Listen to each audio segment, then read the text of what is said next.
Okay, there we go. Sweet. These. Oh yeah, there was maintenance, wasn't there? Hey, at least it's up. Oh yeah, it's gonna keep doing that till I click it. Wonderful. Oh, hey, server maintenance. I appreciate it. Okay, there we go. Ooh-wee. Running behind today, I'll tell you what. There we go. Now, where do we want to start? I think we're going to start with more blue. I really do like the blue list. The only thing I've been debating is if I run Pan as a better search option. And if that is the case, what do I drop? Also, I'll be the first to admit the 4-drop Vegeta is better than I gave it credit. We're going to drop Gohan entirely. We're going to put a spicy one of... Yeah. I think so.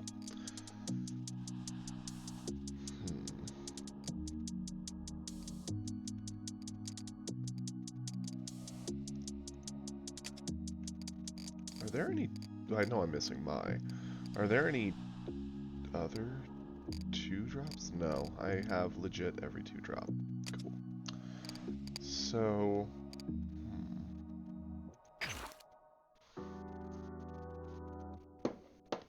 No, Gowasu doesn't seem very good. That just awakens you as on a blocker. Cute, but you'd rather play your aggression. Maybe another Goten? That already feels better.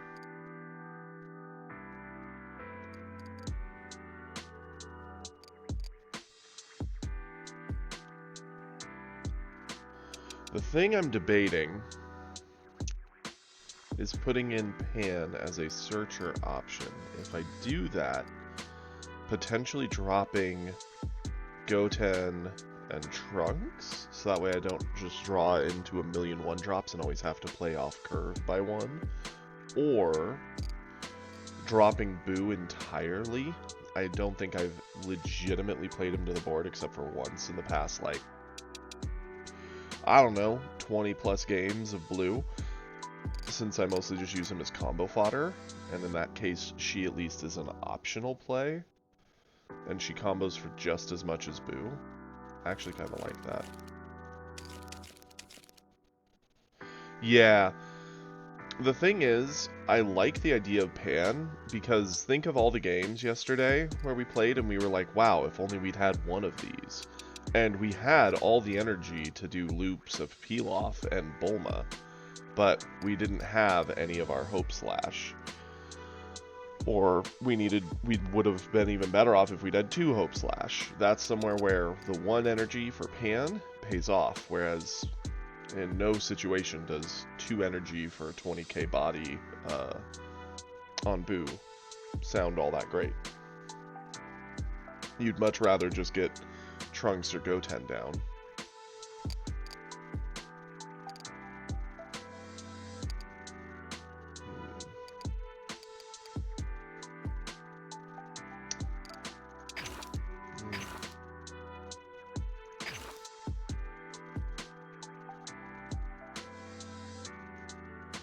And I don't like that this Trunks, while his stats are nice, I don't like that he just kicks himself to the bottom. You're paying 2 for a 1-shot attack, which isn't bad necessarily, but it's not creating pressure over multiple turns. At best, you trade 1 for 1, or you go down 1 and get a single hit, giving them a card up. Which, yeah, a single hit can matter a lot, but I think this is the list we're going to try. All I did was drop out the 2 3-drop Gohans, because we almost never play them. They always get charged away. Put in an additional, or put in a 4-drop Vegeta as a aggression option on 20k leaders. Morning Praetorian, stuck in another Goten. Should we start coming into more blacks, it's one of our few outs. And then took out the Boo to put in 3 Pan for more consistent deck search and filtering. We're going to give Blue a shot to start. I figure we'll probably try and start every day with Blue right now, since we are trying to master another color. And then, depending on what we're seeing the meta of the day be, we'll adjust as needed. Yeah. Today we're starting out strong against a Broly. I'm okay with this. I like Blue into Broly. And this hand is decent. Sure.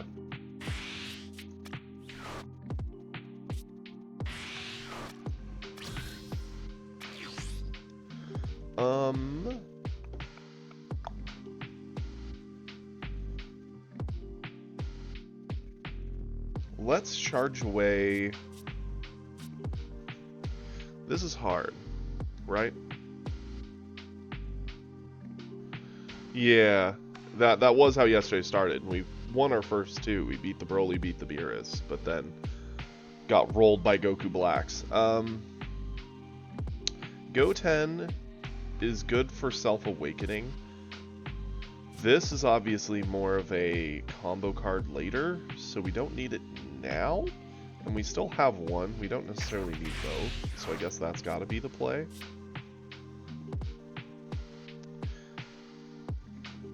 It feels weird to set up a Goten, but it feels like it at least does something, rather than nothing with our turn 1. Sure.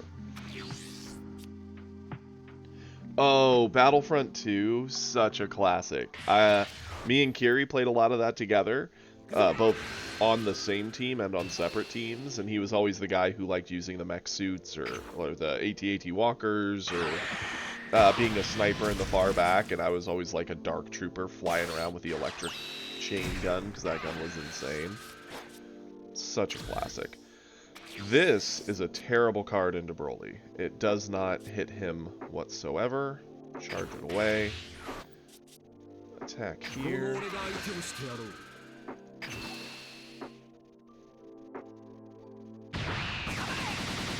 I think we're going to get Goten down now,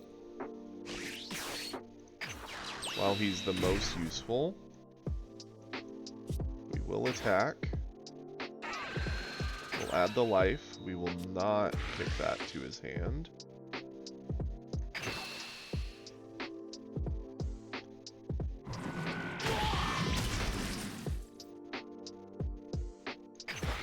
And yeah, let's attack again. Cool. Got him to eat the 1-drop.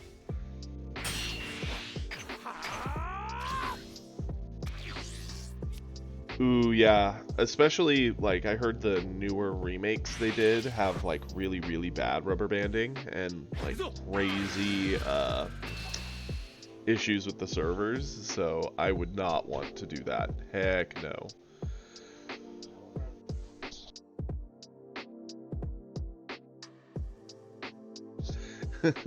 I like how my roommate legitimately walked up. He had no clue what game we were talking about. He's just like, Battlefront? I'm like, yep.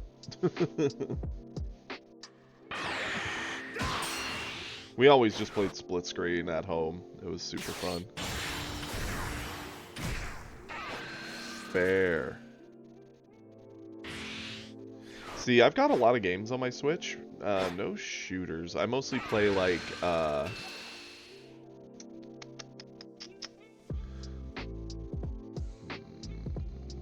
25k base, could play it next turn, up to 25. Meant for looping, haven't seen any support for it. On my Switch I have Slay the Spire, I have Fire Emblem 3 Houses, Pokemon, all of it. Let's Let's see. What do we want to charge away here? Pan does help filter, which is good. Gallic Gun is a good buff for when we're needing to pressure. I actually think we'll charge Gotenks, because we're going to probably play Pan and Kid Trunks. Let's go Kid Trunks. Add the life. Attack with Goten. Add the life. Yeah, let's set him back on board. Yeah, he gets to filter a bit more, but that's such a slow option compared to some of what he's going to do. We'll flip. Yeah, unfortunately, South Park Snow Day does not seem like it's a great game like the past two. I get they wanted to do something different. It's very reminiscent of the creators of South Park wanting to mix it up, even though the first two being turn-based strategy games made them wonderful and just dripping with like atmosphere and ability to tell a story. Let's buff up. Goten.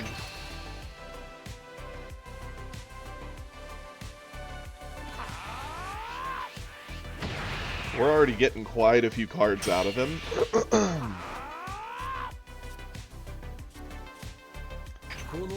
Vegeta.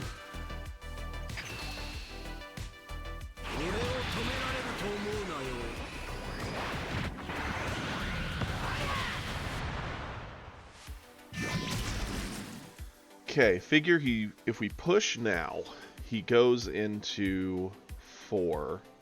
Charges up to 5. This is where we want to push, especially since our last attack is not going to push him over. It just traps him there.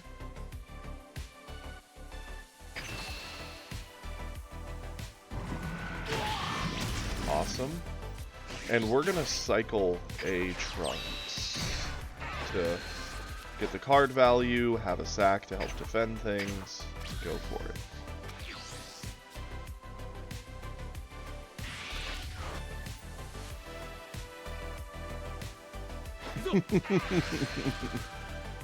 That's fair. I know I was laying in bed trying to do some gaming.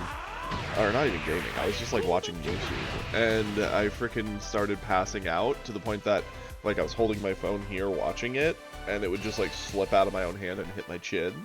It happened once and I was like, no, it's okay. You just dozed for a second. And so I tried to continue watching. And the second that it happened again, I was like, yep, we're done. Okay, we need to save Trunks here for sure. What is our optimal play? Probably Trunks into as many buffs as possible. Let's use Pan here. And then our Kid Trunks, since we used it, got its value.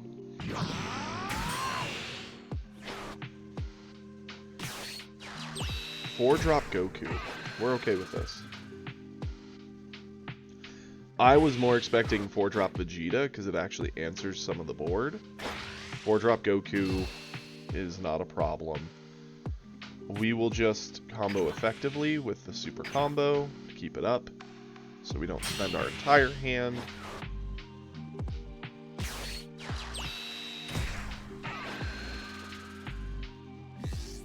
Cycling a 1 is fine. Okay. Charge away a Vegeta. It's one of the worst options we have at the moment. Proc our skill while we know we have it. Now, in theory, dropping this is a body to the board, right? Using 2 of our energy.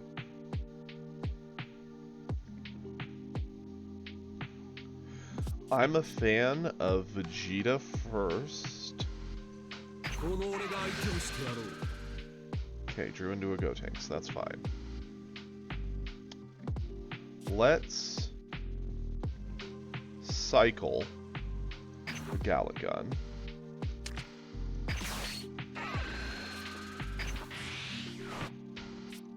Buff here. Get the card draw. That's fine. This is very hard for him to avoid. Yep. Good, we forced out a lot.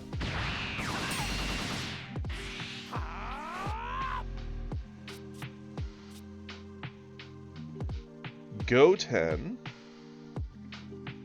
will attack. Do not add the life.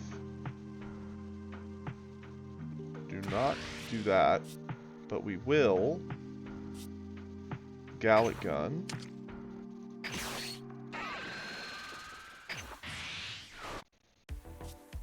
Buff.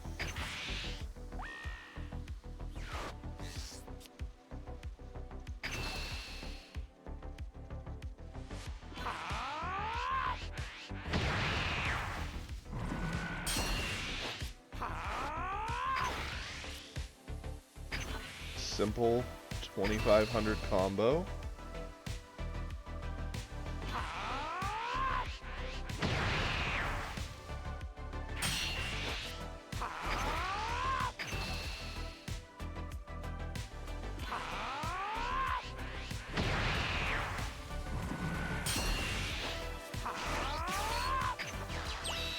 We've almost completely gassed the Broly already, which is really nice.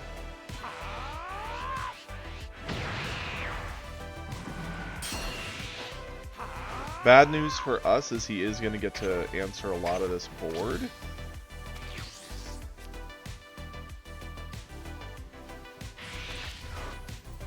But it does mean our Vegeta is getting to the point where it's going to be very, very lethal to a lot of what he's doing. Unfortunately, due to the combos we have in hand, we can't save that. A 6-drop androids. Oh, not a 6-drop androids. That's gonna be rough for him then. Because he can't clear the entirety of the board. He will clear the other Kid Trunks, or at least try to. And likely get it, because if he swings with Broly, we can't afford to save it. We literally don't have the combo in hand for it. Yep, gotta let this go.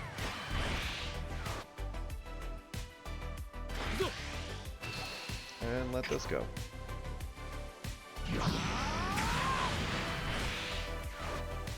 Okay, we're moving into turn 5. Let's draw. That's actually a pretty good pull. Let's charge away a Vegeta. Pop our skill. We will attack. Okay. Interesting options, for sure.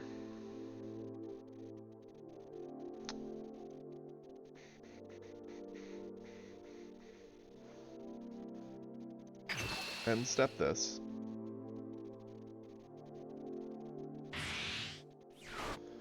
He popped an instant to get over this, that's fine.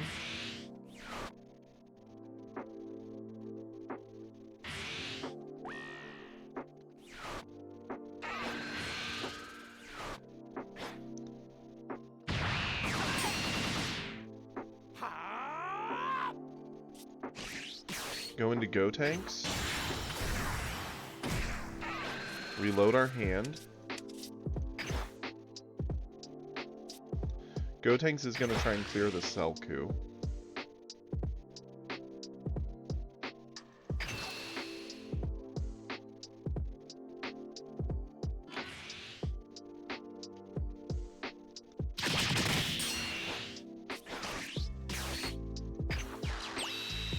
Bulma with her skill.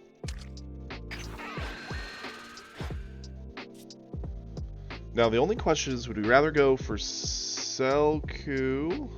Yeah, I think so. Because it also gives him a fair amount of ability to draw cards at no real cost.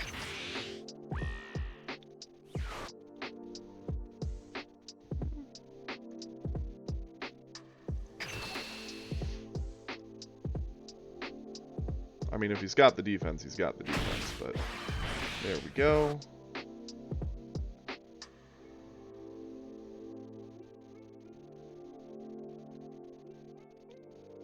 Morning, Sloth. We could go Bulma into the Goku. We're dipping our whole hand, or at least quite a bit of it for that. I'd rather keep the hand. It sucks because we're at turn 8 and he can actually drop Broly, and Broly's going to be a problem for us. Yeah, that's a pretty easy save no matter where we do it from. It makes sense to do it from board, but if we can keep her on board, it gives us more energy to work with, but it's also the safer combo to get out of the way before he blows it up somehow. Turles. Yeah, that's not an issue. We're fine with Turles.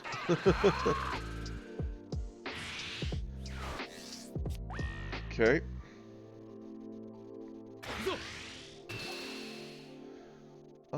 This seems like a pretty easy save, for sure.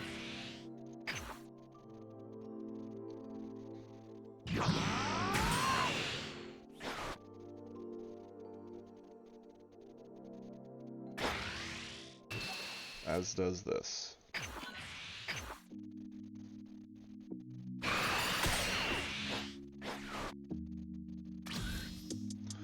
Awesome.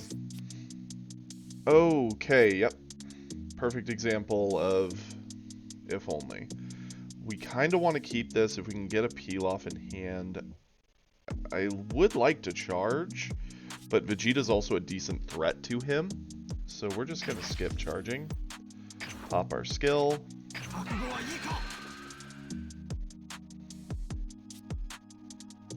Pressure.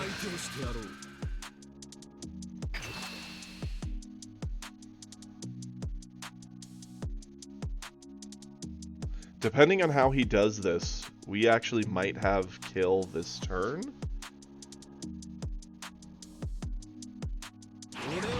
He did eat this.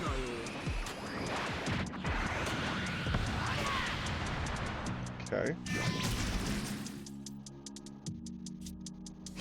Let's heal off.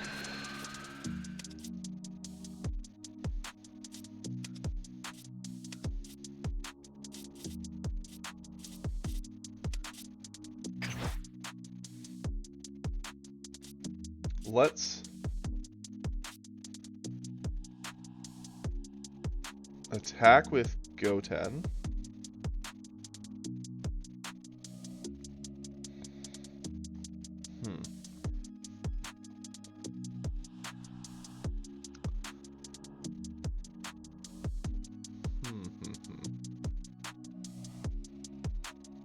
How best to do this?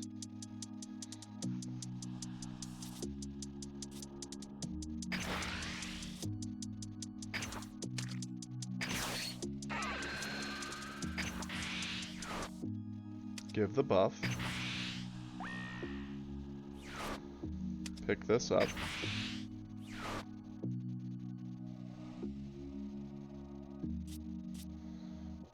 Combo to 45.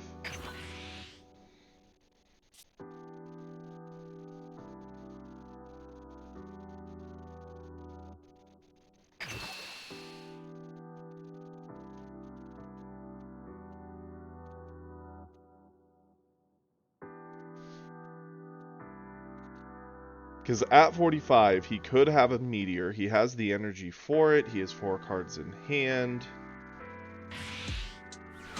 Okay, so he does have the meteor. He does go up to 50. Fair.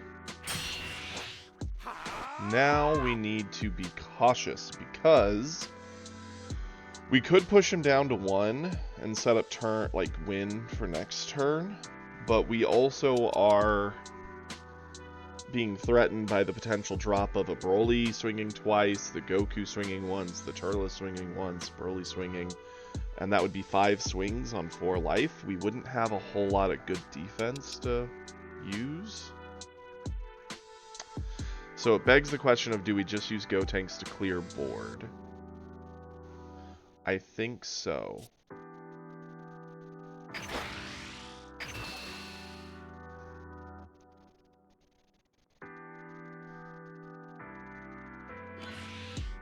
Okay, he's keeping his board up.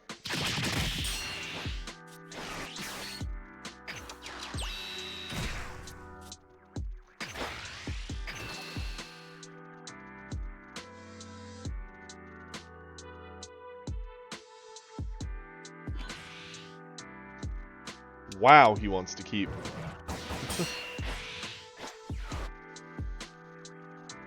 Okay.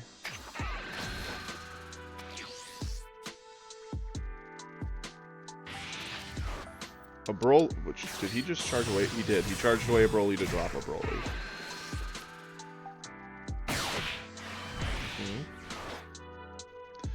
If he tries to game us this turn, we kill him next turn no matter what. If we can get out alive. We know we can get over one attack. Sadly, the Turles we can't get over. Which sucks because we don't even get the card value off of it. This one we can get over with Pilaf.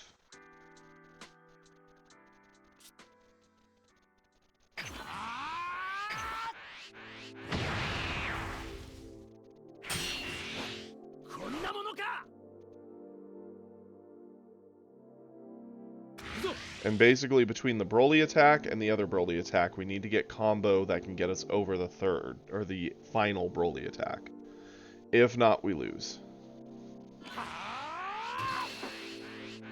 This was a bad time to use that if I was to be honest with it.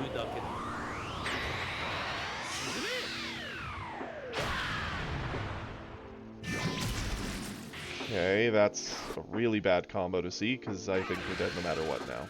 Even if we saw a super combo.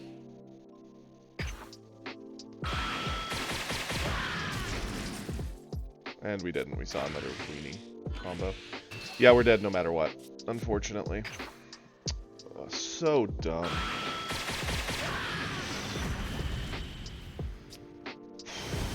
Wow, our life had no good combos.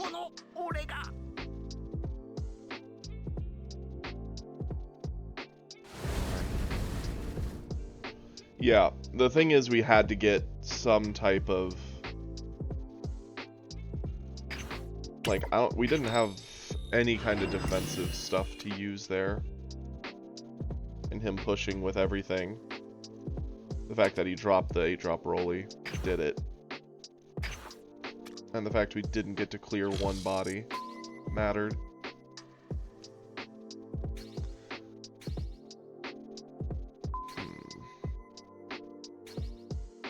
Appreciate it, Chopsy. Yesterday was the day of a great fall, so today hopefully will be the climb back. At least that's what I'm hoping for. We'll see if it happens.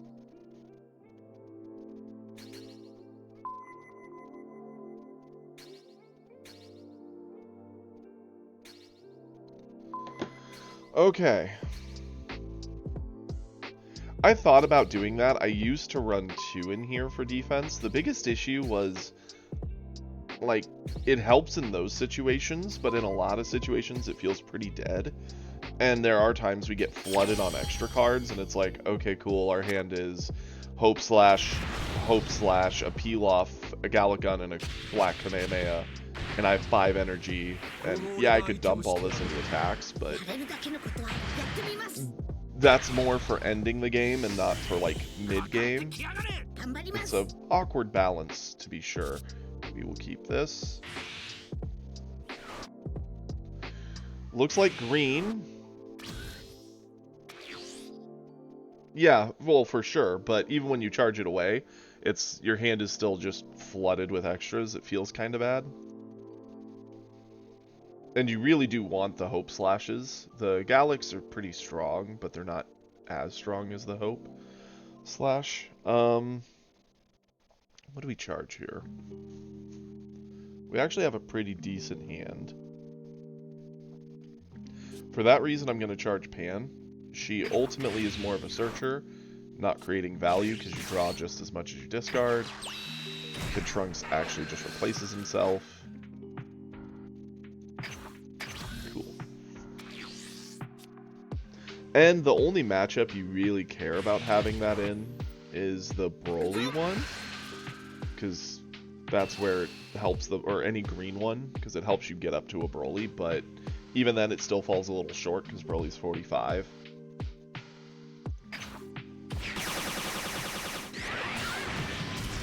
Okay, this is a great card in this match. Completely dead into Broly, but great here.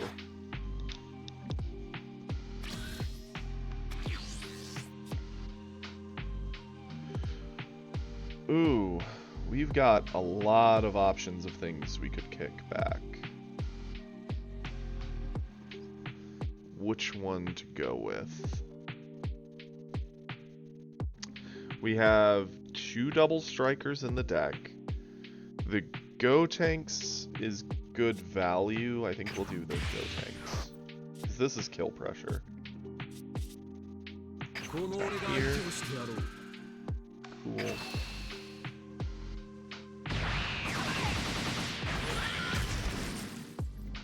The Bulma's decent for looping and getting extra cards played. Add the life.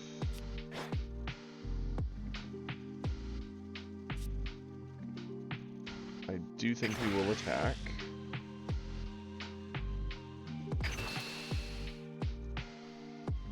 The more pressure we put down quicker, the better.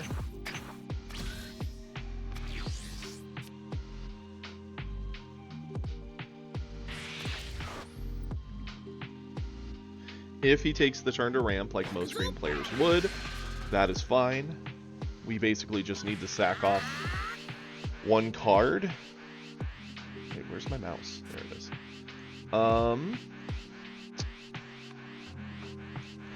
Doesn't feel good that all the combo in our hand is 500 except for supers. Let's combo you away and you for now. Doesn't feel good, but ain't no way we give up the board for free. He ramps. Yep, loops a 1.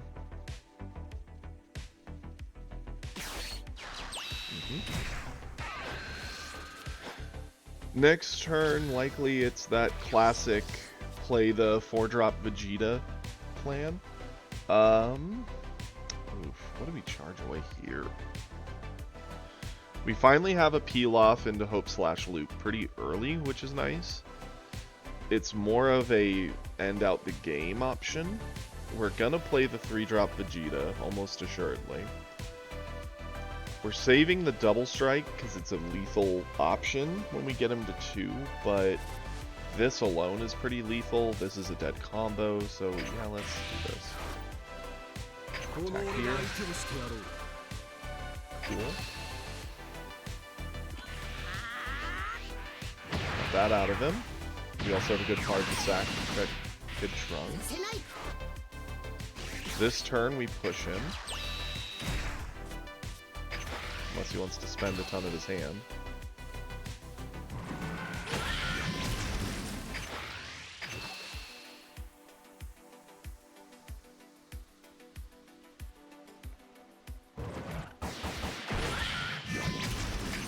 Awesome.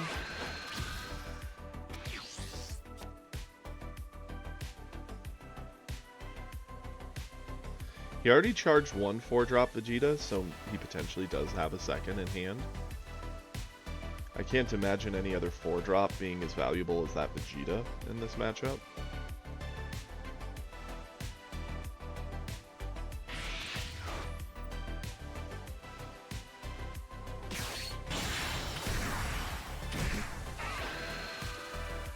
Because he ramps him to 5, meaning he's on 6 next turn. That opens up his possibility to play androids. Or Selku. Gohan himself is alive, so if we can get him to use his own ability, he will be debuilding himself for us, which would be nice. interesting that he's not attacking me. Certainly a choice.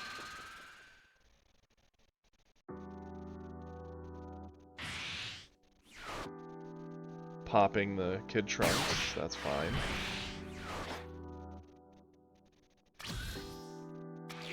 Okay, get a draw. Let's charge away a Goten. Dead here.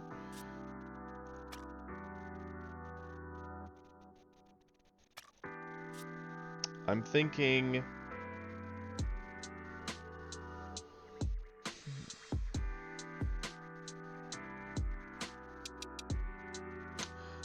if we do the 4-drop, we can get 4 swings here. Yeah, we're not transformed, but that's okay. We have no way to self-awaken in hand anyway.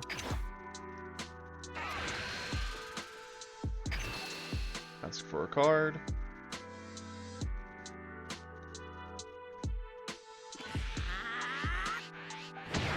Fun. Ask for a card.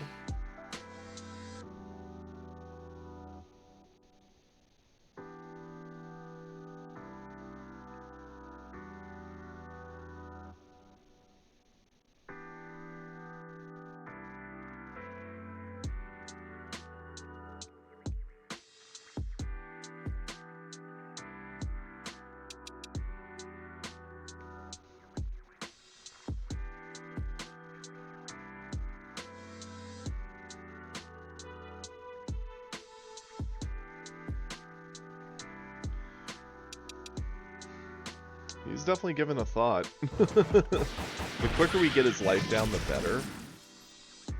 Let's do this. Combo you. Yeah.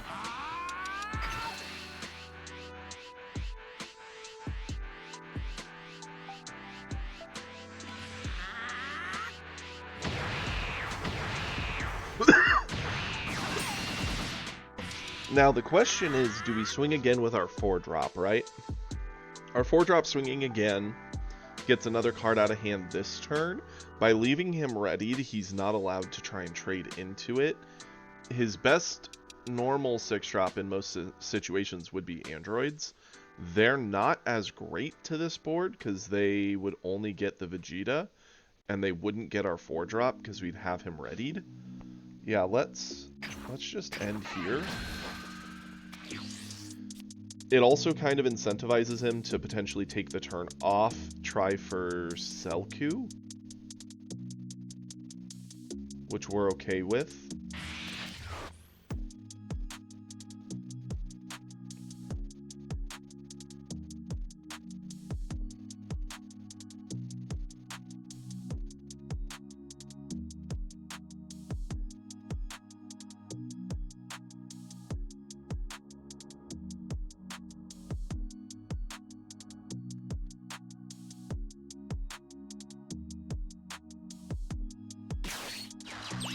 You have Gohan. That actually is heartbreaking. It's a good play because it blows up the 4-drop that was going to be super annoying for him. Sure. Problem is... Yeah, or 5-drop Goku Big Bang. That too. Yeah. That does make it so we should have swung one more time, but is what it is. We are getting to the point where he's establishing a board, and we are going to fall on the back foot, which is not where you want to be against green. This is a pretty easy combo. Protect this here. The good news is we have options to start making our attacks absolutely massive.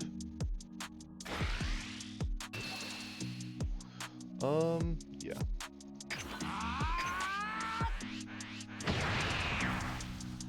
Going into turn 7, his best option would be, aggressive option if he was trying to push us down, would be the androids with double strike.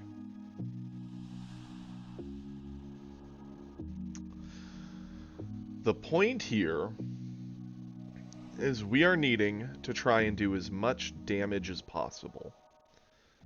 Push through with the biggest numbers that he kind of has to eat. No option of avoiding. What is in our discard? Okay, yeah. Let's... Hello, Craft. Let's charge away at Trunks. Actually, we could charge away Gallic Gun. Yeah. Yeah, let's do a Gallic Gun. Okay. We're gonna pop our skill.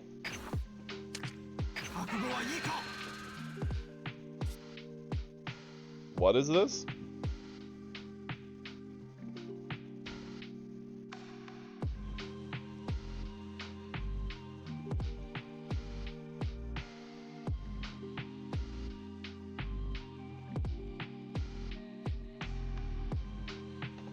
Anywho, let's go ahead.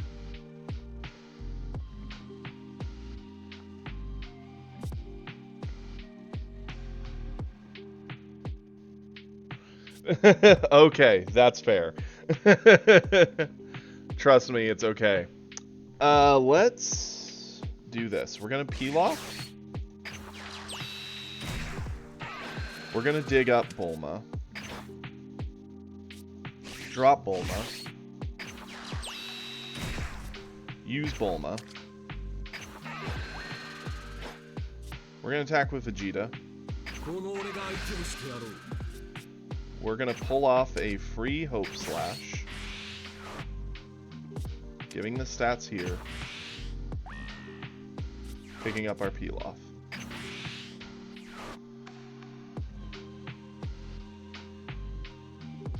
$55. Catch.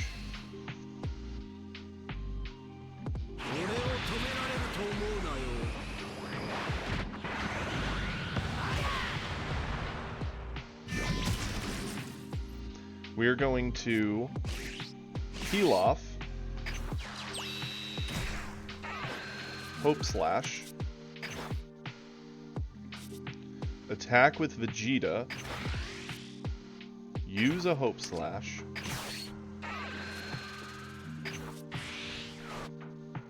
give the stats, pick up the peel off,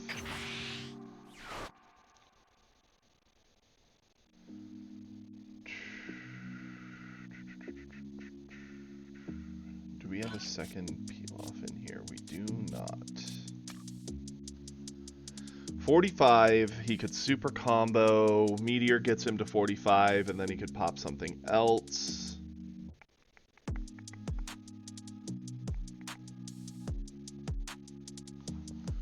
I'm thinking we Hope Slash again.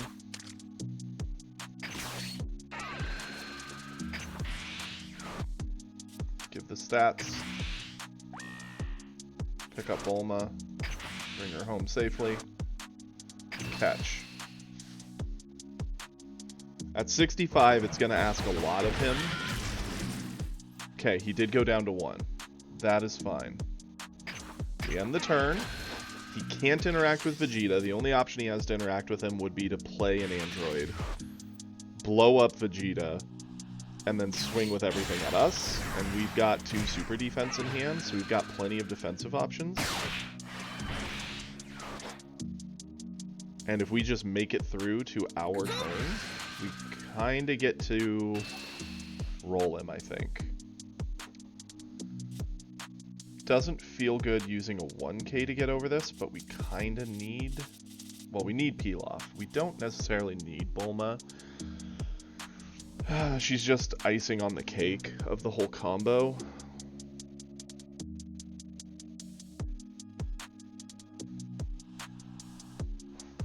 Do we... let's... Bulma. We need to combo efficiently, because he still has an energy up for a Meteor.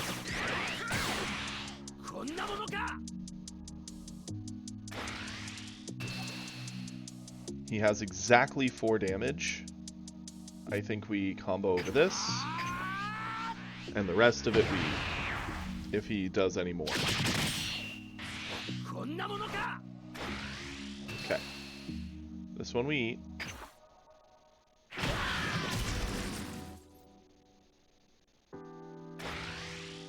We're definitely going to eat this one also.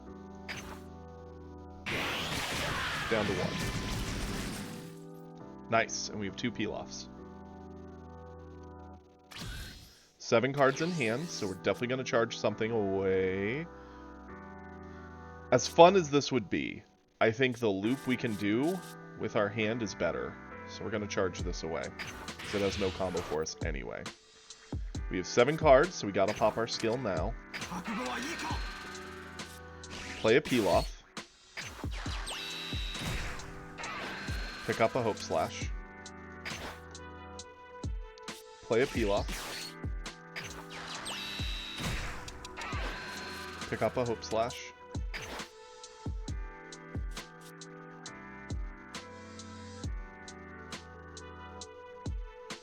Attack here.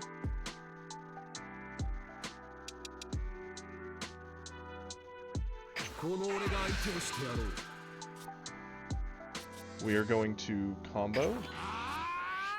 Skill. Slash.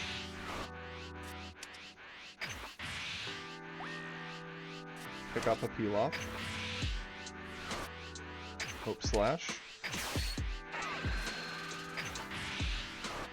Get the stats. Pick up a peel off. Combo, combo, combo, combo, combo,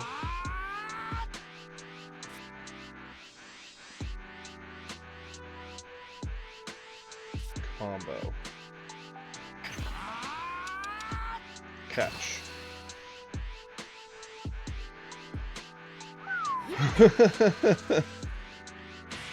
That is the biggest I think I've seen as far as numbers goes. I think we're at 140.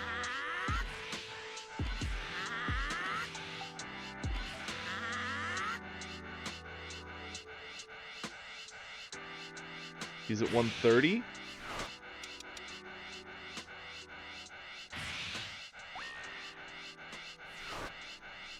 He got up to 155. He got there.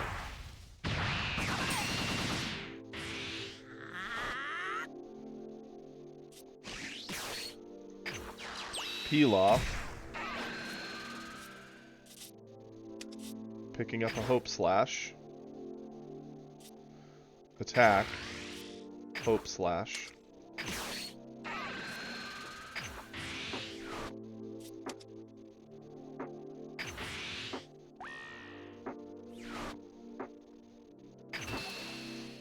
He has to still have gas in hand to get over this. If he doesn't, we win. And he doesn't. He had to spend everything on Vegeta. Oh, it's so cheeky. Woo! It feels really good that we were able to sneak that in there. And that peel off himself is what lands the final blow, since that's what made that entire stupid loop able to happen.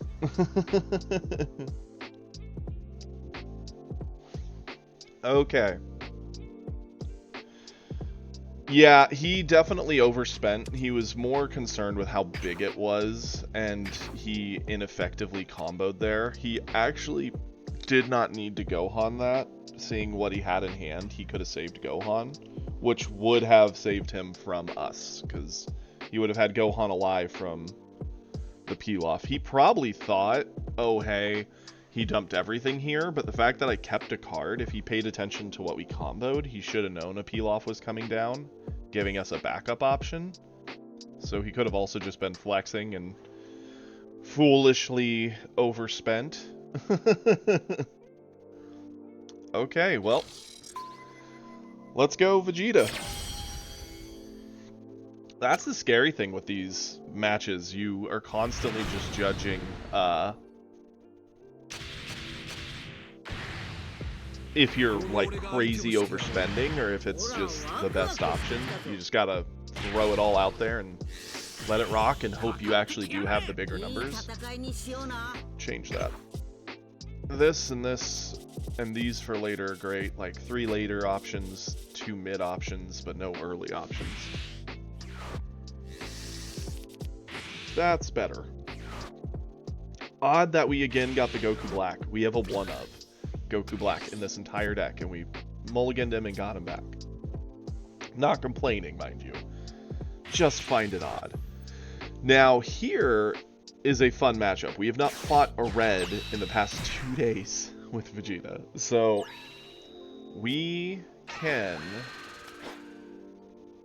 actually play this in a more brawly type form, which is nice. Let's charge away the Goten. Bulma's not great. Red normally has a lot of ways to sniper, so let's charge her away. Weakest combo option. We'll swing in, get the card draw. It's kind of scary because he is going to be at 6. If he has any level 2 option, he can already awaken. That's just kind of how it works for them. If he does awaken, he can start really pressuring a lot with attacks.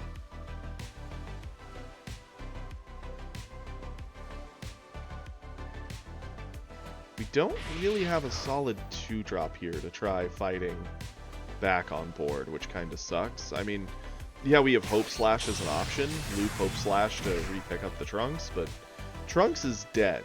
Hit's gonna kill him. That's heartbreaking. Goodbye, Trunks. Okay. We'll eat this, and yes, thank you, Kiri, for linking the Discord. Please, if you're new here and you're having fun, give a follow. I'm 2 followers away from finally hitting 50, where I can start getting subs and turning this into a real opportunity for myself to entertain you all and also support myself at the same time. It would mean a lot. Beyond that, please join the Discord. We're always in there. We're chatting, having a good time. So you're more than welcome to join us. Okay. I'm not a big fan of the super... Wow.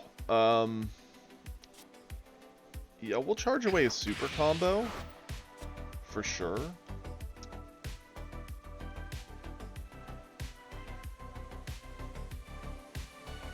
This is the awkward part, right? I guess what we do is Bulma.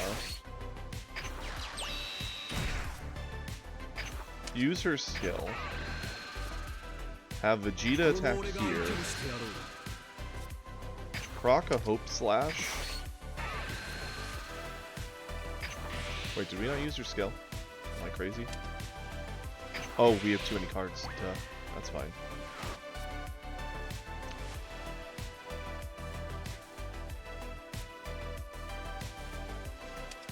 Kick that out of here.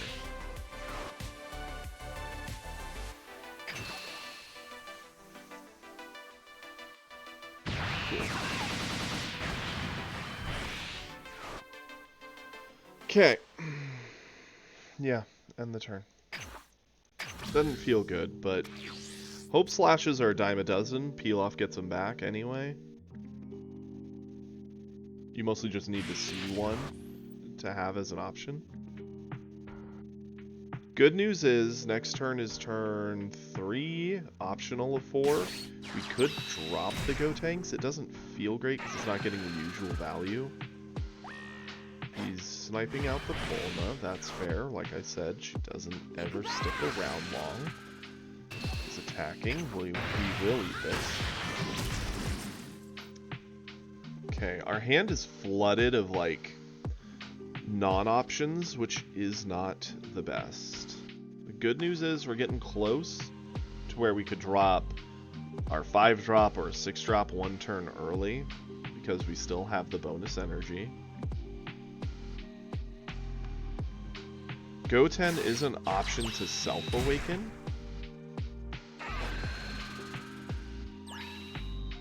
We're definitely going to spend something to get over the Krillin here. If he swings, he didn't. Okay. What are we charging away? I think we'll charge away a Hope Slash. We just have one in hand. We're not even going to be using them. We actually drew more into our like curve of late game options. Let's go Goten.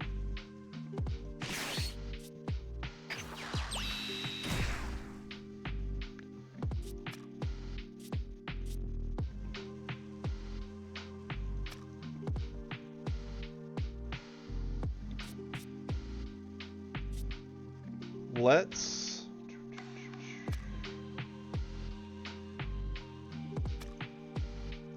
I hate to do it this way. Drop a Goten. That gets our hand size down. We will attack.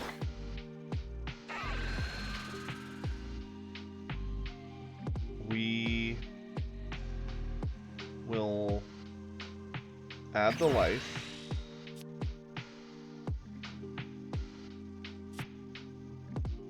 Flip.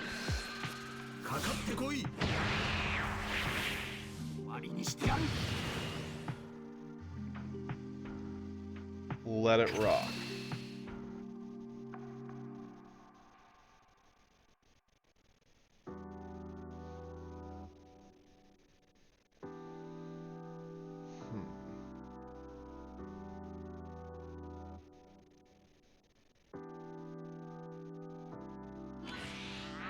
Okay, got that out. That's awesome. Goten in. We're 2 cards over. Doesn't feel good. We want to be able to proc Vegeta on himself. Combo.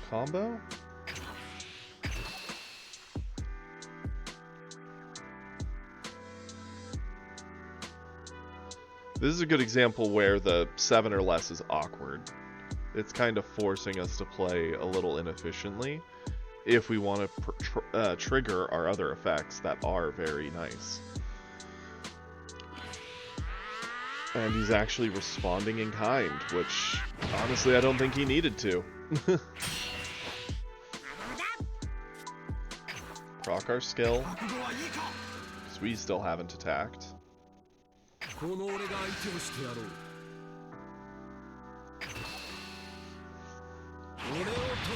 We've seen all of our Hope Slashes, which is kind of funny.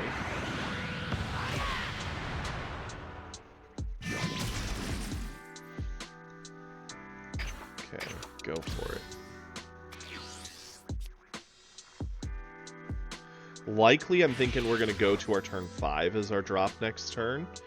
Yeah, it delays us from getting to Goku Black by a whole nother round, but it does give us the ability to clear something from board with its drop and still have aggressive pressure. That, or I guess if we can just do something else, like even just play Gotenks, flood our hand, spend it all as very aggressive combo, then we could get away with doing something like Goku Black the turn after into Vegeta then. Yeah, I'll give up the Goten. Sure, you can have it.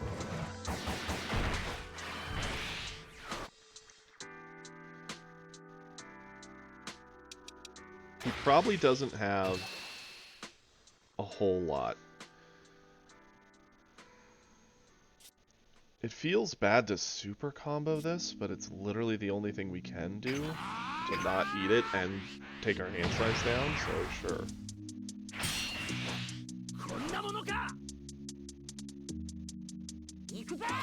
Drawing 80 million Hope Slashes is a thing.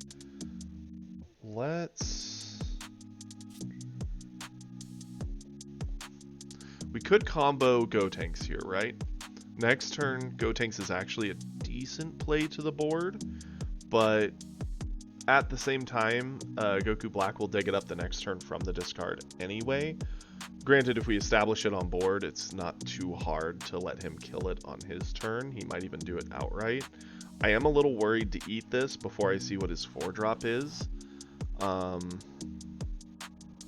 the Hope Slashes are just kind of bad in hand right now. Now let's do this. I don't think you can afford to eat it.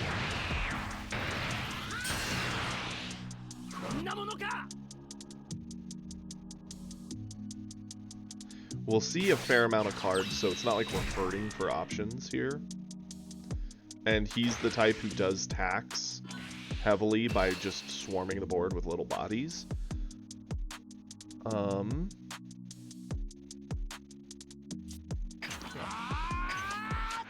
Again, feels bad, but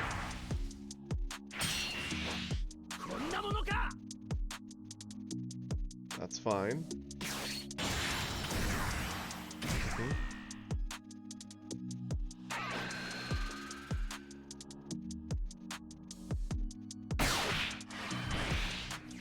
Yeah, set 2 TN is going to be super gross, especially for U7 Goku.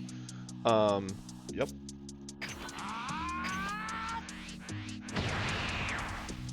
Funny thing is, we can semi-clear his board here on our turn.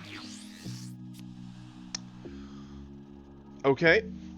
Let's charge one of you. Pop our skill. I think we're gonna play Gotenks. Reload our hand with defensive options. Goten Trunks.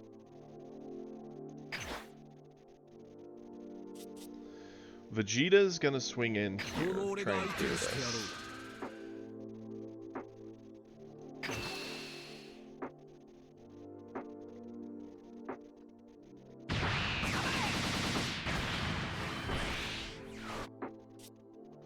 Gotenks is going to clear this.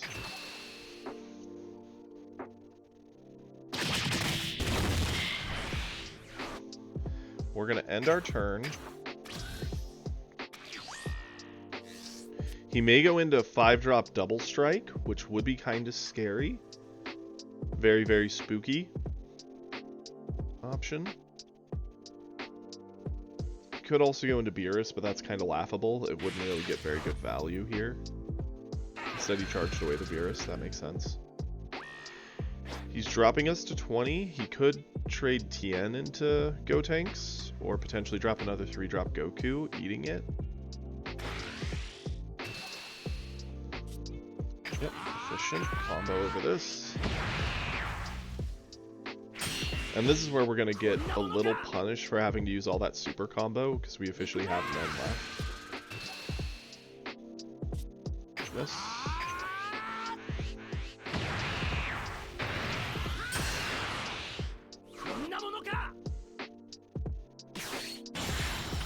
The double striker does come down. Expected that. It's going to eat the Gotenks, and we have nothing we can do to stop the double strike, unfortunately.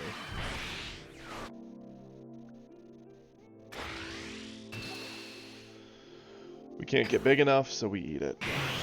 Feels bad. Now we're really going to have to wall up well for the next bit while we try and strangle him out of this game. Charge away this.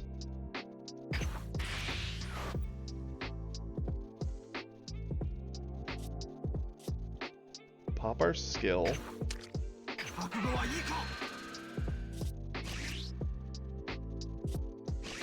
Let's attack here. Probably get some resources out of him.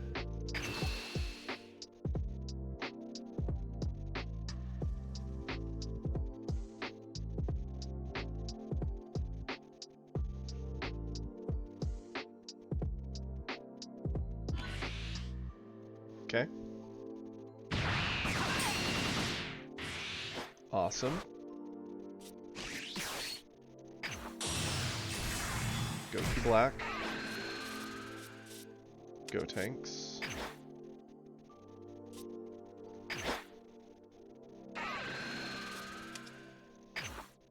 Gotenks.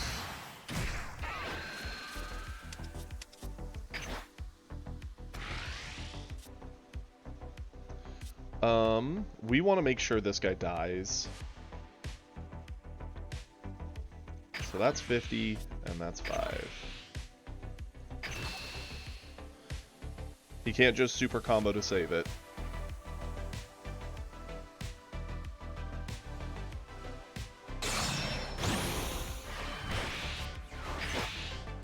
trunks here.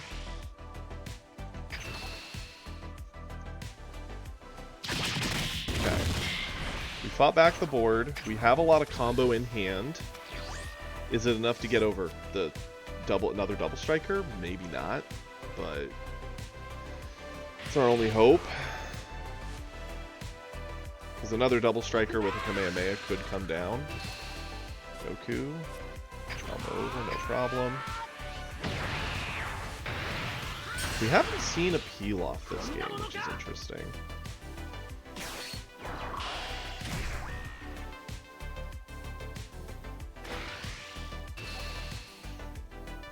Yep, we can very effectively get over this. We know he doesn't have a double striker.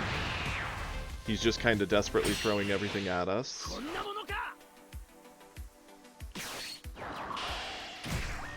Which Gotenks refilled our hand for, so we're cool with this.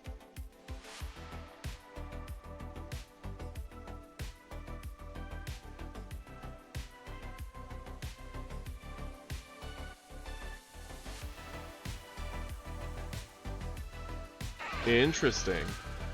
Yeah, see, that's the thing. I don't know the community well for the game. That's something I'm still needing to learn and figure out.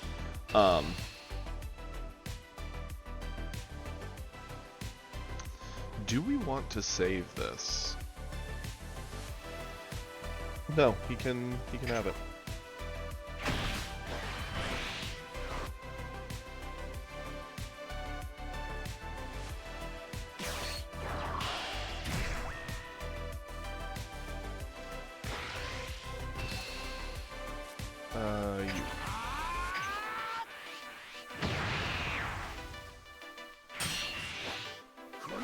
His army of 18s.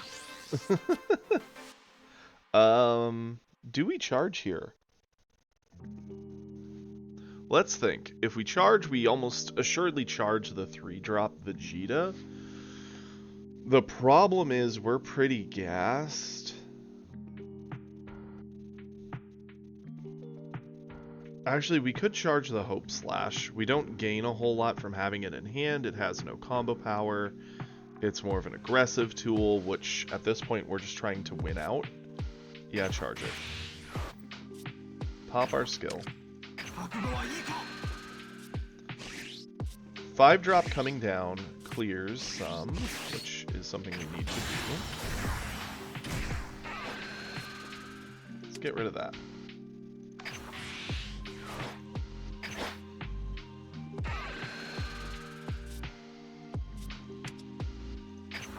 Keep the better combo card in hand.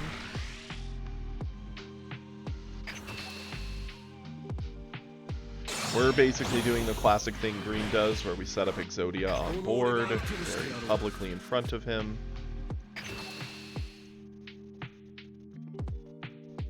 Yeah, we could have tried to push for game here, but feels a little risky.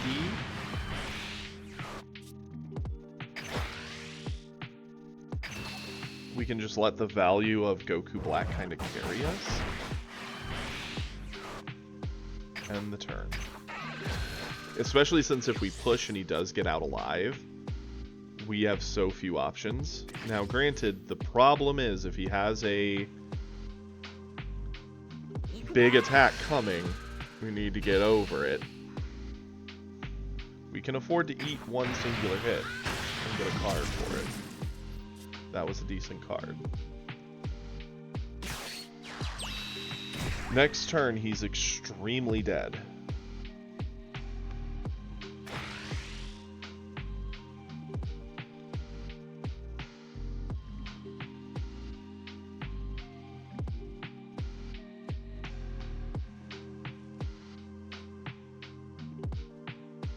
He's clearly thinking about comboing something.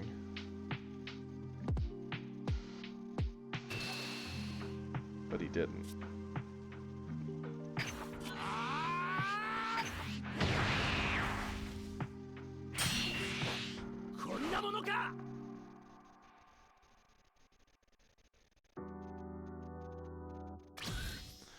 Nope.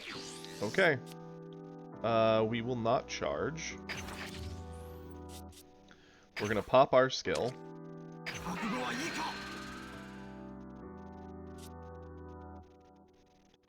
We're going to attack. Get a card draw. We're going to pop a Gallic Gun.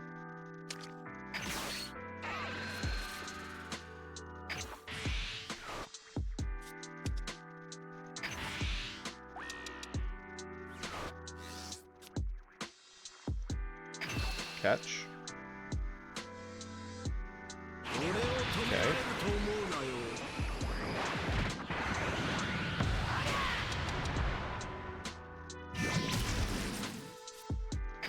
Attack with Goku Black.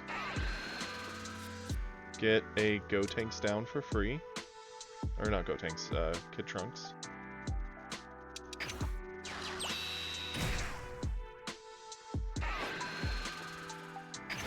Yeah, add the life. I want to die.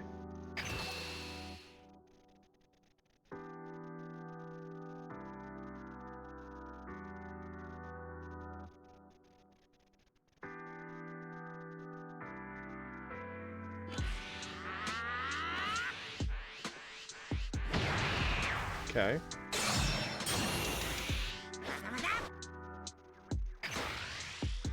Attack here.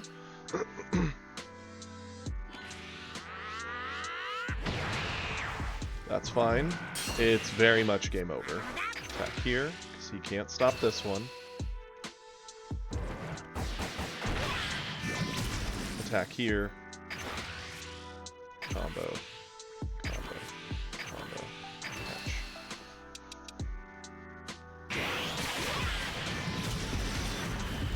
Hooey!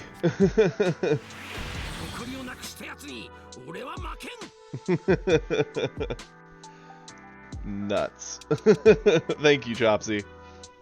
I do really like the blue deck, but man, it just always feels so scary, you know? Blue's a fun color, but man, it's a scary world to live in. Especially since it has like two different strategies going on. The first is looping sword slashes to make numbers so big the opponent couldn't possibly answer, even though that Gohan did. And also, weird value combos like the Goku Black looping Gotenkses to refill a hand. It's got two, like, they work decently well together, but it can be a little clunky when you draw like half of one and then half the other. Kind of like our early game there, where our hand had a bunch of slashes but no peel-offs. We weren't really pushing the aggro, we were the one more controlling the board. And having the wherewithal to play it out in the best way possible is what makes a good player, a good blue player, I suppose. So, how's the day treating everybody? Is everyone having a good time, I hope?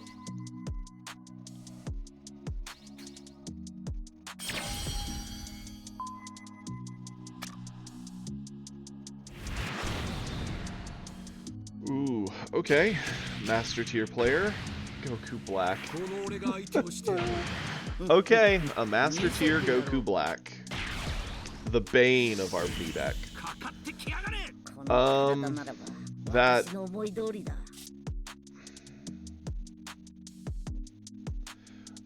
I don't like this hand.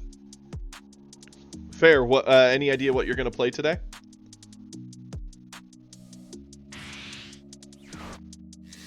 Nice, Praetorian. What do you got coming in?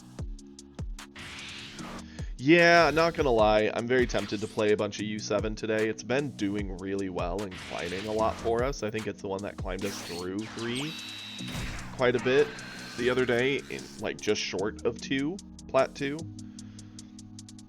So I am tempted to go to it, but figured I'd get some blue games out of the way, work towards that blue mastery, since we already have red mastery.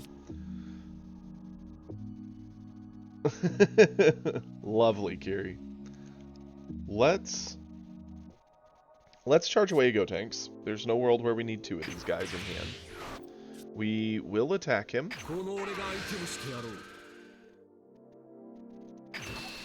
We're not really seeing stuff we want to see.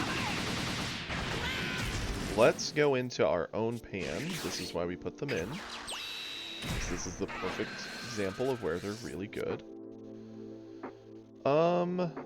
We can afford to ditch this because we can just get it back, and probably one of them.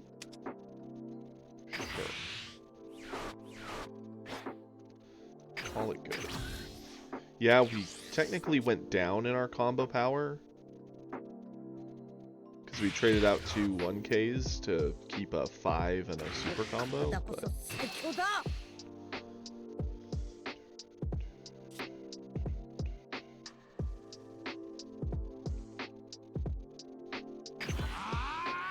combo that off anyway. If he has a Zamasu, he can kind of just remove it from us. Not eat the crit.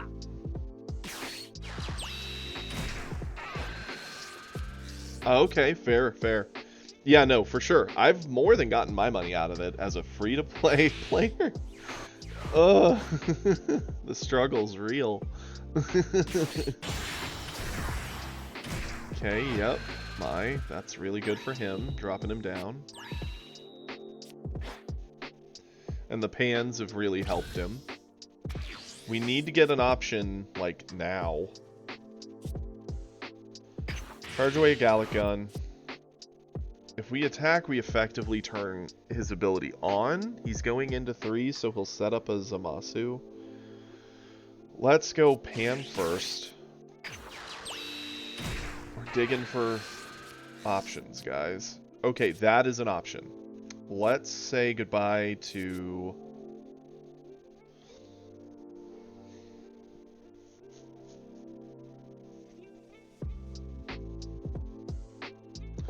Gotenks and Bulma. I mean, we could establish Bulma down on board, use her effect to cycle the Gallic Gun at some point. That does create an argument to maybe just ditch the Gotenks, but then we are lowering our combo power. Yeah, still think that's the play. Attack here to get our card draw.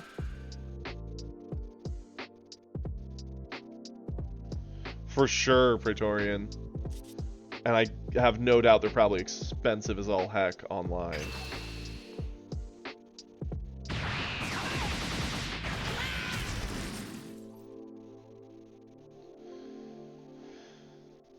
He's probably going to play as Zamasu.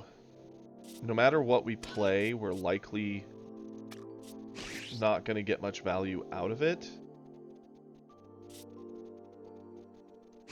But by playing the Bulma, we make him pick. Would he rather get rid of our combo power or an ability that's pretty useful?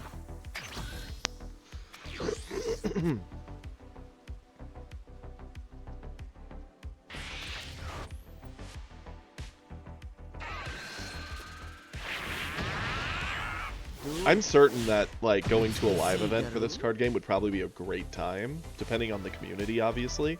So far, everyone I've met's been wonderful, but, you know, all communities have those questionable individuals. Let's... yeah, we'll eat this.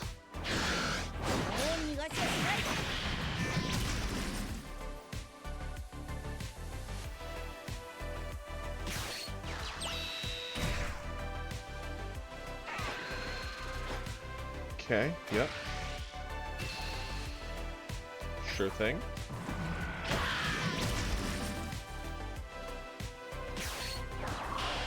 Yeah, people gatekeeping starter decks is one of the dumbest things. I hate it.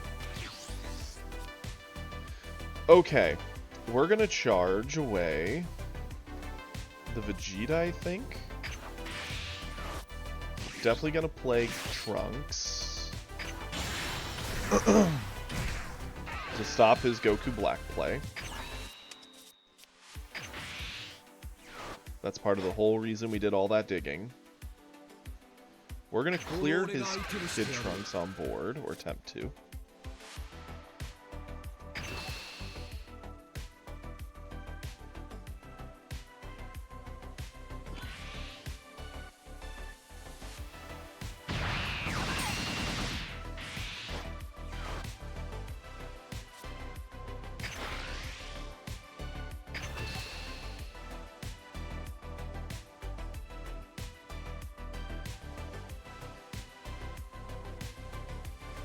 We're going to force him to use a lot of his resources here that he's pre-built up. We'll attack with Pan into Trunks, comboing away Vegeta. No, we need 1k. Combo away Pan. Catch these baby hands. Dude, Noble, it's been a world, man. The amount of black, like Goku Black, we've come across in like the past 2 days, and only while playing Vegeta, of all things. Use Bulma. Attack with Bulma. Gallic Gun. On Bulma.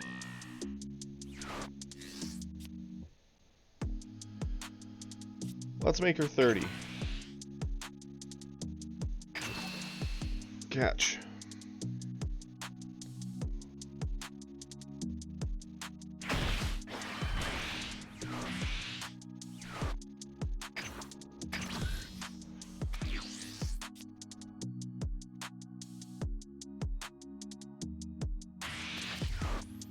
Yeah, that... Oof.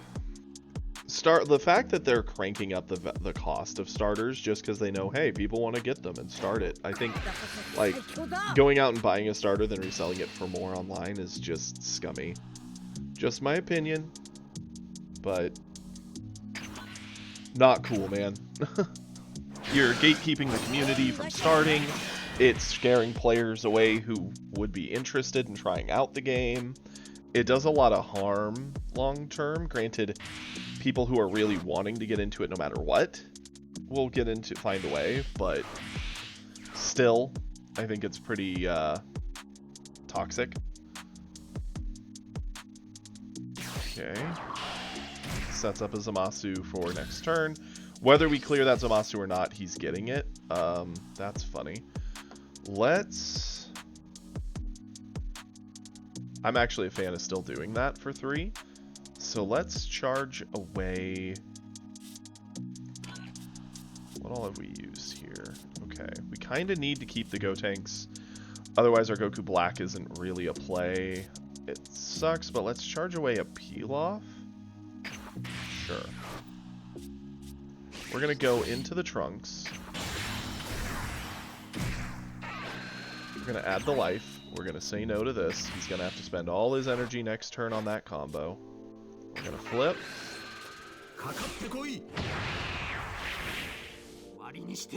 Very cool. We're going to use our skill. We're going to attack Goku Black.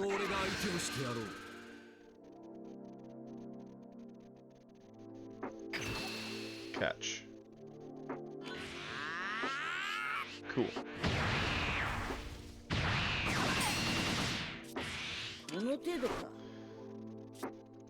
Let's see, what all do we have in here? Okay, we're gonna swing here, pop this,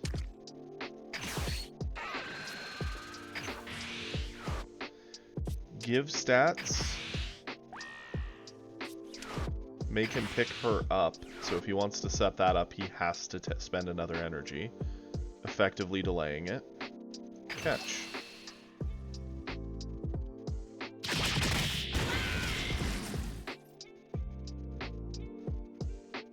And end the turn.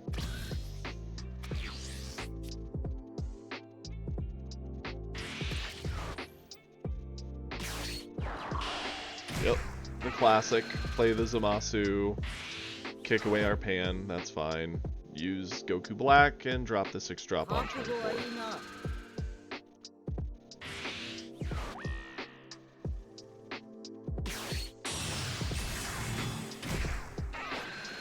Now it just comes to the question of what does he pick up and what does he drop. Picks up future Trunks of his own. Fair. He attacks. Dropping his own future Trunks. Fair. Taking away ours. We can get over this.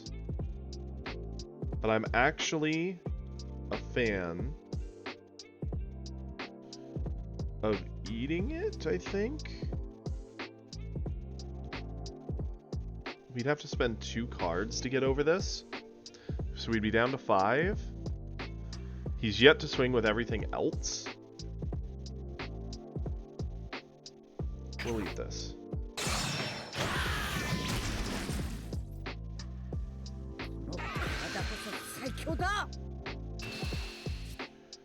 This is where we'll use this.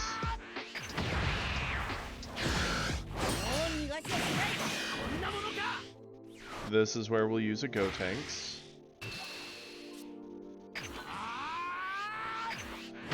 Unbeknownst to him, we're trying to craft the kill turn here.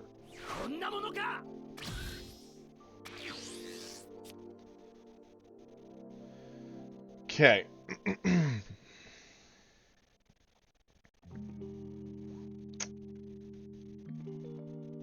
Let's charge this away.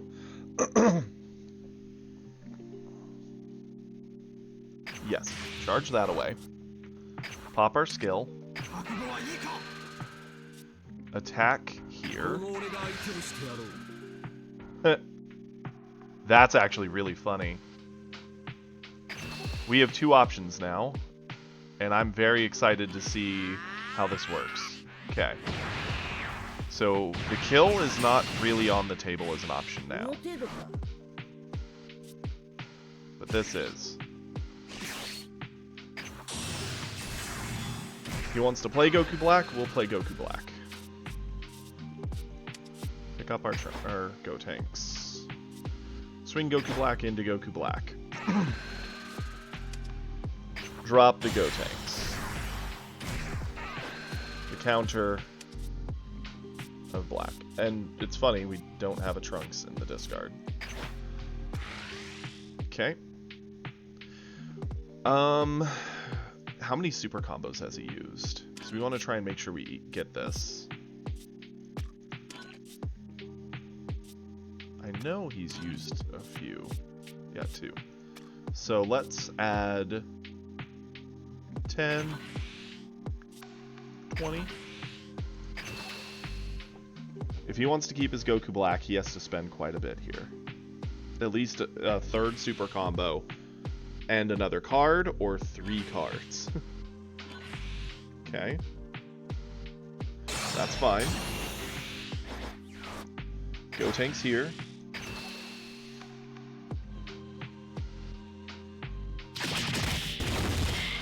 Cool.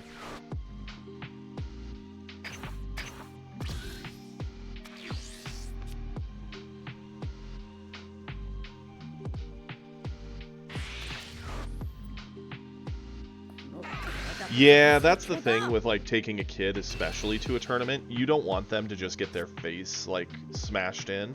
That's not fun for them or you.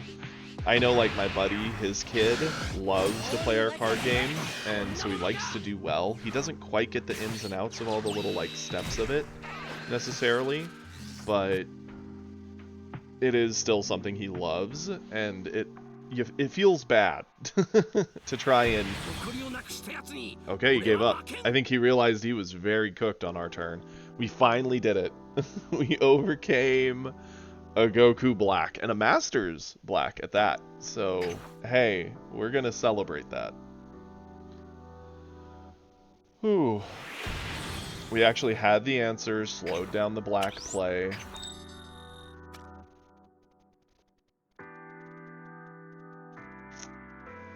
Awesome. Okay. Well, Vegeta, I feel it would be wrong to bench you after that. But yeah, no, definitely when it comes to getting into a card game, pulling boxes is really fun. And like finding alt arts and the foil card, alternate editions and all that, that's a lot of fun. But when it comes to if you're just on a budget and you just want to play, just pick out your deck and buy the individuals. You'll save yourself a ton of money. It's definitely worse off for the card game in some degrees, because now you're not necessarily spending into the company who makes it. You're spending more into the community who just pulled a bunch. But I mean, if they're pulling enough anyway, the card game's fine.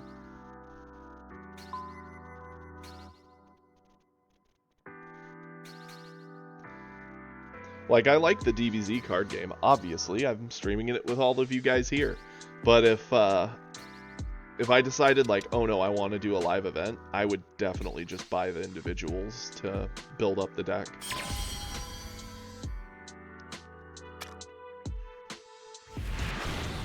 And I'll say this now, right now.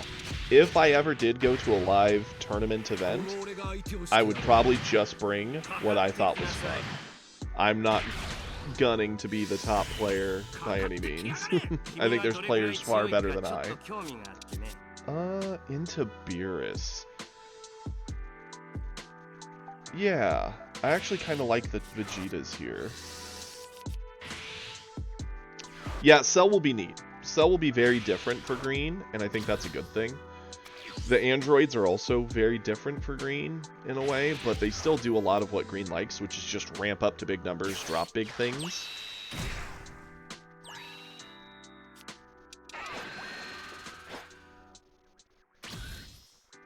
Oh yeah, meta and especially Yu-Gi-Oh! Gross. Sorry, no thanks. I will hard pass on that. Here's the awkward thing, right? How are we going to play this? We're going to charge away one of the Vegetas, because I don't see a world where we get both down. Beerus could awaken very, very quickly to our attacks. We could attempt to cycle the Kid Trunks, keeping the bonus energy. I'm actually a fan of this. We're going to play Bulma.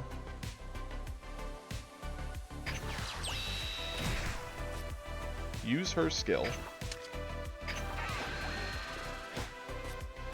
Attack with Vegeta. Pop our Slash. Give the stats. Kick away that.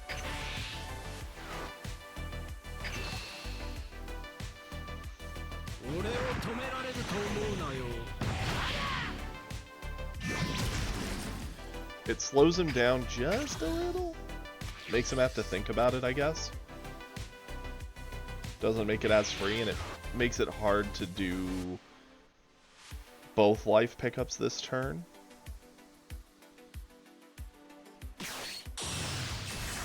Yeah, see, he can go hit, but that's not going to pick up both life. It'll pick up one. Fortunately, we have defense.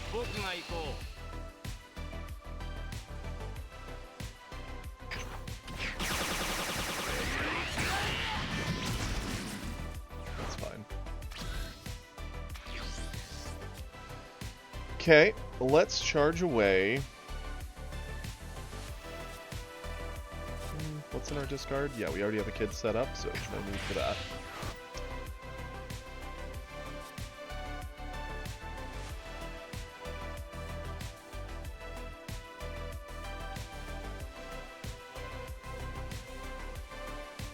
No matter what, he transforms next turn, right? We could at least force him to do it himself, at a minimum, I guess. We'll do this, and step the attack.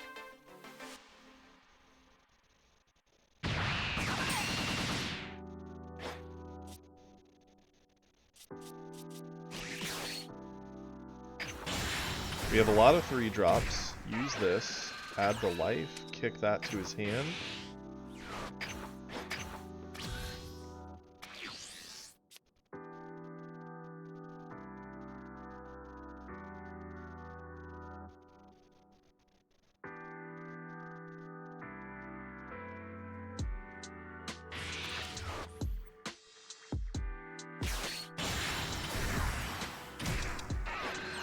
Yeah, the thing with Yu-Gi-Oh! Is that game, like, I appreciate that they're like, hey, any card, unless we find it unhealthy, is legal. Like, all the way back to what I played when I was a kid and still first learning the game.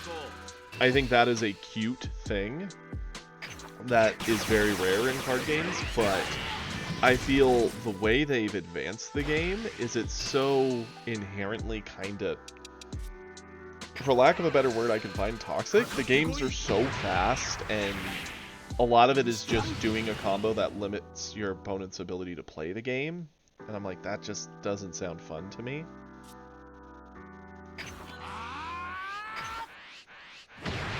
Like, no thanks, but no thanks kind of situation. Which is sad, because Yu-Gi-Oh! Was the big card game I fell in love with to start card games. Charge away one of these. We don't need two in hand. We're gonna... Nope, not use our skill. Too many cards in hand right now. Let's see. We're sitting on 3 still. We want to clear this board for sure. I think the Vegeta's the play. It's either that or the Trunks Gallic Gun, but I think the Vegeta is the play.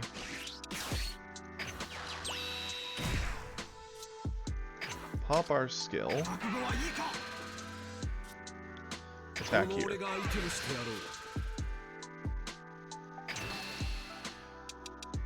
Get the kill. Have Vegeta attack here. We're gonna combo away 1 card just so he restands. He's going into 4. The best 4-drop would probably be the secret rare Goku, dropping us down to 10 and then trying to punish us as such. So for that reason, we're just going to combo this away. I don't think we need the 3-drop Trunks who bounces stuff. Yeah, a lot of Yu-Gi-Oh! Is whoever goes first wins, unless the opponent had the God Hand of hand traps and says no, and then they just win because they had the God Hand of hand traps, from what I've seen. Like, I watch a lot of high-end play of it, and I just could never get into it. I would not have fun. I'm more of a fan of stuff like this, where it's a grindier state, and it's little advantages snowball into big ones, and using every resource matters, not just, oh hey, I played this into this into this, and now I get to face roll you. Like, ugh. Interesting that he did it that way, and that he didn't just try and attack into it. I mean, I respect it.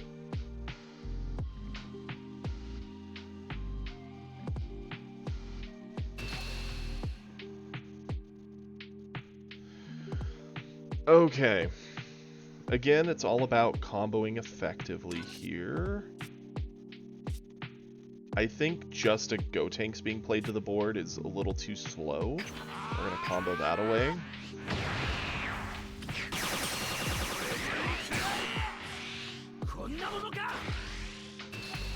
Super combo this.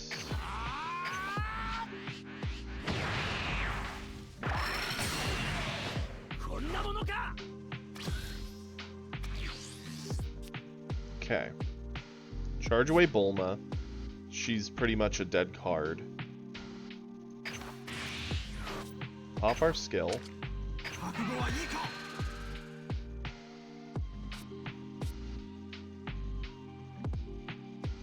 Attack here to clear a bit of board. Peel-Off is a great card. We're going to Gallic just to support the board clear.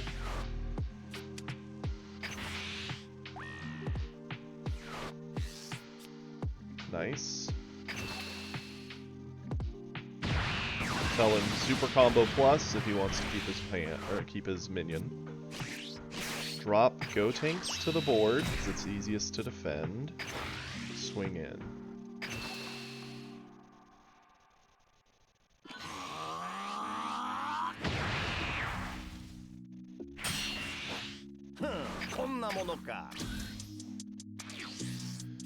Okay, the scariest thing he could do here is 5-drop Double Striker. Using that in Beerus, he clears Gotenks, asks us to spend 2 cards. That is a rough world, to say the least. A 5-drop Beerus is not scary. We're not going wide, we're kind of just dropping one each and trading back and forth.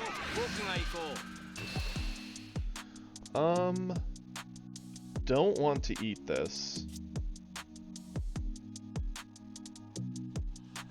We are getting a little gassed at this point.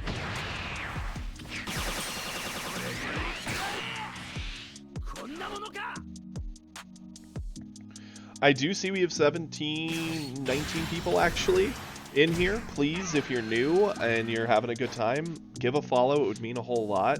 I'm 2 away from 50, and once I hit 50, I can officially start getting subscribers and turning this into a real opportunity for myself to make a living and still do this with you guys. So it would mean a whole lot, and it costs you nothing to follow, so I'd appreciate it. And please join the Discord. There's a bunch of us in there. We try and chat every day off and on, and yeah, just join the community. It would mean a lot. Okay, that out of the way. How much do we care about Gotenks here? Vegeta's clearing this. We'd have to use our last super combo. I'm actually a fan of eating this. It's only 1 life. We get a card out of it. We're probably going to do much worse to him on our turn. Okay. We're going to charge away the Bulma, because again, not great in this matchup. Pop our skill. And now we're going to pressure the heck out of him. Attack with Vegeta here.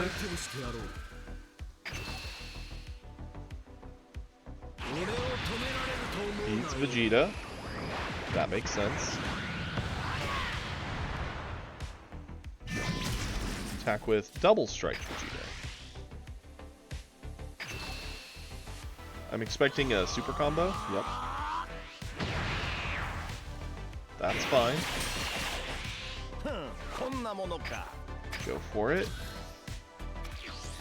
If we can keep that Vegeta on board, I think we win next turn. That's a long shot, because he could Beerus -10, drop a 5-drop Beerus, blow it up for sure, threaten us with a crit. He could 5-drop Goku, give -20 and Beerus -10, so we'd be down to 5.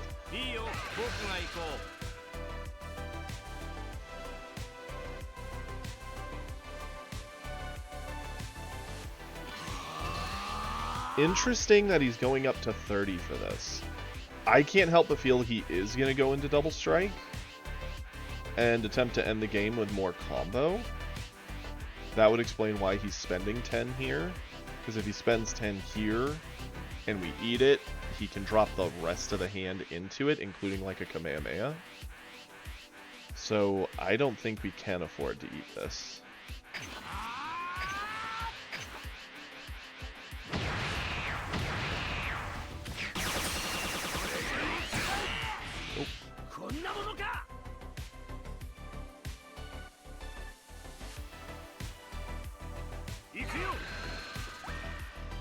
Yep, -10. Down will come the Double Strike. No, please. -5. Okay. Oh, yep.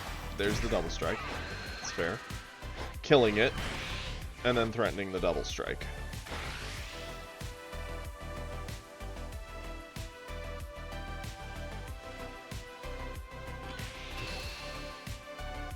Like, we could get over this, right?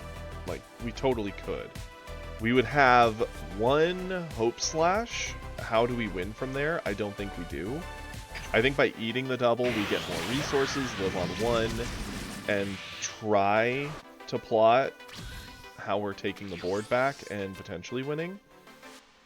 And I'm glad we did, because had we just drawn this and had this, we'd have a dead hand.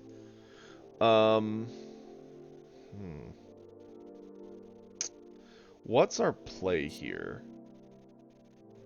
Charge Vegeta. He's the weakest card in the hand. Give ourselves stats. Play a Pilaf. Pick up a Pilaf. Attack here. Use a Hope Slash.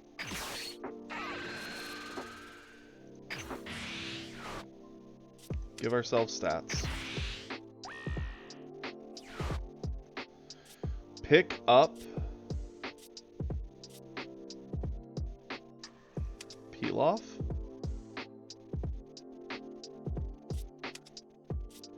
Let's think. If we pick up Pilaf, we can continue to loot Pilaf to try and get some value. We could make him pick up his Whis. It doesn't really make a difference either way. You can't use it till next turn. Yeah, let's pick up our Pilaf.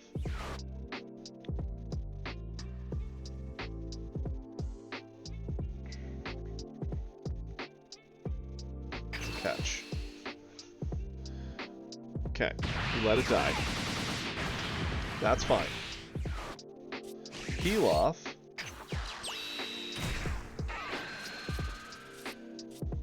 into Trunks into card draw.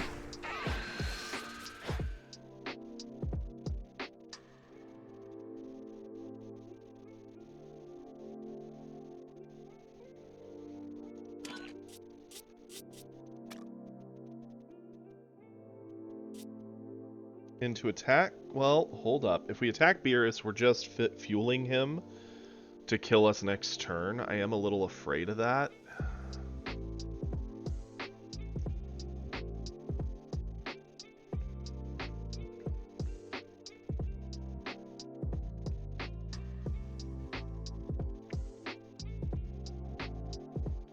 How do we maximize this?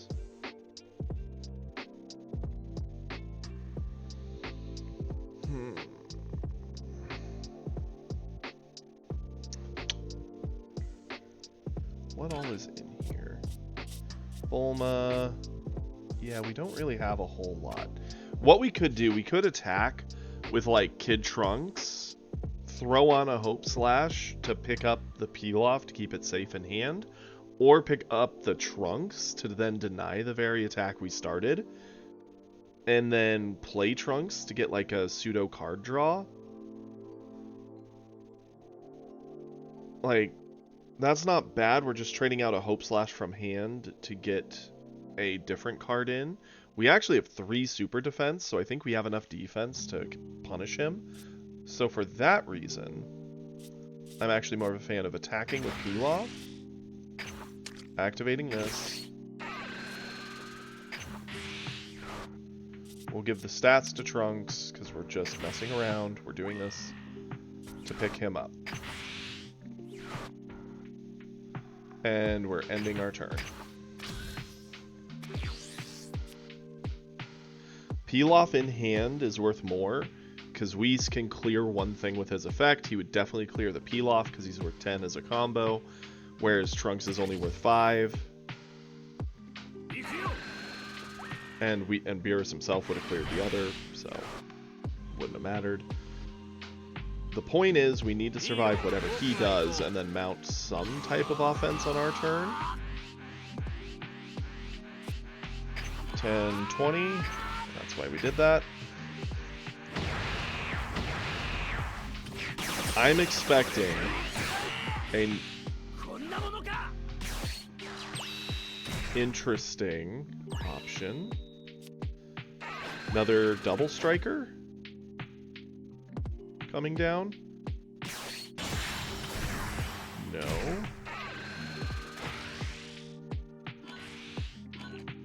Okay.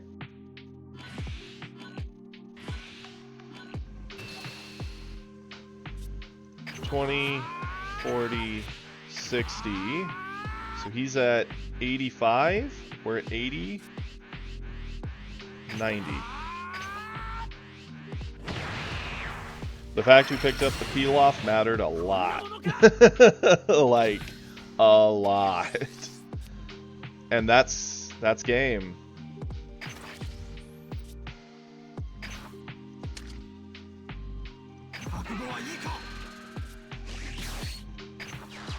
Nothing gets him out of that 4-drop.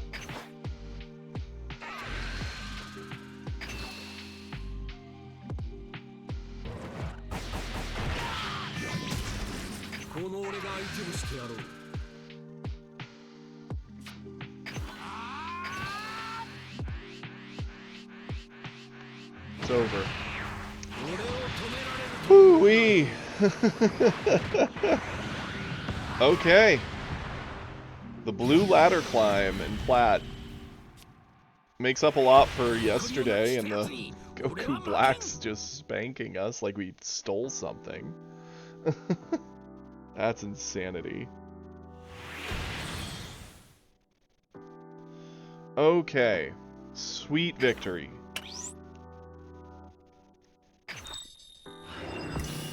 Ugh. We're halfway into Plat 3. Let's keep going. We've dropped what? We lost one game to Broly this morning? Okay. Another Beerus. So it looks like it might be a pretty heavily red day. Change this. Yeah, change this. It had some decent options, but okay. Again, Bulma doesn't feel great in the matchup, but oof, it stinks that he gets the first turn. It's a little greedy, but let's charge away the Gallic Gun. It's not going to be useful for a bit. We could set up Bulma. He has so many answers to it, I'd almost rather just keep it in hand. Our 1-drops are very, very dead into a lot of Beerus games. Too many 1-drops that counter. The fact he's running the Frieza is interesting. I mean, yeah, we run Piccolo, so it's probably just his version of Piccolo. Sure.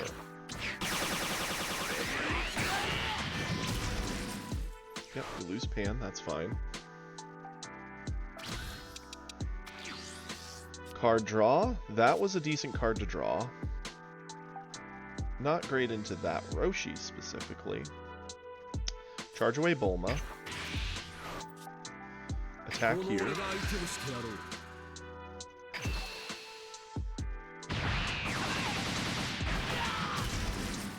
I'm a fan of setting up the Trunks.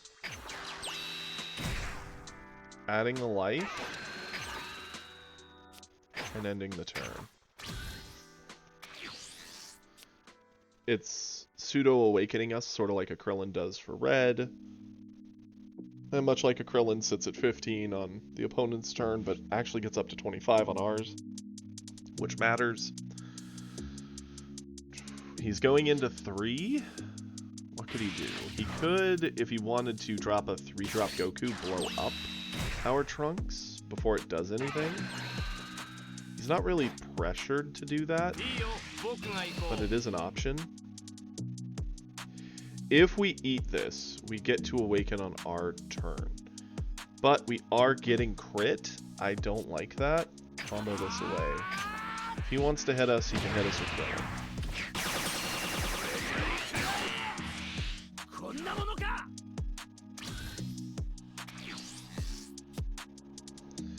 Charge away the Bulma. Attack with Vegeta, get our card draw. Okay. And step that.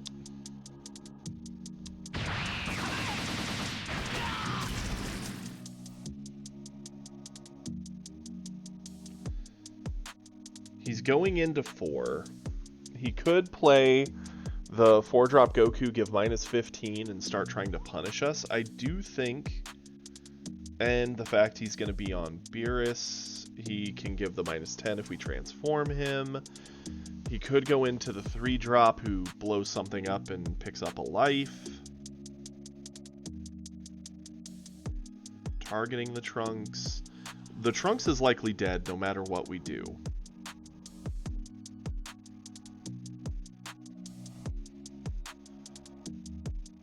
There is a world where we could go into Goten, attack, kick his Krillin back to his hand, so it's one less body on board. Pick up our own life, putting us up to 5, which is kind of nice, because then we can self-awaken the following turn with a Trunks. Swing with Trunks, I kind of like that best.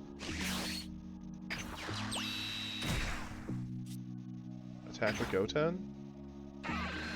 Add the life. Goodbye, Krillin. If we're gonna push, we might as well actually try and threaten the life and start getting cards out of him.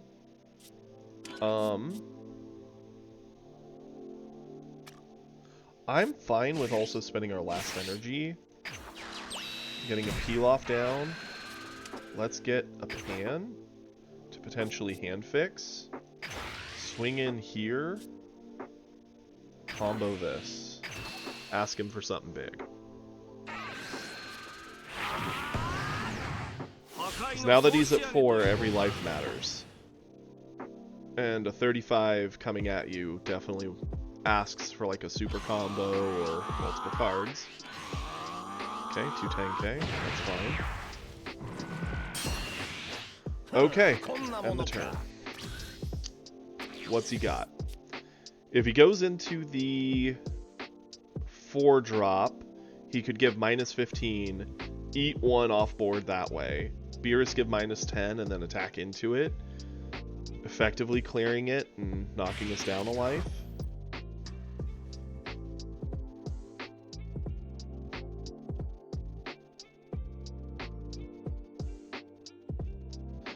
That's fair, Praetorian. I know with kids it also depends on their natural, like, sense. As a kid, I was very understanding of my losses and kind of self-taught myself card games. That's just how I learned best. Whereas I know, like, my buddy's kid, his kid has a great time when he's doing well. He's very excited, but he can get very distracted and deflated when he's not doing well or not heavily engaged, so he just kind of loses focus and wanders about, which, hey, it happens. What do we charge here? Probably the Gotenks. It's the most pointless card. We don't really have anything for the Godku since he left it ready. Yeah, let's charge the... Well, Vegeta isn't a bad option either. But he could go to board and be annoying, so yeah, let's do this. The big question we have is, do we self-awaken with our 2-drop? Or... Yeah, I think we do. I think that's gotta be the play. Self-awaken. Add the life. Flip.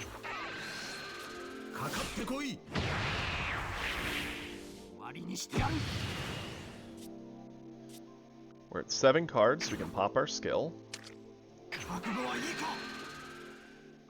Which is a good skill to have. Let's...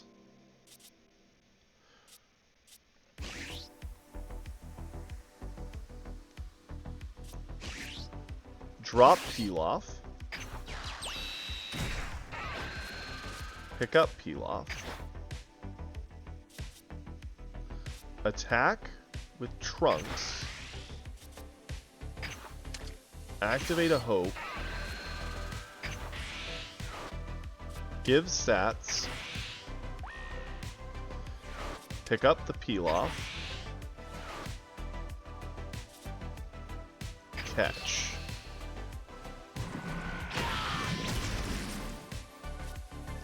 Attack with Vegeta. Combo a Goten.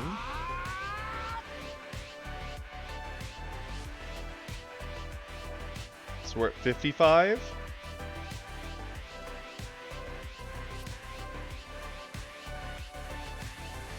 Or 45. A super combo plus Roshi.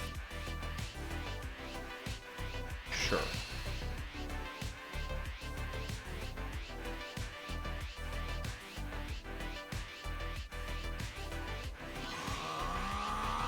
$30, $40, $50 to get over this.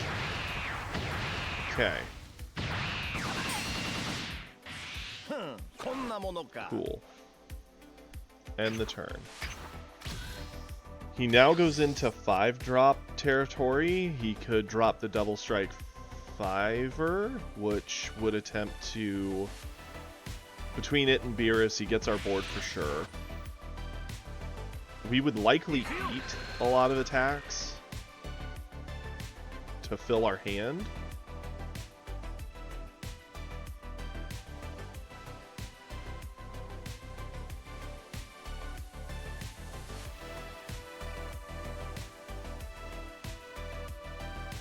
I think if he goes that direction, we might be able to win if we do everything correctly.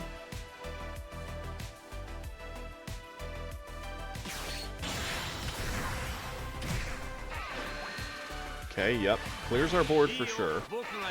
Attacks here.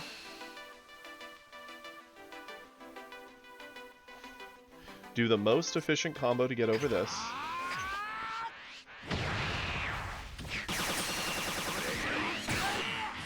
He might not attack out of fear of what he's giving us, but looks like he is attacking. That's fine. We'll eat this. Down to 3.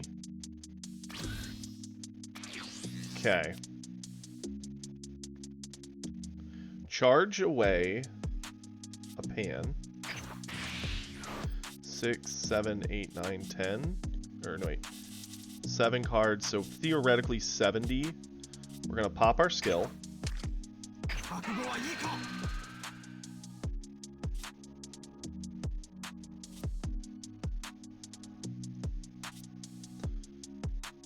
We're going to attack here.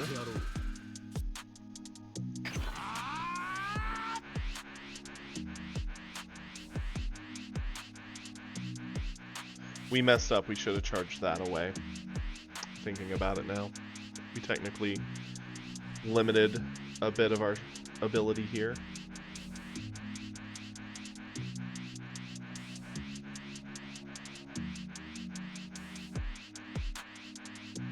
Let's figure this. So this is 35, 45, 55. We have an extra 10, 20. At 40, 55. Catch.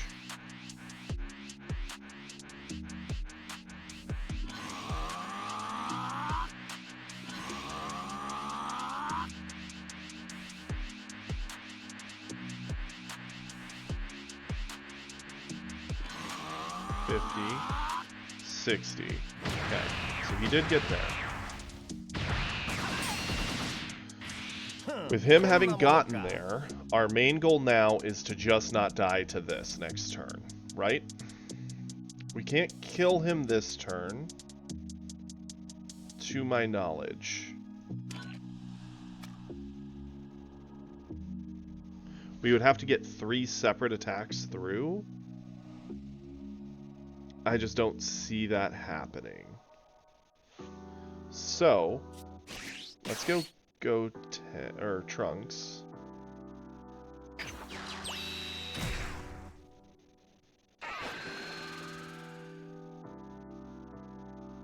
Do not add the life.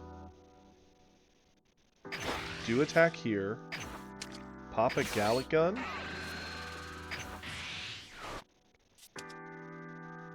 Give the stats. Okay.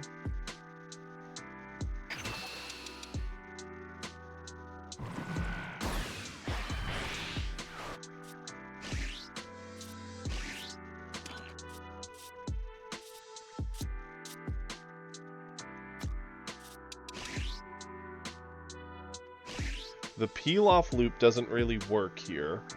Because to play a peel-off, to pick up the thing, to attack with peel-off, to pick him back up, does nothing. Peel-off could pick up something like Pan to help us hand fix, potentially. Actually, I guess, yeah.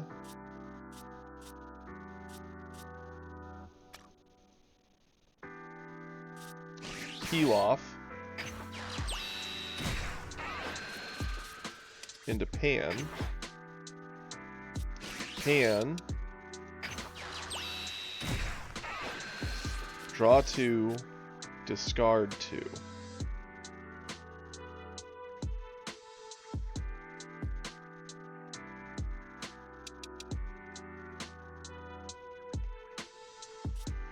1, 2.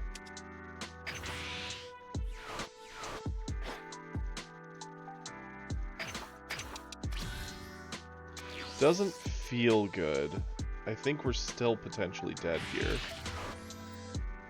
Just depends on what's in his hand.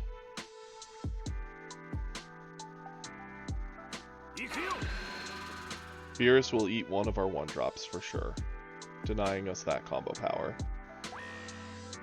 No. He goes for Trunks?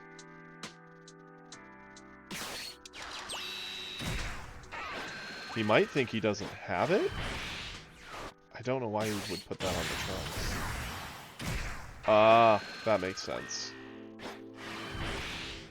Attack in, get a life that way. That's fair. Well, this is a very easy one to get over. Combo this.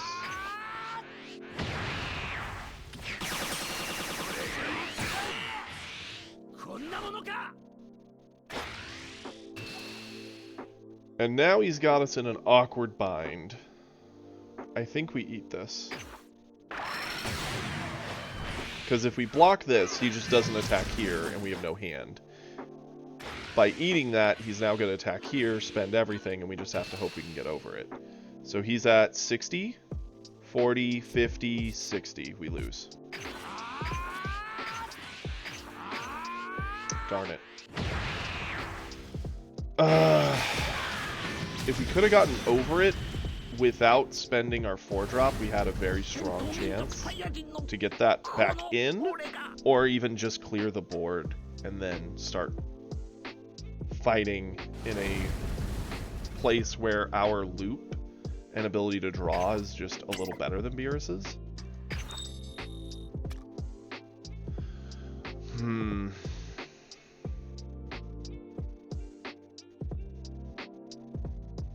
Darn. The problem is, if we put any more into Vegeta there to get over him, he had the combo.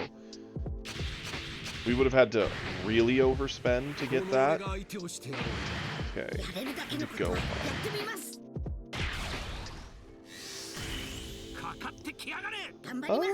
Sure. We'll keep this. It's a pretty good hand. I think we got a pretty decent chance here. Speaking of which, this seems like a good time as any as we enter into the match. Please, if you're in here and you're having a good time, if you could give a follow, it costs you nothing and it means a whole lot to me. I'm 2 away from hitting 50 when I can finally start getting subscribers and turning this into a real opportunity for myself to continue doing this and entertaining you guys while supporting myself. So it would mean a whole lot. Thank you for coming in, and I know Kiri will likely link the Discord, or I think I see it there already, so feel free to join the Discord as well. Okay. What's the play? We don't need 2 Gotens, for sure. Nothing to do with this, so let's just kind of dig around and see what we find. Bulma and a Trunks. I think we're going to ditch Bulma and this. Neither of which do a whole lot.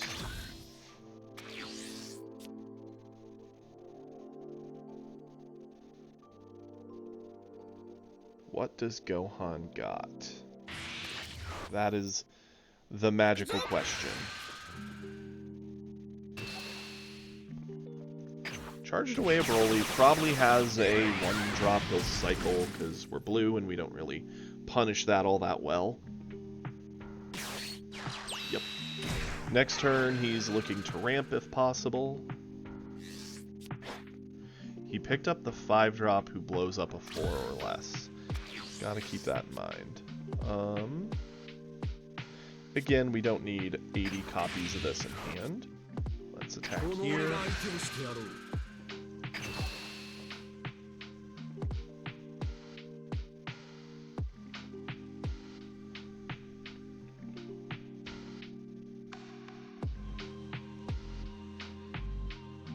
I do think the deck edit we did this morning of trading out the booze to Pan worked out well. The Pan has actually helped us dig and hand fix a bit.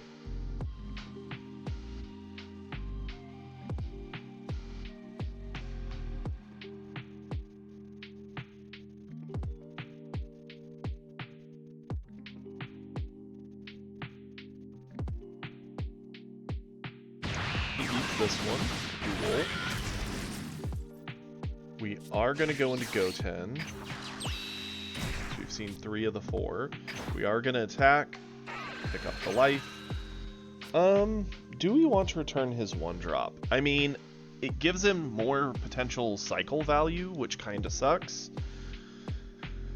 He could just... Yeah, no point in putting it in hand. Leave it on board. He can sack it from board if he wants to, which he will. By putting it in hand, it tempts him to keep it and try and get value out of it later. Which technically could make him maybe use that instead of a meteor, so theoretically it could kind of help, but if he cycles it and gets a good combo card, it actually costs us way more. Doesn't seem worth it. Too much risk. He charged I-beams, that's fair.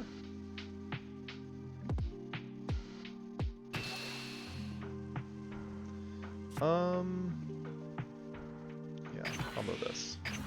We could combo the Pan off the board since there's lots of options for him to remove it in various ways, but she's worth 10, whereas that Trunks in hand was only worth 5. I'd rather combo effectively, especially since he's likely ramping into a 1-drop, because it's the most predictable gameplay on the planet. Okay. Has another of the 5-drop that eats something. We do have a Goku Black, which is kind of fun. Gives us a neat little later aggression option.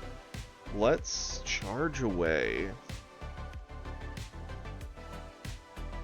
We're going to be on turn 3.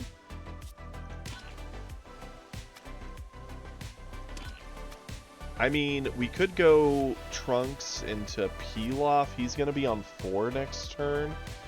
Best 4-drop is the Vegeta. Kind of answers that pretty well.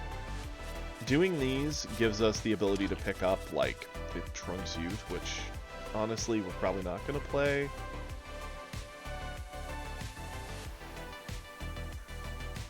I think this 3-drop Vegeta is still the answer. The only question is, do we keep the Pilaf or the Trunks? I think we keep the Pilaf. Attack here. Ooh, 2-0 combos, but both very aggressive cards. Attack here. Add the life. Do not kick that.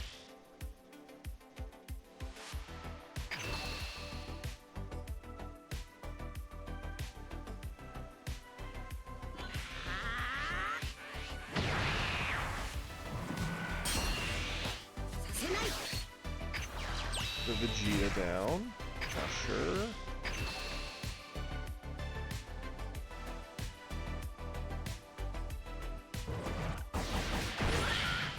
End the turn. Vegeta re-readies, so he can't be messed with.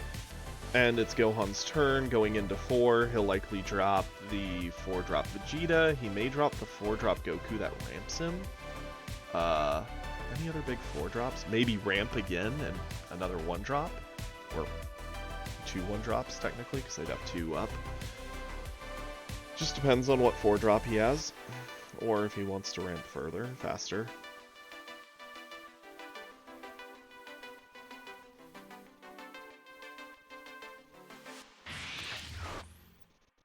Charged away one of his 5s, so he still has 1 5 in there. We will save this.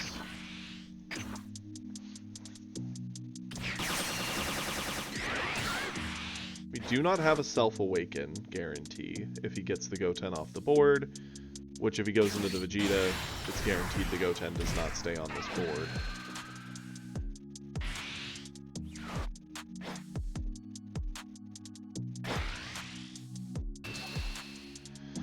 Yep.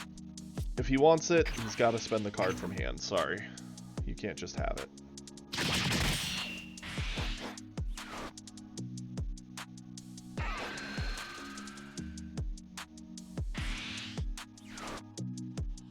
That 4-drop Vegeta is insane.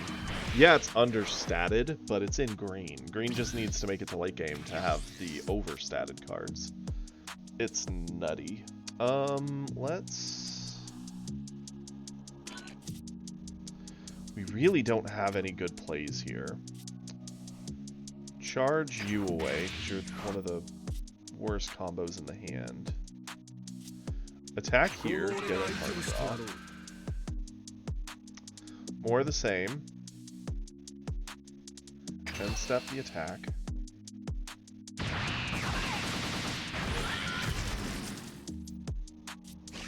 Peel off.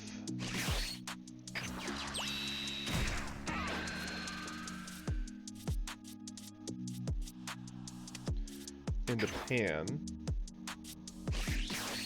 Use pan.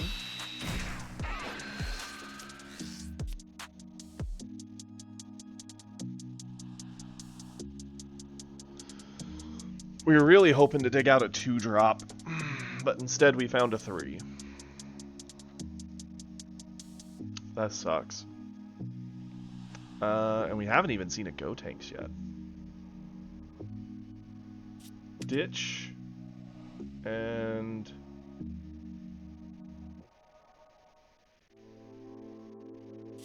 ditch.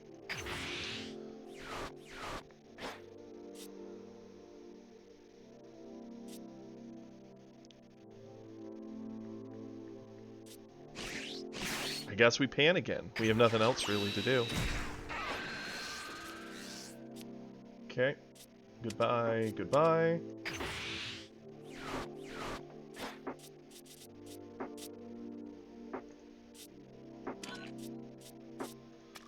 I guess peel off into peel off. Vegeta go in here.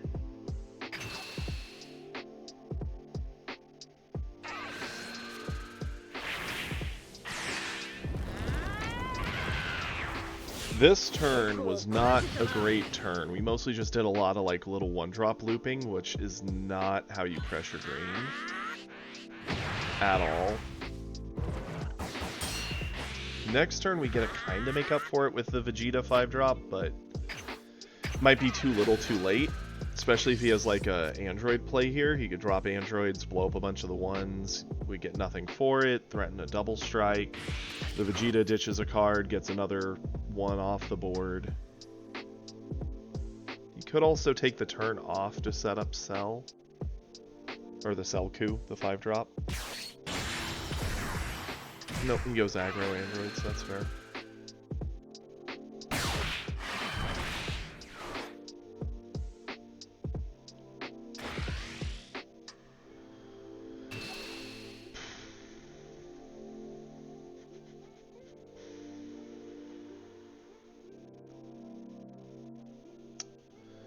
So, here's the thing.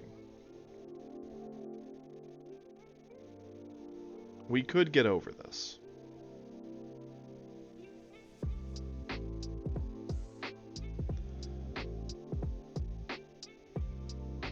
By using our super combo and one of our cards on board.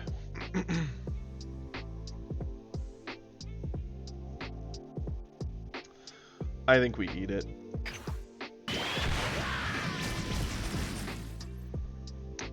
We could have gotten over it. We would have super comboed 8 pan, left a pan up as an option for later. Let's flip.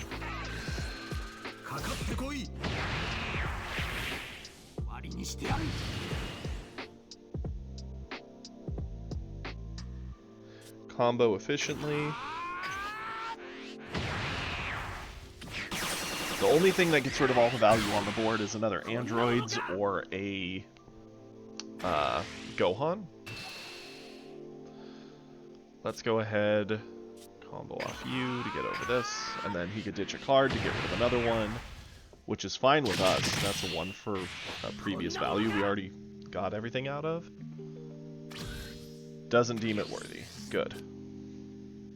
We're gonna charge away this pop our skill.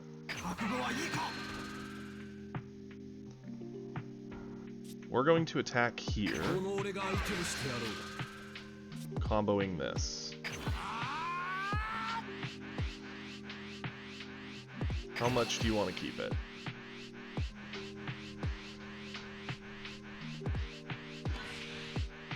A fair amount, I figured.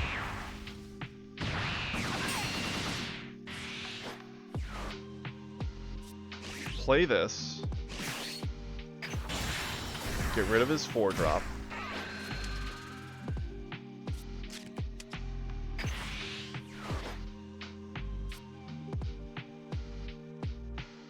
Threaten here.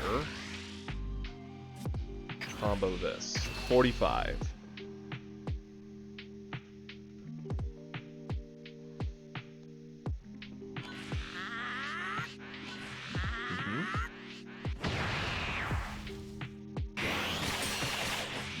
Okay. End the turn. Next turn, we might have a kill turn potential, depending on what he does. Because androids don't really answer this. We'll defend our Vegeta or our life, either way. Yeah, it's going to eat a bunch of gas to do so, but the Goku Black coming down picks up a Gotenks, creates another bunch of value by refilling our hand, and effectively gives us 5 life worth of damage on board. Also gives us a big body to fight some of the big end of green. But that's not what we want to do. We want to threaten his existence. Okay, yep.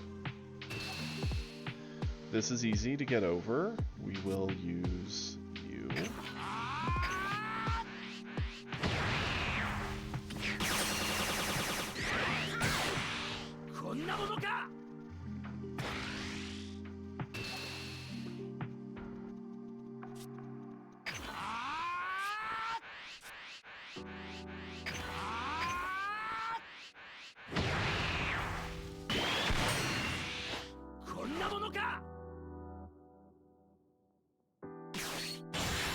Does have a Gohan, okay.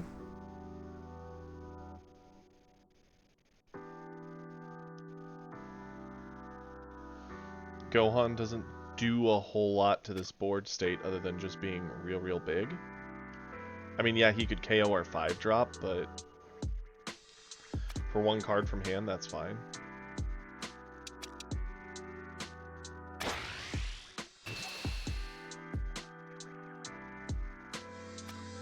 That's an on play, so if we defend this, we get to keep it.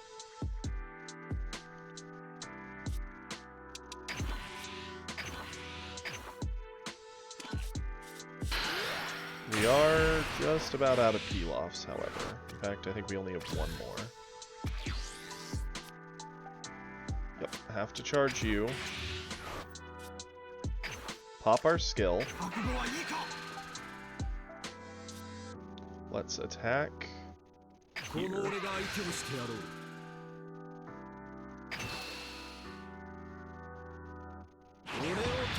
He ate this.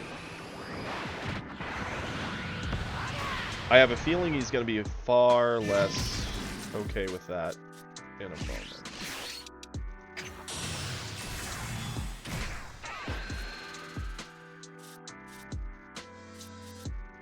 Gotenks.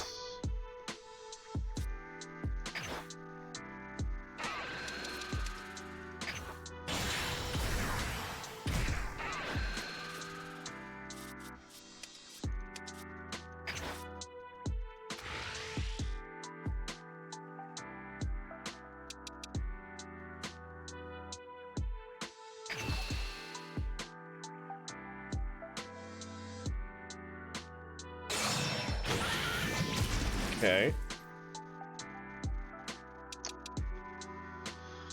Question is, what could he have in hand? He could have instants, he could have super combos, he hasn't used any of it. I don't think we see another turn if we leave his board alive. He'll use anything to defend the board that he would use to defend his life. His life is just a smaller number. Go with the double, spend it all. 10, 20, 30, 5. I don't foresee us getting another turn with his board as it is, especially if he has Broly in hand. He just charges 1, blows up our Goku Black, and then swings till we're dead.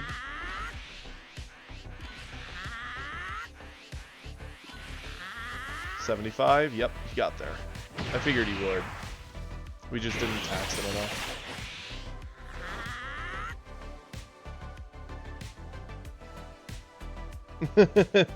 Oh yeah, for sure.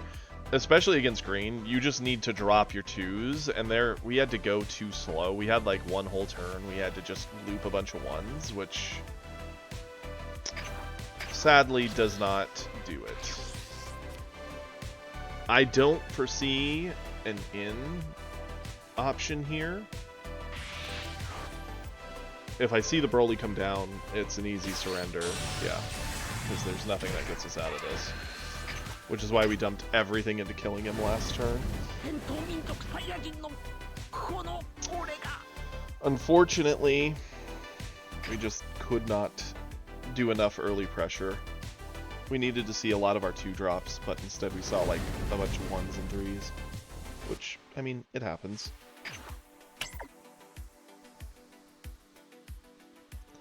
We run for the Hope Slash because we can loop it with Pilaf, and we do have 3 Gallic guns. We didn't see a single Gallic gun that game. Did we see a Hope Slash? I don't think we did. We have 7 extra cards, and we saw 0 there.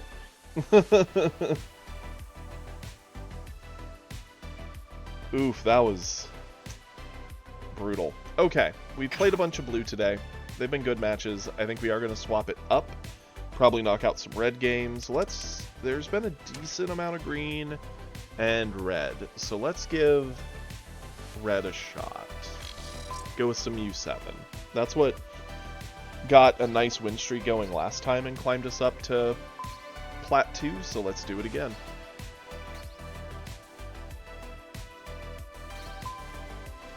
I'd like to think we could do it again. It does seem like getting up to Masters is going to be very hard. Doable, but hard. Broly makes me all the happier I went U7 Goku. Forget this noise. Change.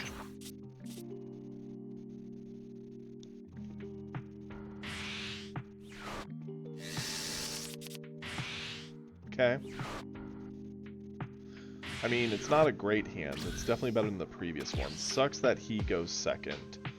Let's charge away the Kamehameha. We're not going to get there for a bit. We could set up Tien. He doesn't really have much board interaction. Other than maybe like eye lasers, which we're okay with. I mostly see Gohan's running that, not so much Broly.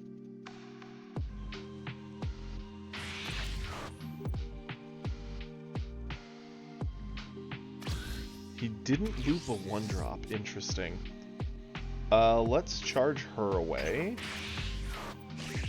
Get the Krillin down.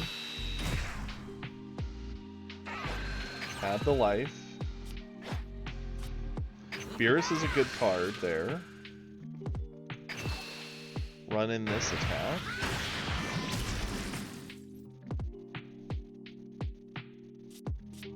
Attack. Attack.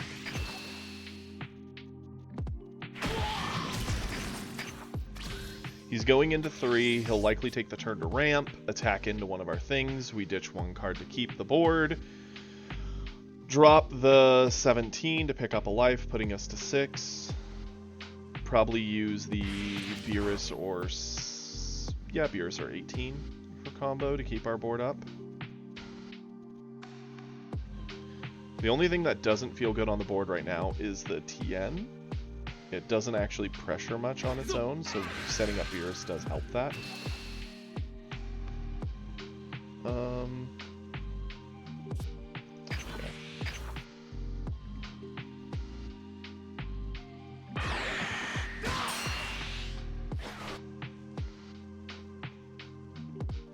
ramps.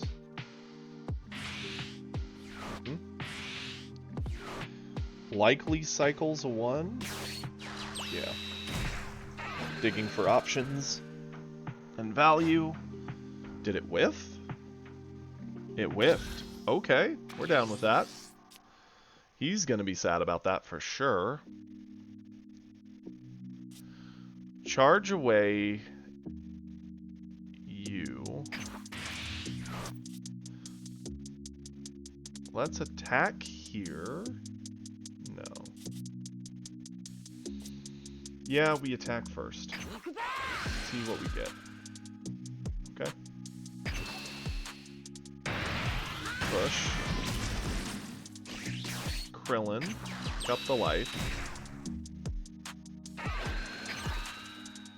A 1-drop Roshi would have been really nice there. The one that lets us pick up a life, because then we could have cycled. As is, we're just going to set up the board and end. He has no option but to attack us if he wants to attack. He can flip to get the extra energy, but he doesn't get to spend it this turn. Normally I would have pushed that last turn, but we didn't get to transform because we've seen none of our other 1-drop. The Vegeta does get to answer a card, unfortunately, but costs him a card from hand, so we'll take it. Yep, Broly self-awakens. I'm surprised he didn't attack beforehand just to get the card draw. Maybe he's just afraid of awakening me. Can't say I blame him.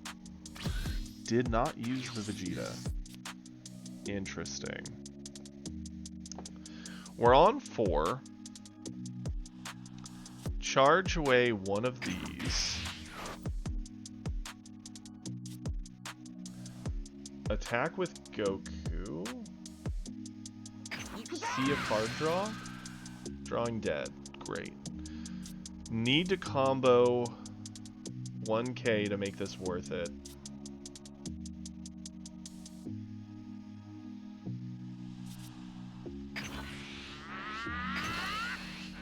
Make him have an answer.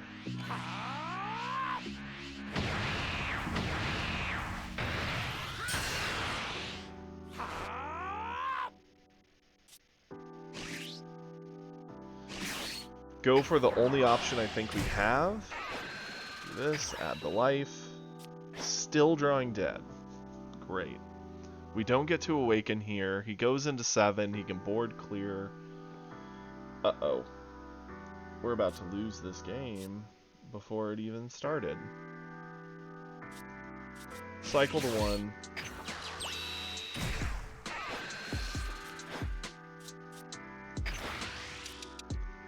Beat the Roshi.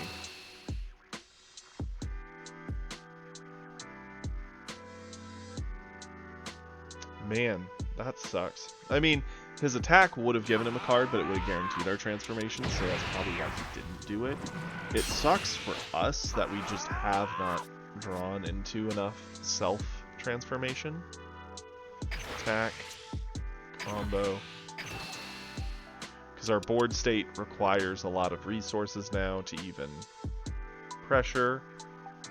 He can go into a Gohan and board clear it.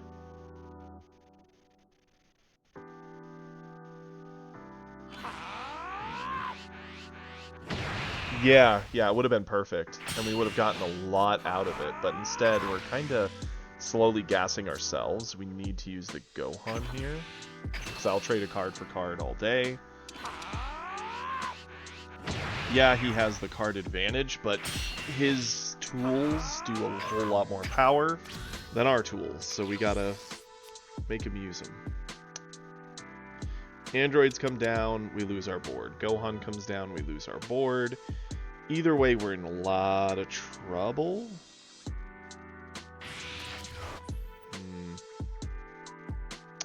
I really don't know how we're gonna pull this one out. Like, we saw all the Krillins in 17s, but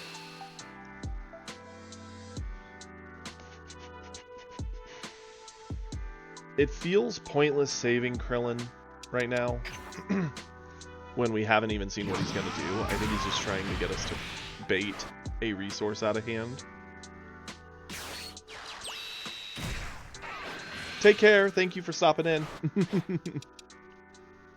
Okay, so he didn't have an option there. He just healed. So we will do this. We're still in an issue in the fact that we don't have Self-Awaken. And we really need it. Charge this. Spend 1.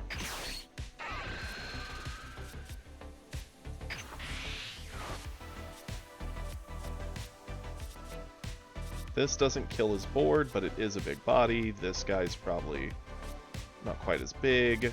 Gohan, or not Gohan, Krillin leaves us with some. I think we just got to go for the biggest body.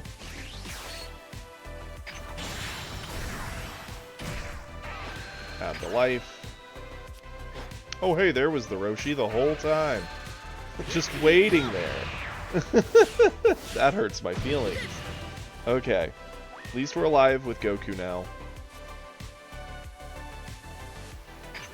Goku will attack. I mean, we have the 1 to spend anyway. Sure.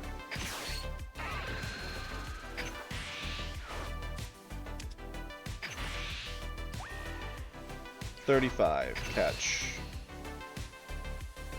This is a good opportunity to force him to use like a super combo or meteor, something significant. Krillin, ask for a card.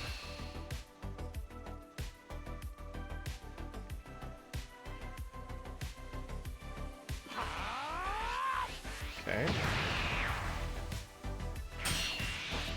17, ask for a card.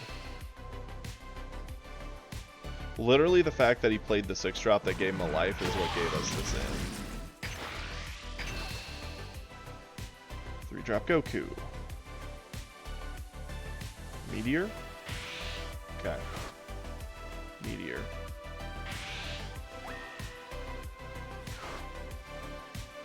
That's fine. End the turn. He's gonna bring down a Broly, likely, on 8. Because it's the play. Blow up our 3-drop Goku, attack into board. Yep. Sucks, but it is what it is. Ditching the energy to get the card draw, because who cares? You can always just charge the card to get another Broly next turn if you've got one.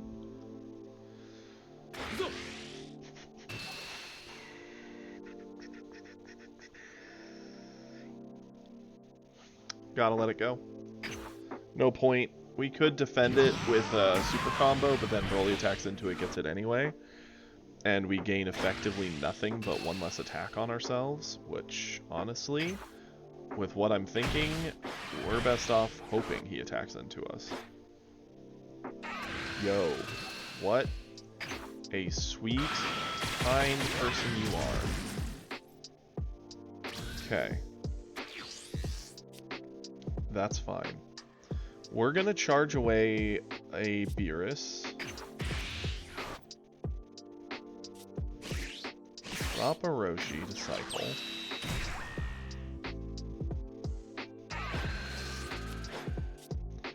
Attack with Goku. Eat this.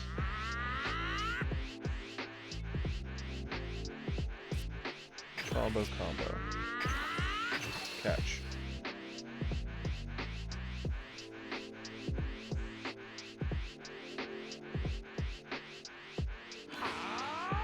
Yep. Good.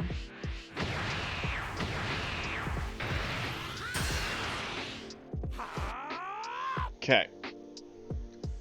Now we've got to think.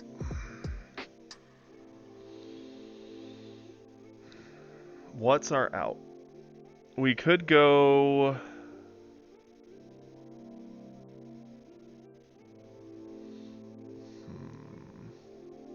I mean, it's kind of got to be the Goku still. Minus 20 on the Gohan drops it down to 15. We can attack in, killing it, clearing it. It sadly leaves our Goku out to die. He could just, if he has another Broly, he wins the game. There's no getting over both Brolys with 3 life, in my opinion.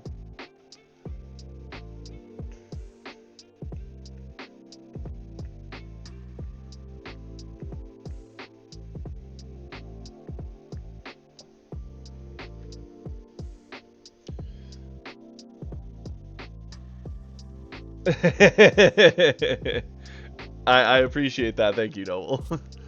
I mean, it's got to be the play, right? Everything else in our hand is super dead. Does nothing, doesn't impact the board, doesn't matter, just feels bad. The thing that I hate about this is that if he just has another Broly, he kind of wins. If he has double strike androids, he kind of wins. Kind of. The Broly is a win, like, for sure. Double Broly, we can't get over right now. Not with this hand. We've drawn 2 dead. Agreed. Agreed. I love Death Note. I've seen it fully through, I think, 5 times. I have a tendency that when I really like an anime, I just rewatch it a lot. Cycled a bunch. Does he have a 6-drop android? If so, we cry. Big Bang to clear our double striker. Okay. Sure.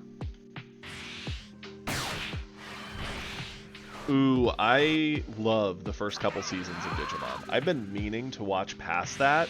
I've seen, as a kid, season 1, 2, I think 3. And I think that was it, the first, like, 3. Interesting that he basically showed us his full hand. There's only 1 card we don't know. So he went to 35. Super comboing. No, wait, he went to 30. So doing this and this gets over this very easily.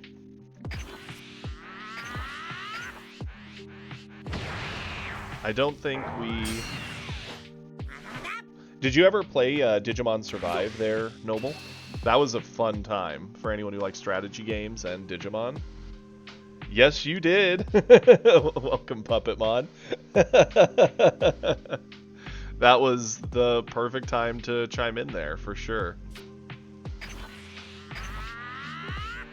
Super combo over this, because that guarantees he can't just kill us with Broly. But now he has no reason to attack with Broly. He should just pass it over to us and tell us to figure it out. Speaking of Puppetmon, he was one of my favorite of the big villains from the first couple seasons. I thought he was super cool. Skip charging? Yeah. Play Krillin.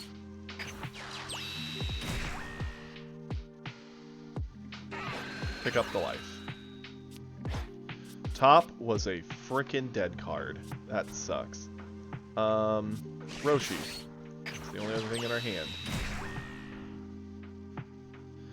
Pick up the life with his effect. Frost. Ugh, the game does not want to give us an inch. Attack with Goku here.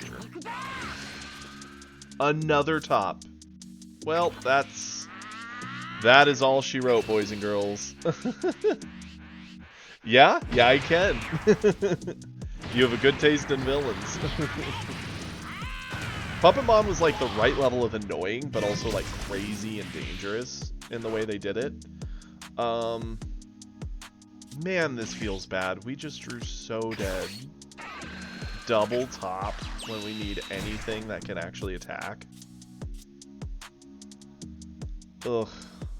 Yeah, I'm just gonna surrender. No point. Nothing we can do.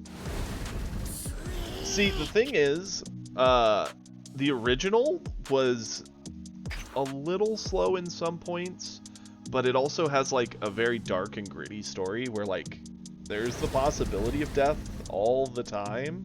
The heroes always kind of pull it out, but it is still a good time. That feels bad. Yes, you do. That very much upset me, because I actually, through not doing everything, I did everything optimally, more or less, without looking up a guide. And because you cannot save the first guy no matter what you do, he's guaranteed to die, you can't see the true ending of saving everybody. And that was devastating. I was very sad to see that, especially since the game is very fun. There are a lot of different like routes you can go. I just haven't played through it a second time yet to see the true ending of saving everybody. But I thought it was really neat. There was also some characters I'm really bad with names, so it's hard for me to say which ones. But there's a couple of them who you had to pick very specific chat options for them to like you. And there was a couple who I just kept like inserting my own foot in my mouth, so they just hated me. Change. We need our one drop, not all these extra cards. Yay. This is much better. This, we can awaken. This is an easy charge away. That's a decent option, actually. Charge you. Play you. Use effect. Oh no, I was talking about Digimon Survive. Although I love the Persona games too. I've played Golden and 5 so much. Like Persona 4 Golden and Persona 5. And Persona 5 Royal. I technically have never finished 5. I always get really, really far in it. And then I just have such a hard time finishing the game. And I truly don't know why. I love it so much, but I always get distracted by something at about the same point. It's usually also once I've kind of gotten ahead of the game, where it's not as, like, hard.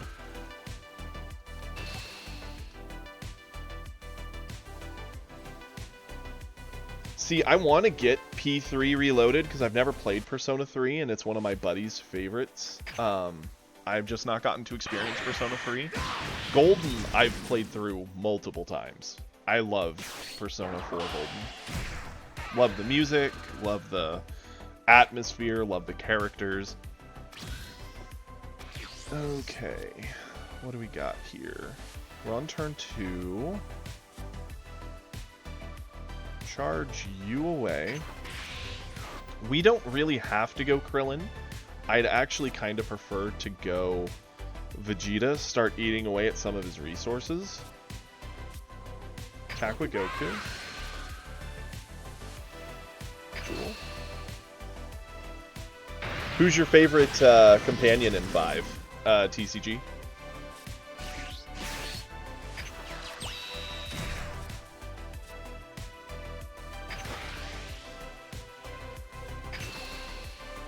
This will be the one he sacks this on, that's fine.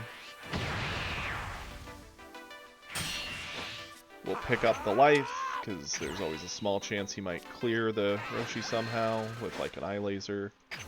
We want to guarantee our awakening next round.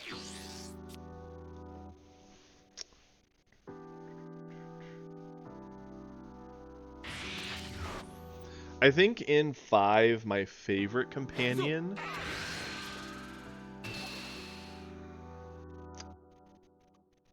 Oh man, I think her name's Makoto. I'm so bad with names. It's the girl who has the motorcycle for a persona. Question is, what do I sack off here to save? Probably you.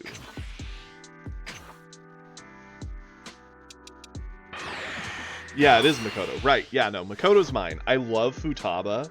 I love Futaba. She's wonderful, but Makoto's my girl. I appreciate that she's trying to do what's best and be good, but she's getting misinformation all over the place, and everything's complicated. Everything sucks. Let's do this.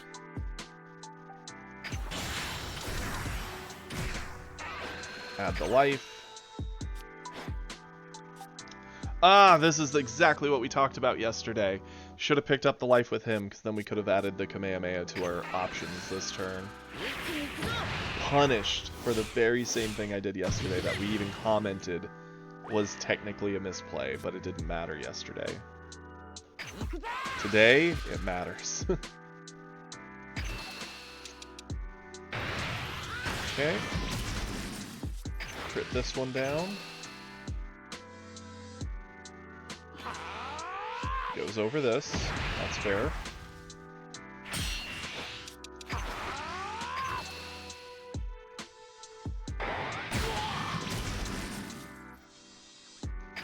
Attack here.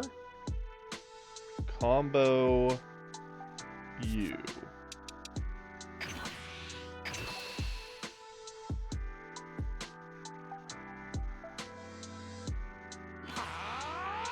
Okay. He stopped us from awakening in this turn, that's fine.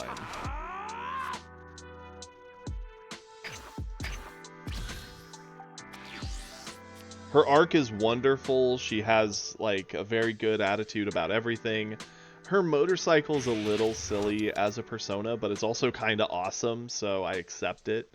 I normally am a fan of the persona being something a little more over the top, like the pirate one, Skull Kid. Love it. Think that's one of the best. He's going into 4, likely playing 4-drop Vegeta. Gaining an energy, blowing up something, probably the Vegeta if we defend it here. I think it is worth defending. We're going into 4. Probably going to do double Krillin. We are getting to the point that we have a lot of non-combo in hand, so we do need to be cautious of that, but we want to force him to have the Vegeta if he wants this. Okay, so JoJo's I have a very complicated history with. So, my ex is the one who is like, hey, I've heard nothing but great things about JoJo's, you should love this. And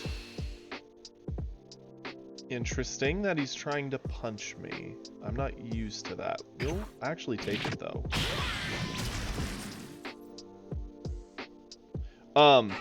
But I tried to get through the first season, and I just couldn't.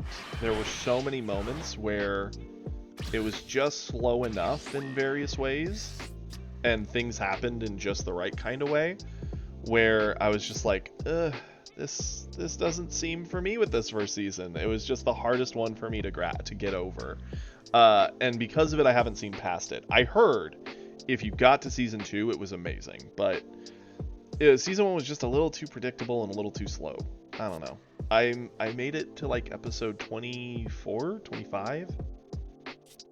Let's see. I'm thinking we charge Beerus here, actually. Pretty dead. Okay. We've got options, right? The 4-drop is not sticking around at all. Yeah. Season 2, I heard if you made it to season 2, it was a great show, and I heard that there's like a lot of strategy in how people use the stands, and that it's more like chess, which that type of stuff I would probably adore. I just couldn't finish season 1, but I probably should go back and try again. It's definitely something I should do. So we could go Krillin, attack 1, 2, 3, 4 times at him. That is decent. He's going up to 7, so he's getting a board clear. It would be good to get the Vegeta just off the board as an option. To do that, we have to go into 3-drop Goku, which I'm actually okay with doing. It's 1 less attack, but it also clears an option of his. Don't add the life, do blow that up. Attack with Goku first.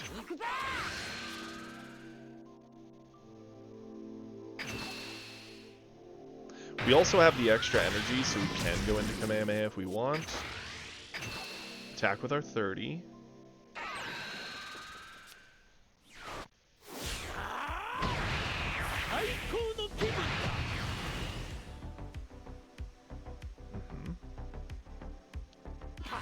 Get a card out of his hand. Nice. you. Another card out of his hand.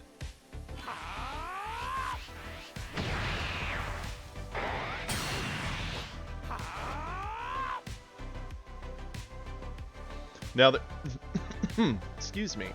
There is a world where we could attack with Roshi with a Kamehameha. Essentially just trading card for card. I kind of like that.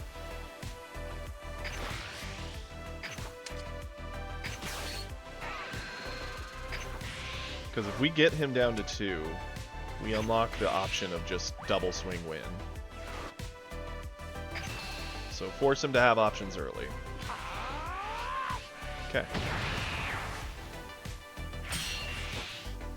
Sure. Gohan or androids are his best bet here. Androids blow up our 2 Gokus, give him the option to try and attack and double strike in to kill. Gohan just resets board status for him. When is Selku? Does neither. That is not good for him. I've heard great things about Baki. I have not seen it. I've seen a small clip or 2. I hear it's really good for fighting.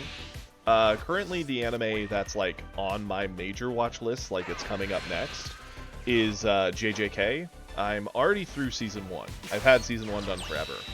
I need to see season 2, but I've been told to watch the movie first. So I need to watch the movie, then see season 2.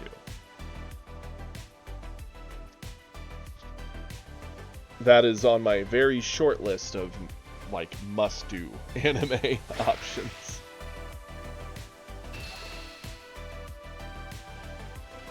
Okay. We definitely save here using this. He kept 1 energy up. He's definitely signaling... Oh yeah, I've already had a fair amount of, like, JJK Season 2 spoiled. But I'm okay with that. Spoilers don't necessarily detract me from watching it. If anything, they sort of hype me up. The only time I hate spoilers is if they're like... If the show is a lot of, like, deep intrigue, and you ruin it, then I'm very sad. But...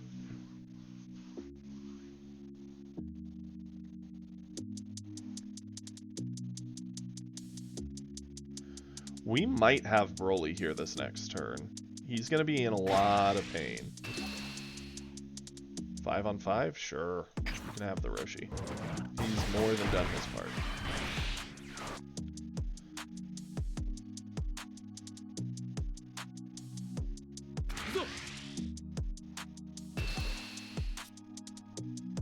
Yeah, there's no threat of death here.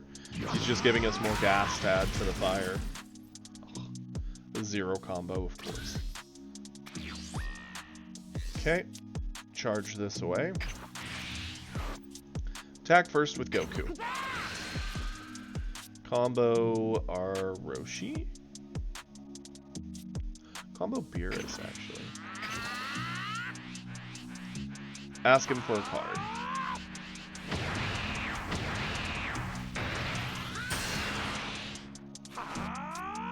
Attack with 3-drop.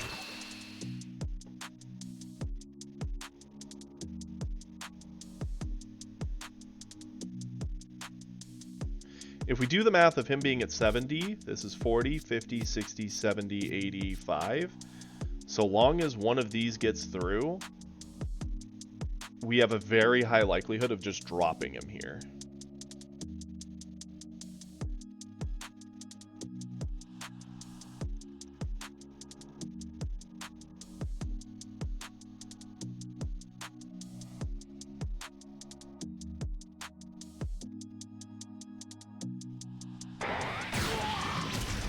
Okay. Let's give him the option of spending something here. He doesn't. Interesting. I feel that is a mistake on his part. Krillin.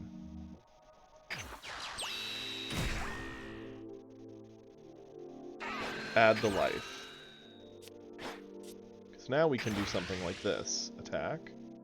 Ask for a card.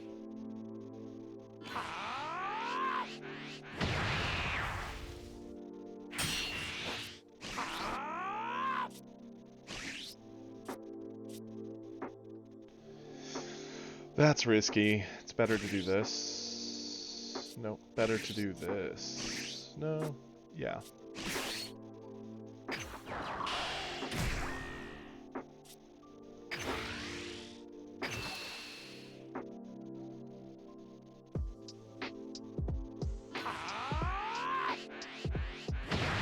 Yep, there's the super combo. Now here's the thing.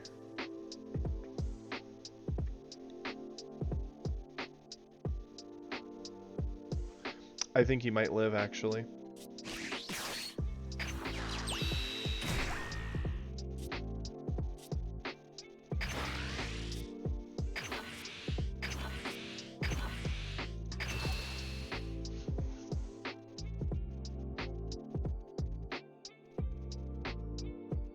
The meteor gets him over it. Yeah, darn it.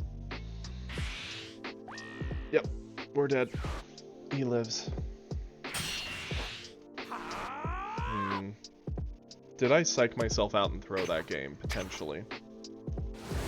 Had we gone into that, not attacked with the Goku, would we have gotten over? He had super combo meteor. No, he would have been fine. Darn it.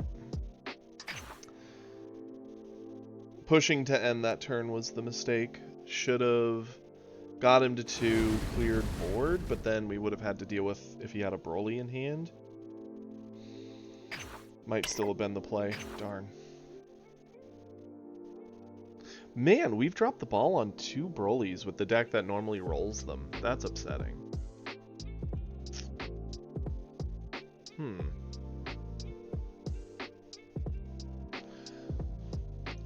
That's rare. I don't like it.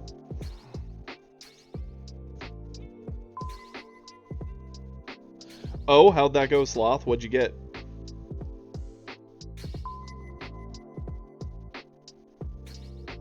Okay. Did you pull anything sweet from the 10 drop?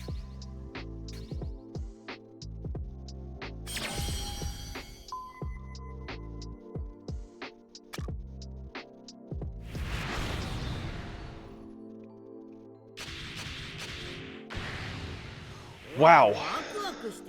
Another Broly game. Lots of Brolys today. I'm happy we're playing this deck because I feel it's one of the better at fighting them.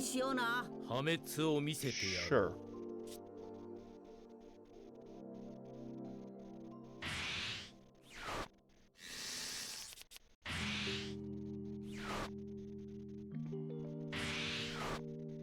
Cool that we get the bonus energy.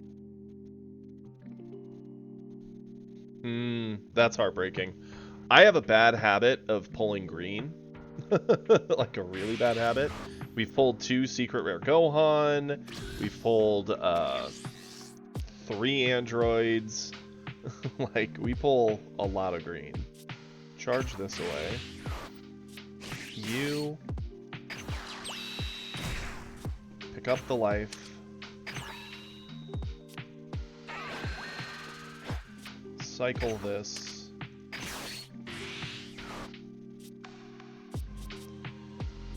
Get the 3 drop. Attack with Goku. Okay, this is going pretty well.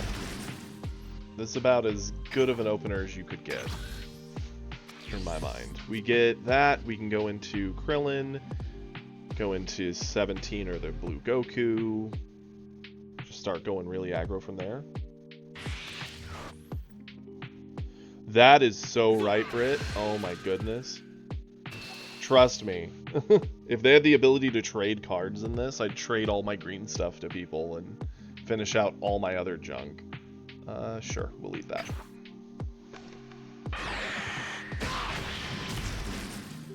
Next turn.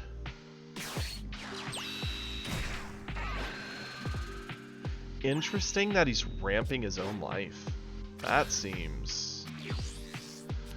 scary. I don't know why he would do that to himself when we're happy to do it for him. Welcome, Ma. Man, we've got the whole crew in here today. I just haven't seen Epic yet. Otherwise, it's all the usuals. I love it. Let's charge away top. I don't think we're going to take the time to set up top. We are going to pick up the life.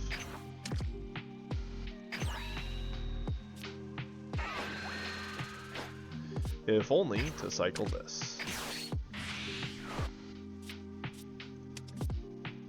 Another very good 3-drop. I think we're going to actually go up to the 3-drop here. Add the life, blow this up. We're now transformed. Flip.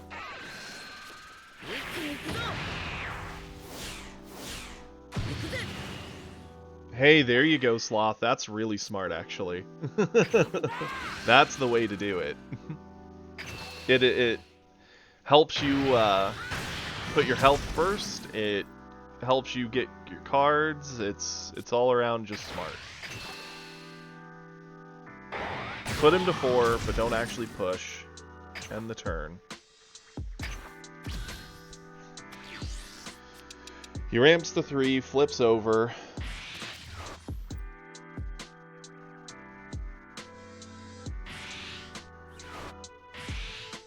Yes, so I did actually get a disconnect loss last week.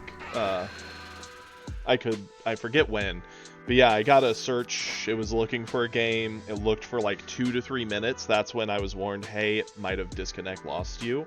Sure enough, I rebooted the game. It immediately popped up saying I lost points because I disconnected, even though the game never actually popped up. I was very disheartened.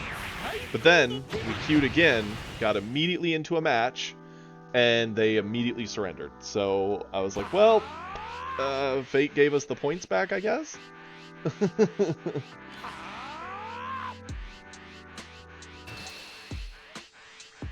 Yeah, for real though. Like, if buying gems convinces you to quit and improve your health, I think that's a wonderful win-win. I mean, we could just use Roshi here. That counters that, and then we just use one of our Beerus to make it very effective. In fact, we could just use this Roshi here and laugh our way through. Oh, your opponent disconnected, but you lost? I have seen a version of that. It sort of happened to me. I didn't get the loss, thank goodness. I was sitting there in a game, and it said my opponent was reconnecting, and I waited like 2 to 3 minutes, and I was like, are they reconnecting, or is my thing just being dumb? And I rebooted the whole game, popped it up, and my timer was actually ticking down, because I was the one disconnected, but the game wasn't telling me. So that might be what happened to you, because if you didn't notice it and reboot it, it might have ticked you out of time, and considered you disconnected while you were actually sitting there looking at the client that isn't responsive. Charge that away. We're on 3. He's actually already transformed. I think this is a good time to lead into this, because we're still so early. We'll attack with Goku. We're gonna combo Tien. Yeah, game glitches suck. There's 2 I've seen in this game, so actually 3. Very, very early on, and I think I have the footage somewhere. I'm gonna try and find it, although considering all the hours... Oh, darn it, I messed this up. Should have had another 5k on it. That's on me. This is what happens when I get distracted. Yep. Darn.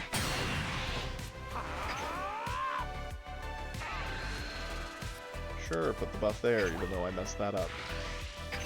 Anywho, I also had a glitch where I saw an opponent use a extra card to give a buff, but then it didn't show the buff as stats. Like, you didn't see the little green buff on it, and the base stats were still the base stats of the card. And I was like, I know I just saw them do this, but it doesn't show the stats. And I was like, well, is there something I don't get? Did it not apply? And so I didn't buff, and it did then show the stats afterwards as they rolled in, and it killed my card. And I was like, oh no. And so ever since I saw that one time, I've been afraid of it since. But I haven't seen it since, so what do you do?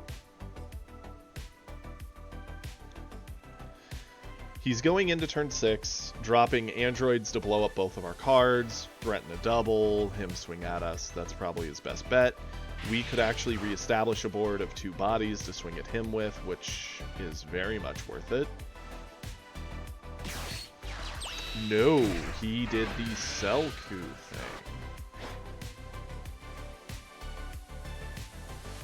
Oh yes, my soul wanted to leave my body for a moment. I was very upset. Speaking of which, while we're waiting on him to wrap up his turn, thank you everybody for joining me. If anyone here is not following me, it would mean a lot if you could give a follow. It costs you nothing, and once I get to 50, I officially can start getting subscribers and making some income from this and turn it into a real opportunity to support myself while still having fun with all of you. Yeah, we're just trying to get to 50, and I see someone did, so we're at 49. Did we hit 50? It says we met 50, even though it's not updated. So whoever followed, thank you so much. We're officially at 50 according to that thing that popped up. So thank you. And join our Discord. We're in there all the time. We're chatting, having fun. What do we spend to keep? We're going to spend you and Beerus? You and Beerus. Thank you. Yep, it just updated. It now shows the 50. So, we've done it. I can officially... I don't know what I gotta do. Probably go into the settings and approve everything. But we can officially now have subscribers. I can start running ads, getting some money, and turning this into a real opportunity to have fun with you guys, entertain you all, and still, you know, pay my bills.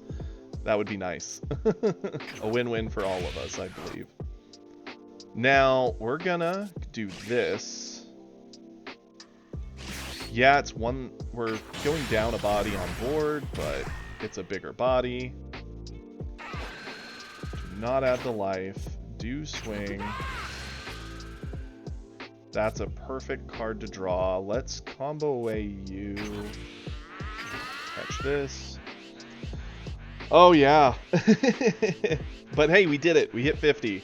It's official. I can now start making this into a point where I can do this as my job, entertaining you guys, having fun, and keep our community growing. Yeah, that's fine. I'll take it. At least we hit it. Cycle this. Get the card draw. Dead card, that's fine. Attack here. Give the buff here. Catch. Oh, man, I'm not gonna lie. I was really nervous. I had no clue if people would enjoy joining me for stuff like this and having fun, so this means a lot, guys. Thank you all, seriously. I'm very excited and happy. And a little bashful, I guess, or shy, but hey. Okay, I did tell her.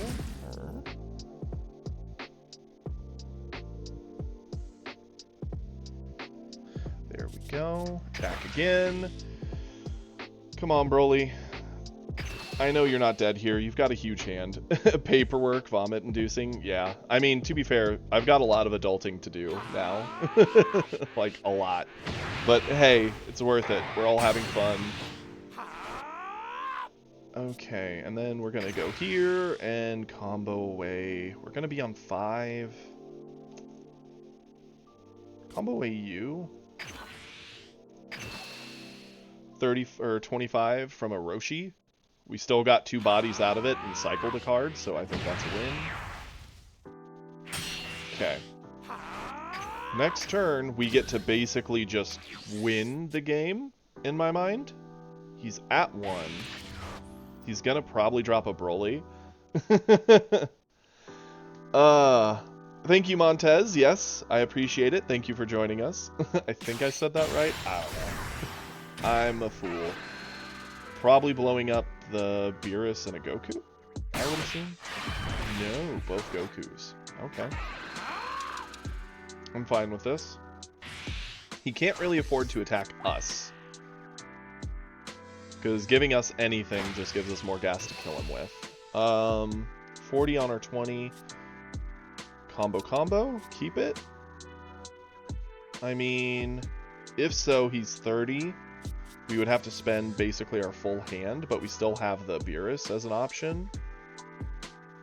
And it keeps this Beerus in play? Sure. That actually seems worth it. So we got the 50 followers. Now can we just get back to Plat 2? I mean, the ladder, it must be climbed, right? He has 2 energy up, so he might have 2 meteors? This is risky, but I think it's the play.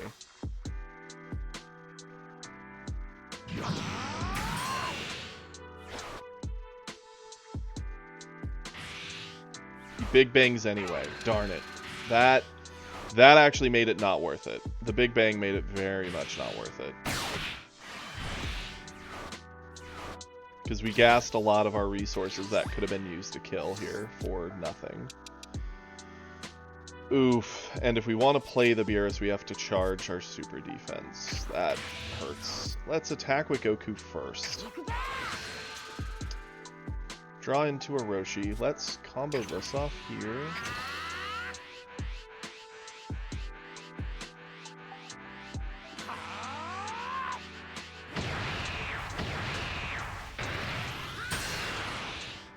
We still have an out. Confirm this. Do not activate the skill. Swing in on Broly, yeah. Combo to 50. His Meteor only gets him to 50, so he would have to have Meteor plus. There's the Meteor. Does he have the plus? He does. Okay. Play goes back to him. He can win the game here if he has like a Broly. Ugh, I feel sick. The fact that he big banged us. We should have just accepted the Beerus getting cleared. He's ditching an energy, so it's not a Broly in hand. He has 3 damage on board. If he gets another double strike android, we're dead. Probably. Because we would only get 2 cards. We'd have to get super combo plus regular combo. Of 5 or 10. Yep, we got nothing against the double. Sure. He did get another android. Yep, that'll do it. We did not get the cards to get over that. Darn it. Heartbreaker. Ugh. I'm too happy about getting 50 that I don't mind that we lost, but I'm mad at myself for falling for spend resources to keep Beerus for nothing. Ugh. Had we just kept the hand, we would have probably been able to just outvalue over multiple bodies. Does not feel good, that loss, but that's okay. U7, actually here, U7 is 0 for 2, 0 for 3. Today is not the U7 day, and the funny thing is it's fighting the matchup we actually like best. So, if that's the case, we haven't done a lot of Beerus love. Beerus is a fan favorite amongst many of our regulars. Let's give Beerus a go. If we can't out aggro, maybe we'll outvalue. Speaking of which, let me pull this up.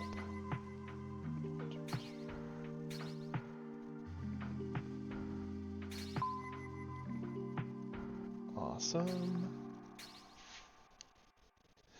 Well, guys, how's everybody doing? Well, I hope.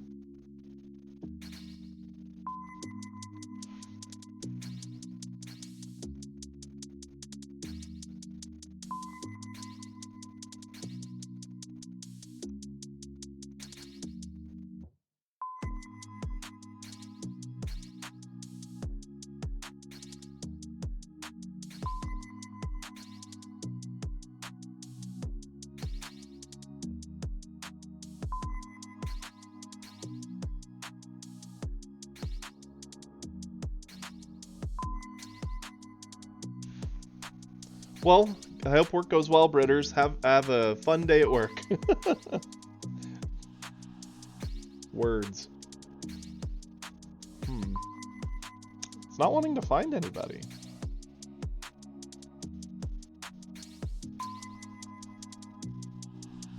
Is it because we swapped a Beerus? Are they just that afraid? Okay, we found something finally. Okay.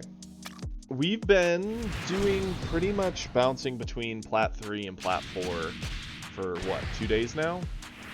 After a big backslide. Another Broly match. This is what, 4 in a row?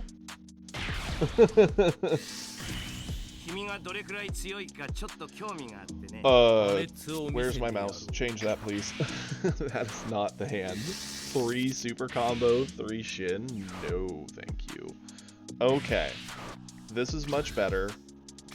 We get the bonus energy. That's actually really big, because that's going to let us continue to play 2 drops and just start putting the pedal down. We have 2 life pickups. So we can get ourselves down to 6.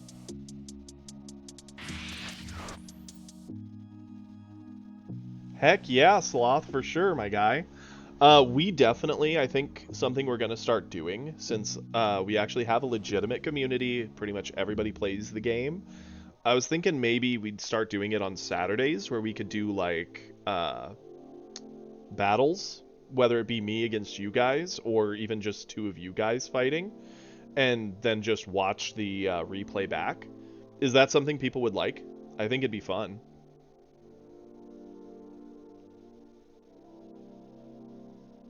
Because we could do stuff like me playing against you, or me playing against, I know Prey really has fun when we play against each other. We haven't done it in a minute, but... welcome back!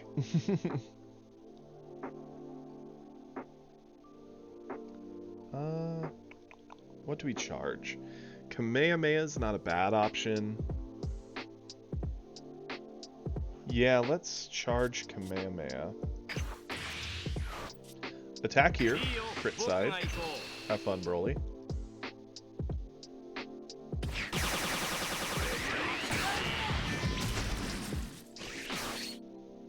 Set up the Krillin.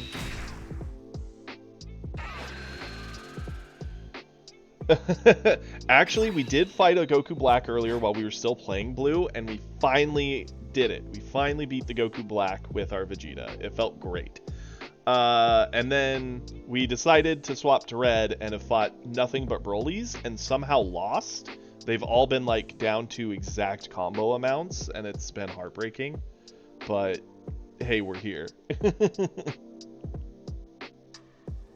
Fair. I appreciate that, Sloth. Question is, do we attack?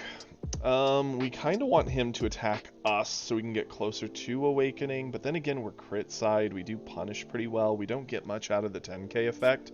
Yeah, let's do it. Let's push. The faster we start slapping Broly, the quicker he needs to start doing things.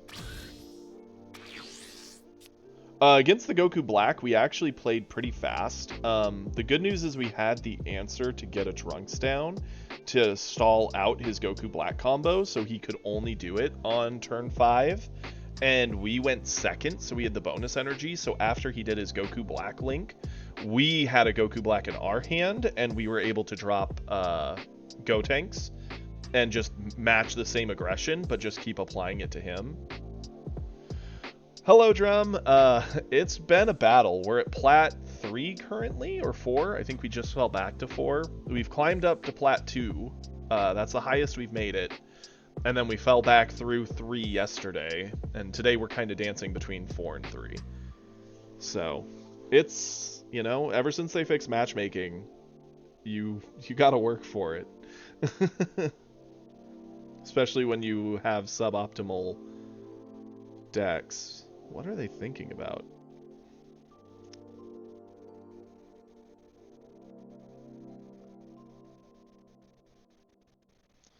Yeah, I'm pretty happy with it, Louis. Or Luis. I assume that's Luis or Louis. Yeah.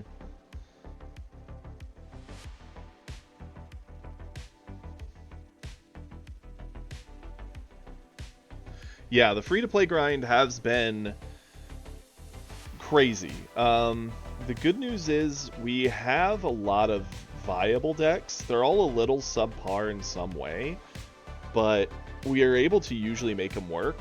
We're not just losing to outright card power at this point, because we've had enough 10 pulls that our decks are close enough they get there. They're just not as consistent, because just as an example, you'd like run 4 hit in a deck, we have 3. You'd probably run 4 of the 3-drop Goku, we have 2. So we end up in situations where if we had the right card, we would have won, but we lose because we didn't. Or, much like last game, I fell for a bait by my opponent because they attacked into our Beerus, our 20k Beerus, with a Double Striker. We spent 2 cards to keep it. Broly attacked into it. We spent 1 card to keep it. And then they big banged it anyway. And so we spent 3 to lose the resource. It was heartbreaking. Do we keep Krillin? Yeah, I think we do. Combo off this, keep it on board, because we're going to get a card out of him eventually for it.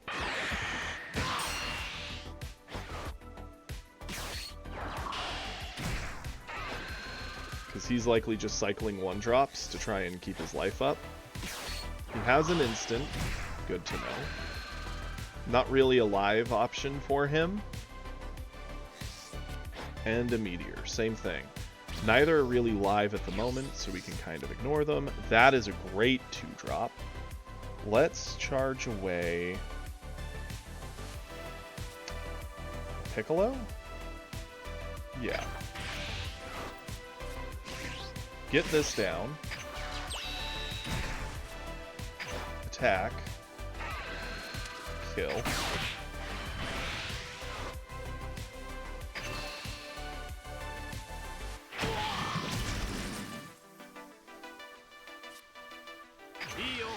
Attack with Beerus. This is where I'm expecting he'll use both. That's fine.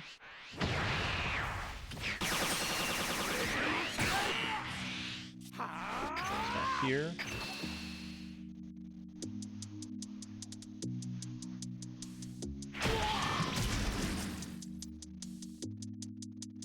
Ooh, yeah, not seeing Golden Frieza or SR Ginyu is huge. Let alone in Master, like... Oof. And I feel like, again, with Plat, I'd say probably a third or half of the games we play are against Master players also. We actually, the Goku Black we beat earlier with Vegeta was a Master tier Goku Black, so that was pretty nice.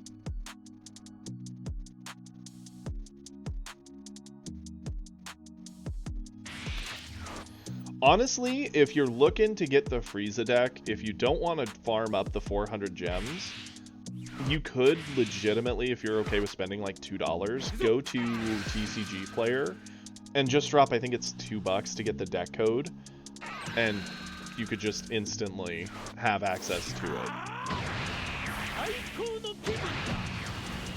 Now, if we were playing any of our other red decks, we would try to save the Krillin here. In the Broly matchup, now that he's transformed, it's actually a pretty bad card, so we're gonna let him have it.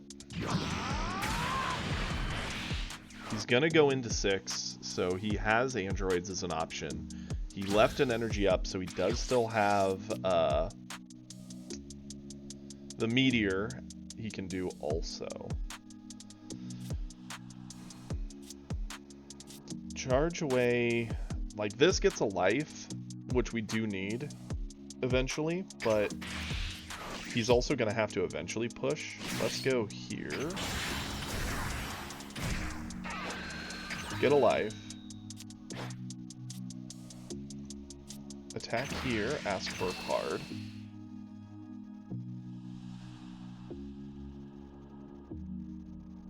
That makes sense, Drum. Cell looks really cool. I think he's going to play a little differently than the other greens we currently have. Instead of just trying to build his energy up more or less infinitely, he's going to want to like weirdly dance around 6 and back to 5 and then back up and then back down, which I think is actually really cool. I truly wish you luck in getting everything you want for it. Attack with us is a crit.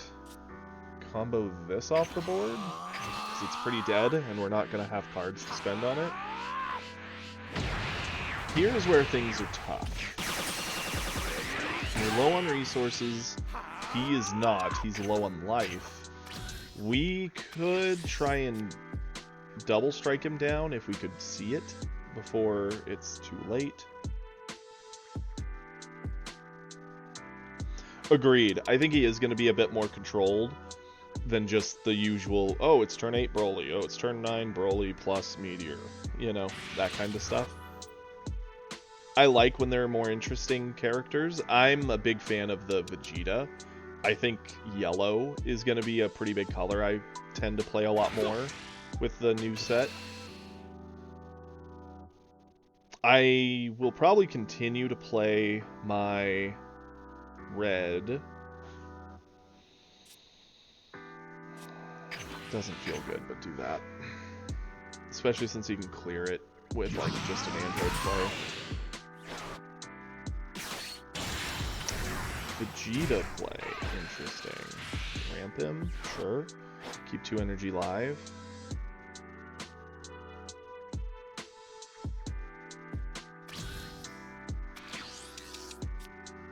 Okay. Well, that's got to be the play, right? I mean, I don't see any other option with this hand. We don't draw because we're still on crit side. Just pressure out what we can. Try and get a life lead further.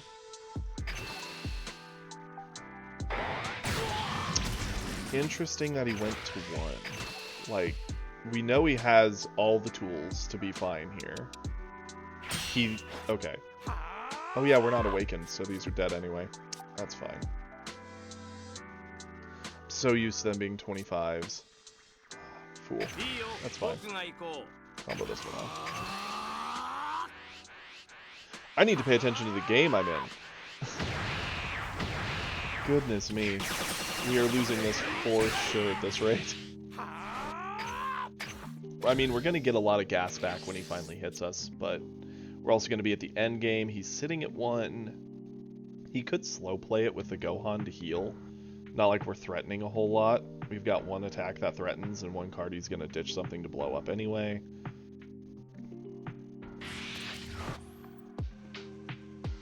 Oh yeah, Senzu Bean's going to be nutty. Like, real good.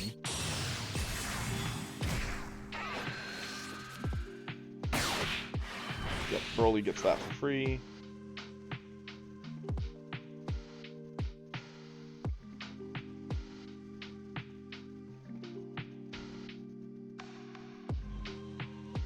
I think the neat thing they're doing with the next set is adding so many different loop options, because you're going to have like Senzu Bean being a decent option to keep your life up. You're going to have Zamasu in blue, who will pretty much always use his effect to stack a life to 3, and then he'll let you hit him to go to 2, and that's effectively a card draw in a way, because he'll get the thing to his hand, but he himself does not do card draw. So he's going to have to kind of do those awkward loops. And then you've got stuff like...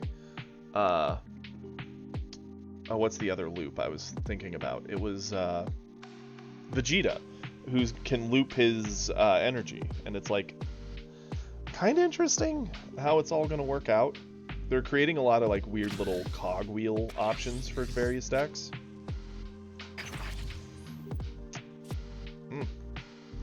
Well, we're kind of watching Broly. This is awkward.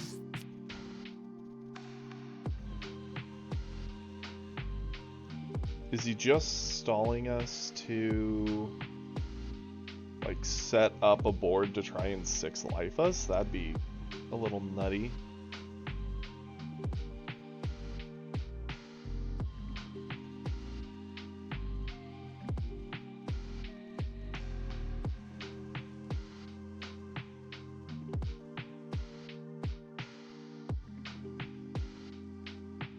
We don't get card draw, we're crit side.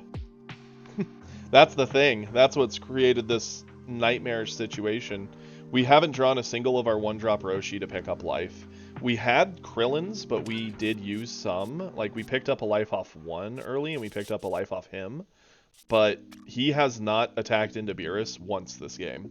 He's played very defensively, and we're crit face. We don't draw when we attack. So we're just kind of stuck watching him until we either draw something to self-awaken. Like, we've got him on 1 life. That's great. But what good is that doing us right now? Nothing. He doesn't charge, because why would he? Yeah. No, you're good. All crit leaders do not draw when attacking. So Goku Black, Beerus, and Cooler do not draw when they attack. They just threaten to crit, and they attack as a 20k, even in base form. No, you're good. You're good. No need to apologize. I don't get what they're waiting for. Like, are they just hoping to build an Exodia in hand I can't overcome to do the last damage? Maybe? Yeah, Starter Coup is actually something we've spammed a lot. We got a lot of success. What is this hand? And why is he playing this passive? He has a freaking Broly on board. I hate it. Okay. I mean, it sucks to not charge, because if we get a 5-drop and like a Kamehameha,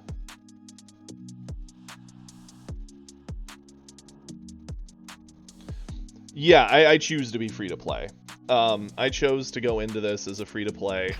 The only thing that has gone into this is I spent like a couple bucks to get all the starters. And that is it.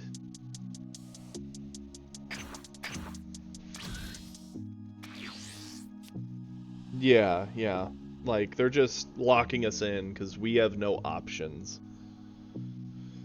It doesn't feel good. I mean, we might draw into answers, but... like, legitimately, even if he just has instant transmissions and, yeah. Like, just with, like, Meteor and instant transmissions, he should have lethal in hand. He should have had it for the past, like, 2 turns. Because I have not been able to make him spend any resources. I think we got him down to 4 before we gassed out, and he was at 1. Flip. Finally, we're in the game. Can we pull this out? I doubt it, but maybe. Use this, get over this. Now we get to play the game. Yeah, free-to-play red does well. Free-to-play blue is okay. Free-to-play yellow is decent enough. Green, definitely, if you pull the right stuff, which we actually have pulled a lot of the right stuff. I just don't like playing green. I'm a little worried eating this, because if 2 Broly's come down, they're way harder to get over, so I am going to combo this off here to get over this. Play to our out.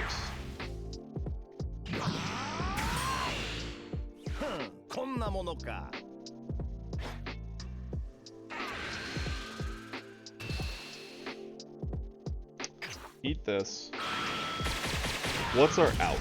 Honestly, our double strike Goku's pretty much one of our better options.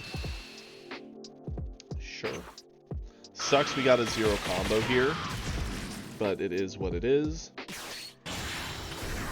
Yep, double strike androids, probably with a meteor and then all the instants, debuilding his own energy. Odd that he would do this now and not during his attack. Okay. Yep, Meteor. The sad thing about Meteor is it's just so much bigger. Oh yeah, for sure. You can climb very high with green. I'd probably be climbing better with green. Our games would be longer. But... boop, boop, boop, boop, boop. Yeah. That's just a game over. That's been game over.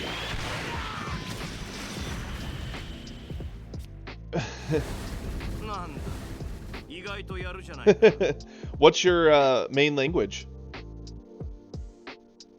No, Meteor was a crazy set 1 card. It was absolutely nutty. The fact that it outdoes all super combos is a problem, in my opinion. Oh, that's really cool. I bet that's a little odd since, you know, Aussies have their own way of, like, local language. That's its own little intricacies, but then it's also, like, English, but then you also probably have your own home language if you were from Germany. German and such. I'm bad with English as is, so learning another language is probably best to keep away from me. Oh yeah. Oh yeah. See, here's the thing. So like Beerus we actually have beaten a lot of Brolys with. Normally we draw a lot more of our control set stuff. Like we never saw one of these. We never saw any of the Whis. Not that I want to see them there. Never saw Fuwa, never saw Hit.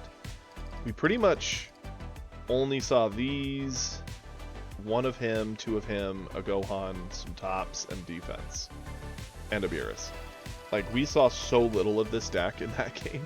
It was nutty.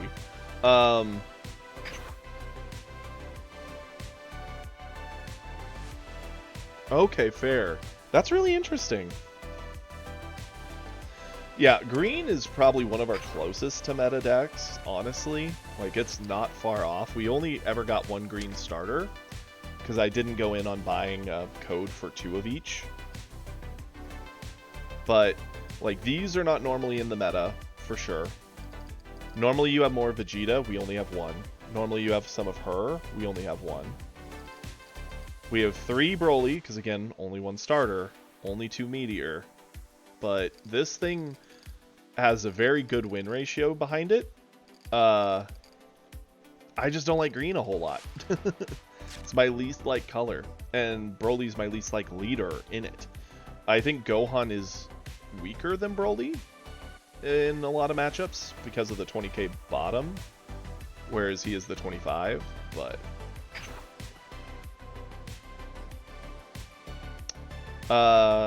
our starter coup is actually pretty good too.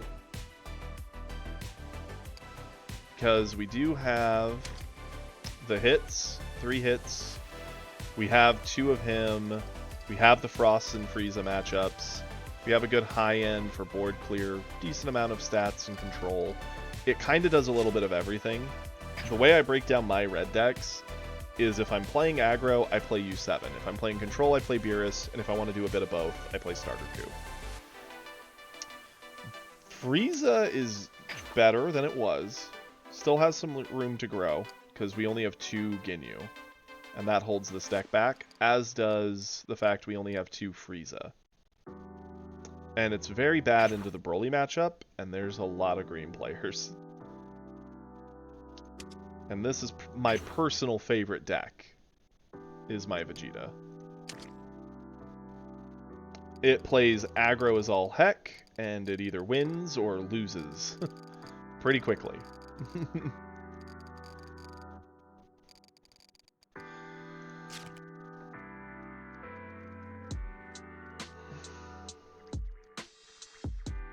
Okay, so...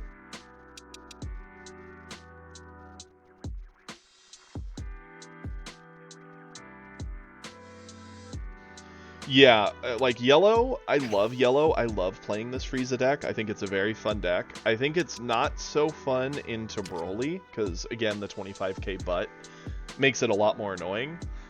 This deck would be very playable if I had more Ginyu, more of the 2-drop, and more Cooler. As is, it's not bad. It can still pull out wins, but in a lot of matchups, you especially feel the Cooler and Ginyu missing. Because there's entire games I go without seeing the Ginyu or the Cooler, and that's not great. We're going to starter coup. We haven't played much of him recently. And depending on how this goes, we may swap back to Vegeta just to get some blue matches going. See, I could see that. I think if you were to ask me what I think the 3 best meta decks in the game are at the moment, I would say Frieza, Broly, Beerus. And I'd say each have their own little things. I think Beerus and Frieza can both have a... I think especially Frieza would have a slightly rougher time into Broly. Not saying they can't win it, but the Ginyu package only being 20s means they become pretty dead pretty quick. Beerus feels better into Broly than Frieza in my opinion, at least from my play of my decks. And then Broly obviously feels good into basically anything, because he just kind of does what he does. He doesn't really care what you do. He doesn't change his strategy around what you're doing. He just rushes to late game and lets the late game speak for itself. Which is strong. And annoying. I think... virtually, if you're a fan of any leader, you could play it at a pretty good level and win against anything. The only exception I would put in there for that is Ginyu.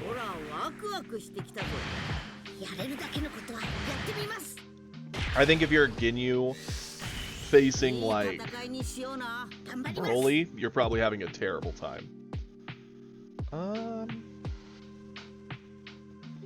I'm happy we have the 1-drop. Sad we don't have a great 2.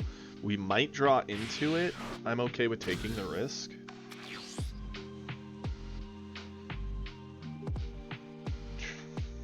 This is a pretty dead card here. This we won't get to for a while. Let's charge you away. Go into you. Use this. Cool.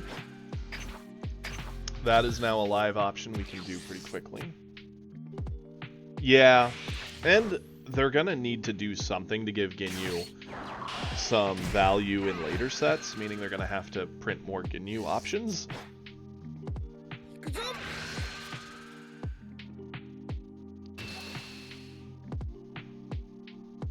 Yeah, something like that would really help them a lot.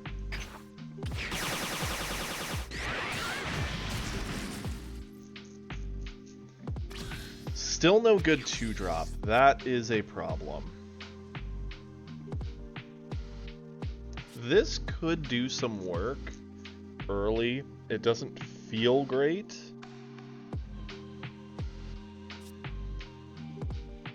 Charge this. Attack here. Okay, this is not really... we're not drawing into a good line, so we're gonna have to kind of force it to a degree. Doesn't feel great.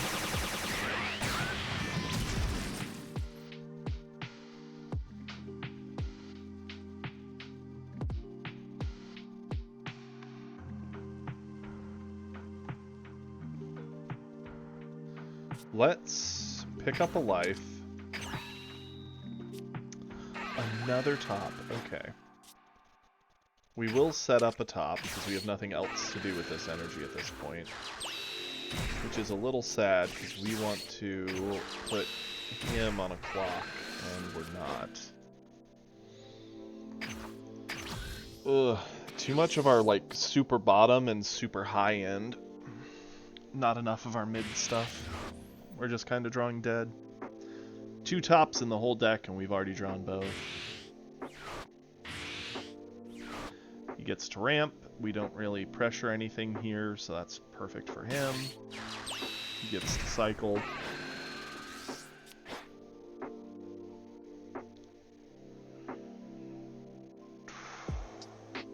Brutal.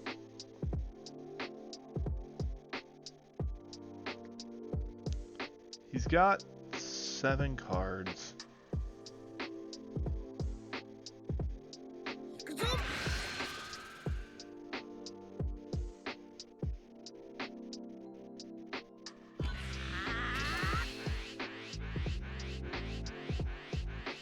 He aggressively ate one. Sure. He might be looking to play early aggression on us, I guess?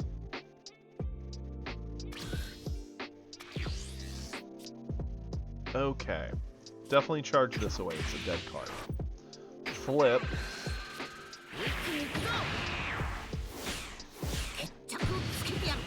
Doesn't feel good, but we're gonna go here. Beerus. Attack with Beerus. Put the 5k here.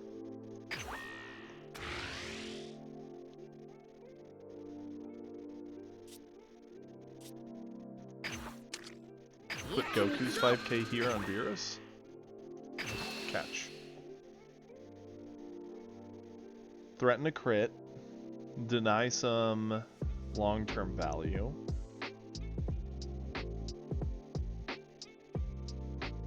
Frost is a pretty hard counter to Ginyu Dex. Beerus, the 5-drop's a pretty hard counter to Ginyu Dex. Gohan, the 7-drop, blowing it all up. Androids on 6. Goku.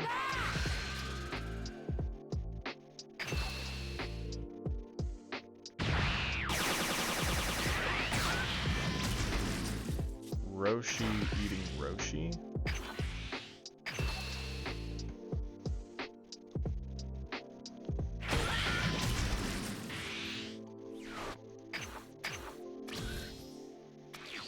There is a world where maybe if we can keep our Beerus up, because he's going into 4, he could go Vegeta, but that's not the greatest card to this board because it doesn't really answer our 3-drop. He could go 4-drop Goku ramp. So that way he's up to 5 next turn. Well, technically 6 because he'll charge again. Get himself closer to androids as an option, but we're not really punishing him a lot with low drops. We're living more in mid range. We're probably going to go into Gohan. Threaten double crits to deny resources.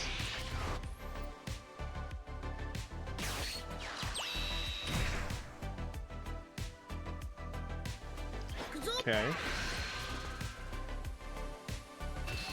Sure.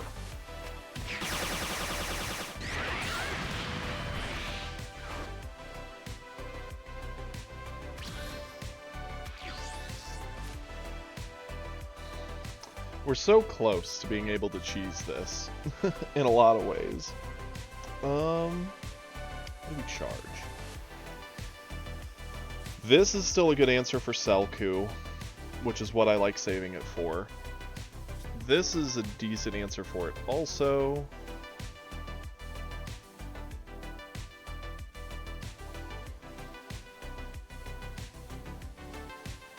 I don't see Whis doing a whole lot to this board at any point in time, and it only combos for 5. Sure. Let's attack Goku first, right? Because we could go wide. He charges up to... He gets an energy from this when it dies? Yeah. So he blocks an attack, gets an energy, goes up to 5. Next turn goes to 6. Could androids to clear a lot of board.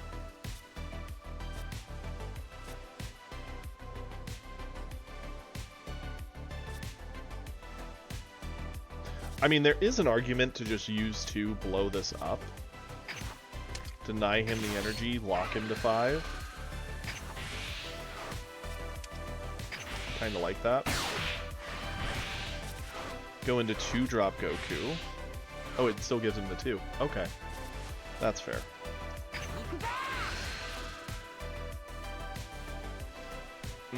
Yep, I wish I'd known that. I know there's similar effects that if you kill it with effects. Yeah. I can't believe he gets that, because a lot of similar effects don't trigger when you do stuff. Maybe if you negate the stats. Well, no, I know when it says when it's KO'd, but there's similar stuff with like, oh, what's his bucket? Got you. But like a negating of the stats will not do it. Before we do that, drop you.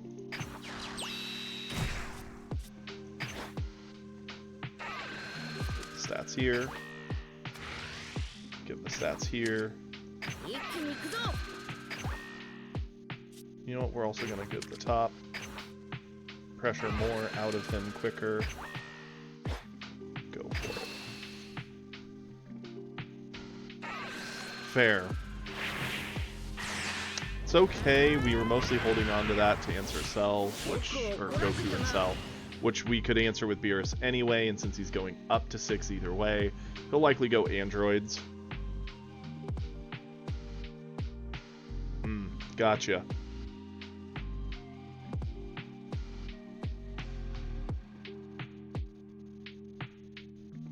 I've honestly never seen that. I've seen a couple of that Trunks played before. Usually I have a lot of negative effects because I play a lot of Beerus, so it doesn't matter. Had I known that happens, I probably would have gone with Gohan to the board. He just would have blocked the attack and then we'd have gone with the rest. I think it's ultimately okay. I can't believe he ditched the energy. Like, what could his hand be?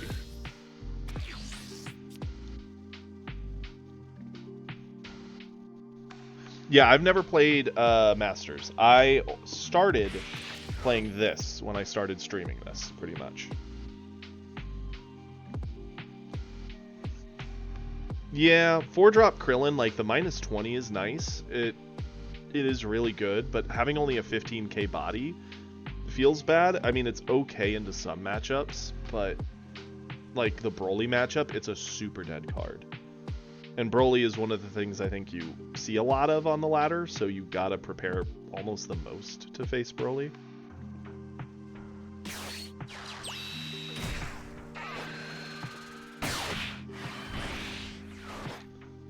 Okay, that's fine.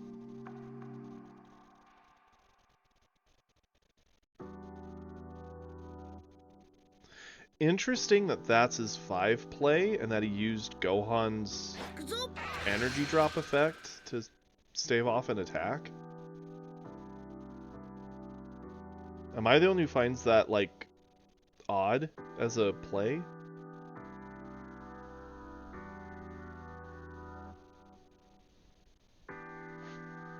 Like, if anything, I probably would have killed the crit with this.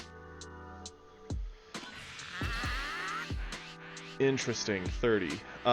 We can save this pretty easily here, and then he'll swing in here. We'll have to use this. Keep the Beerus on board. I think it's worth it.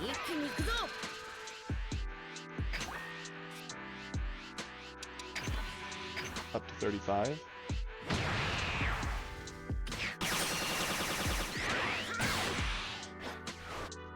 Fair. Well, hey, we now know.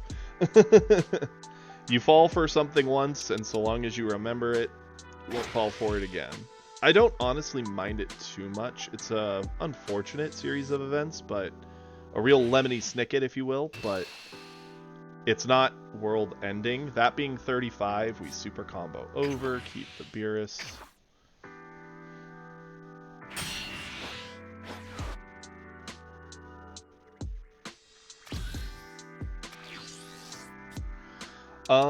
We actually have a lot of pretty good options in hand here. I'm a fan of charging, I think, the Gohan, because at this point it's just a little too slow. Could charge the Beerus away, it's pretty dead right now, but there is a world where it being just big could matter. It having no combo does suck. But we can drop our 5-drop, give the minus stats, swing in with Beerus, give +5, swing with Goku to clear board, threaten the double. I kind of like that.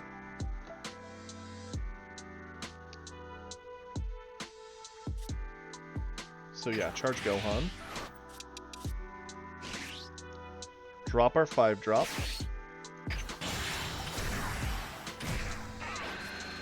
Minus. Attack with Beerus. Give 5.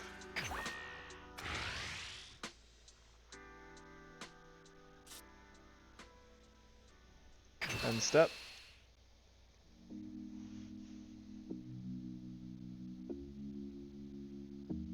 Interesting that Masters was just here.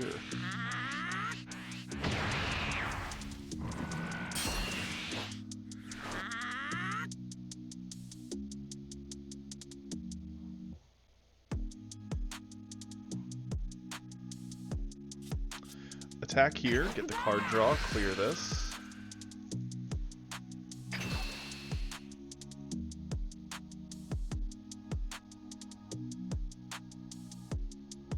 Yeah, so basically my history, in case you guys haven't been around in the few times I've explained it, I played the original DBZ TCG back when I was in like junior high and high school. Really loved it. Was a big fan. I played a lot of blue and a lot of Saiyan decks. Saiyan Mastery from the Cell Saga was busted. That card was nutty. And then that card game died. Me and my buddies still did actually collect the GT cards and played a bit into the GT set. Not a ton though. We weren't like super addicted to the GT set. We just bought a bit of it because it kind of wrapped up pretty fast, and we were able to get a ton of it for very, very cheap afterwards. Like, I remember we went and spent like, I think 100 or 200 bucks on tins, and we just got armfuls of these old tins of the GT set and upgraded all of our decks, and it was really silly. Then Panini brought back the trading card game, and me and Kiri got into that and played it up until they canceled it to start the Dragon Ball Super card game. And we were both pretty bitter about it, so we passed on Super.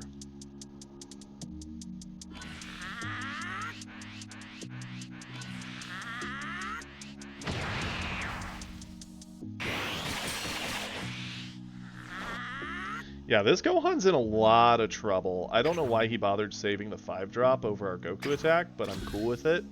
He needs to have an answer, but he's only on 5. He doesn't have an answer. Like, I don't know what this Gohan's doing at this rank, but it feels like there's some gaps of knowledge in gameplay, because they earlier used Gohan to prevent a single hit and debuilt themselves from 5 to 4, and just again they did it, and it's locking them away from the top end, which is what they should be trying to get to.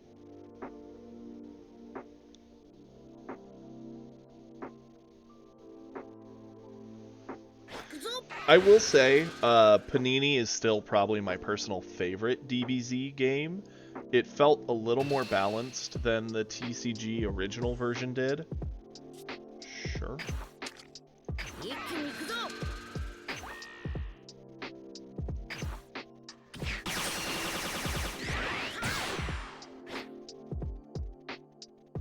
Now, the thing I need to think about...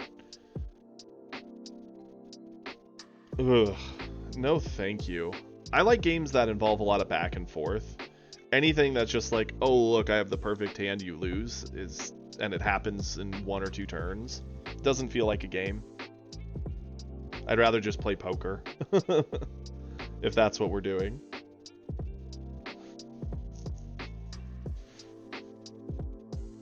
I have tried out the Digimon card game that's current, that people play, which is fun. It is fun, and you can do some crazy shenanigans in that game. But I just haven't like gotten addicted to it. It's been more of like buy starters and play it a bit with my fiance because she likes it.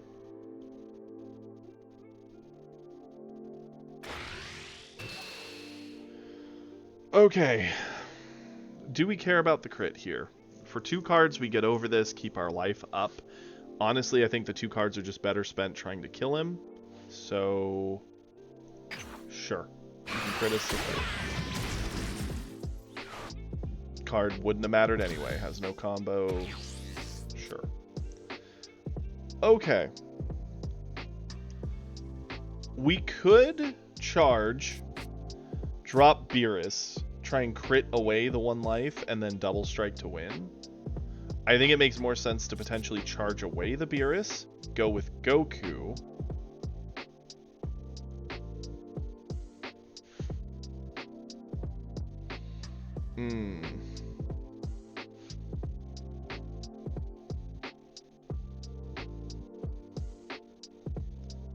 Like, we could clear this board, but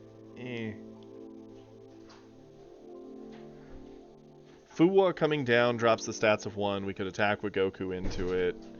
Cute. Leaves us with a bit of energy. We could then drop Beerus, attack with a crit that way. We have a lot of options. I just got to decide what I think is best, and we've got a few minutes of time built up to think. Fuwa dropping stats on Turles. We attack into Turles with Goku, clear it. The fact we're at 3 is kind of silly. Feels silly. We could do this the simple way, charge away our 0 combo Beerus, attack with Goku. The only problem is how big do we need to make ourselves for him to accept the hit?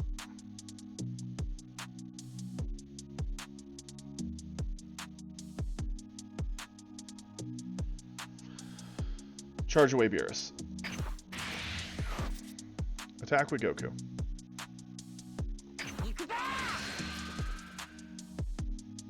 Do you eat this? What do you do?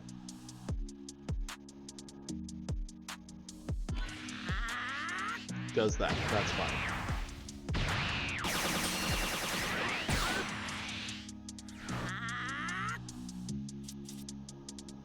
Beerus.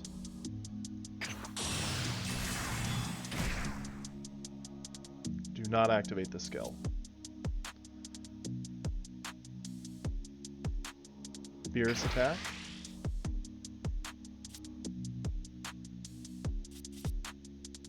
Kamehameha.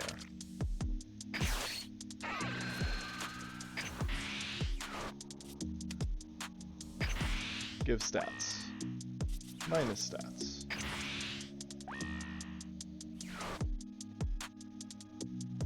Catch. 50k crit, get nothing. Even a meteor is not enough to get over this. So we would have to debuild with Gohan.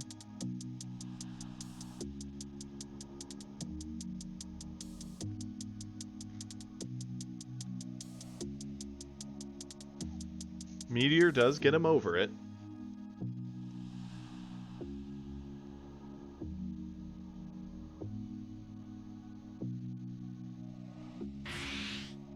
Okay. Okay, debuilt him.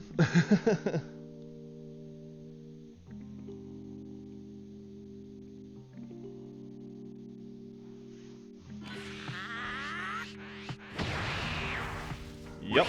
Got up. Got over the Beerus. Goku, clear that. Give him the 5k buff here, 40. And in case of a super combo, use top. Go for it.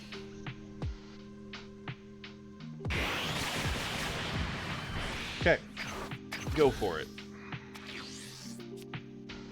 Androids don't answer this board. They threaten to kill us. We have enough combo in hand that we can get over the androids no problem.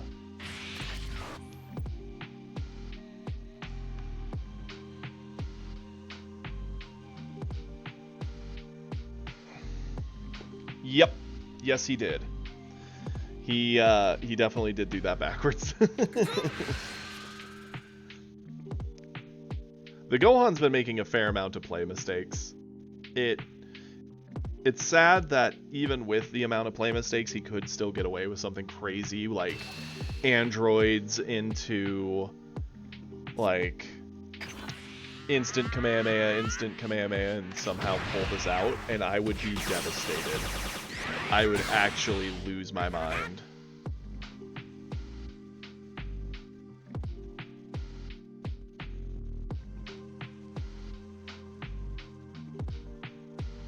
See, with Yu-Gi-Oh, I'm a big fan of how it was when I was first getting into it. Big surprise. GOAT format is best format, in my opinion. Although Edison does seem like a decent play format as well. Combo? Yeah. Not eating this. No shot.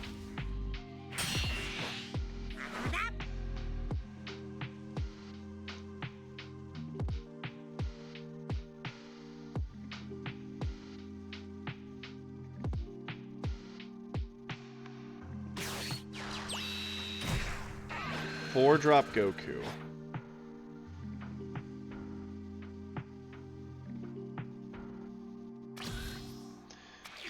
You know, like I've picked up. Oh, what was the phone game that was pretty big there for a minute? I mean, this is funny, but we do not charge here. We will attack with Goku. What do you want to do to avoid Goku?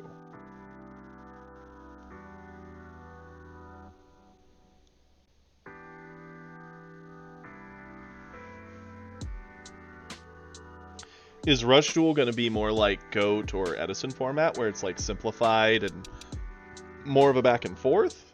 Is that what Rush Duel is? I hadn't heard of it. Okay. Interesting. I'd be down with that.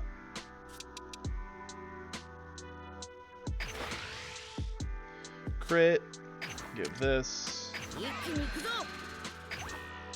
Give top.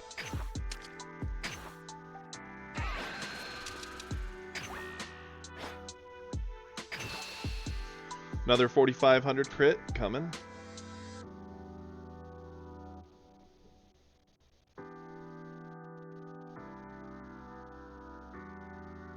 Hey, there you go. Nice, Sloth. That's awesome. Silver's actually a really fun rank to be in. You can still fight some pretty good players there and have some fun. You don't get as punished.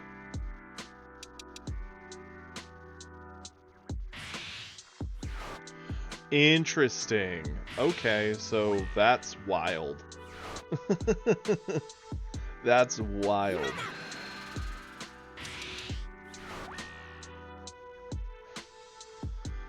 Wow. Yeah, he got over it again. Clear this guy.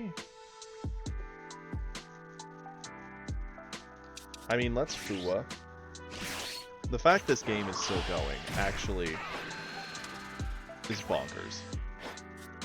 Clear this. Get it out of here.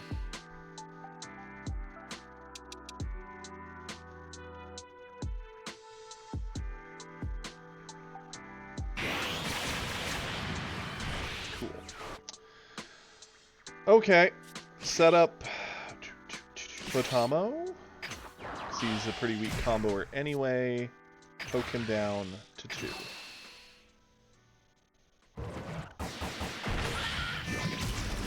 End the turn. Next turn, we kill. Should have killed 2 turns ago, but here we are. He keeps using Gohan and locking himself away from anything big enough to do anything, but long enough to keep us trapped here. I still have my deck that won the last local tournament I went to. So back in high school, from junior high to high school, I played Yu-Gi-Oh! Okay, that's pointless. Won plenty of local tournaments throughout the time, even as a kid. Did well. No one knew what they were doing, so it was easy to win with garbage. Very, very hot garbage. Is he just memeing that he's attacking Botamo? I don't know. But anywho, played up through high school, really enjoyed the game, went to a regional in Kansas City, did pretty well, had a lot of fun, played a fairly odd deck. I had no Cyber Dragons or anything, and that was the big thing people were spamming at the time. So instead, I played like a big body deck. Where I just drop stuff like Goblin Attack Force and such, or Giant Orc. Big things that they're just not able to pressure, and then use stuff like Dark Necrofear and a few other pretty intricate abilities to create board states they just couldn't get over. And then like played a little slower, more control-y game, and it worked really well. I lost because of a play mistake, which, if you've seen me stream, this should not surprise you. It's one of the classic moments of me where I know what I need to do, but I'll skip the step. So I knew I needed to Monster Reborn, Injection Fairy Lily, attack, and pump it, but I had to do it like, there was something I had to do before the revival, and I forget what the effect is.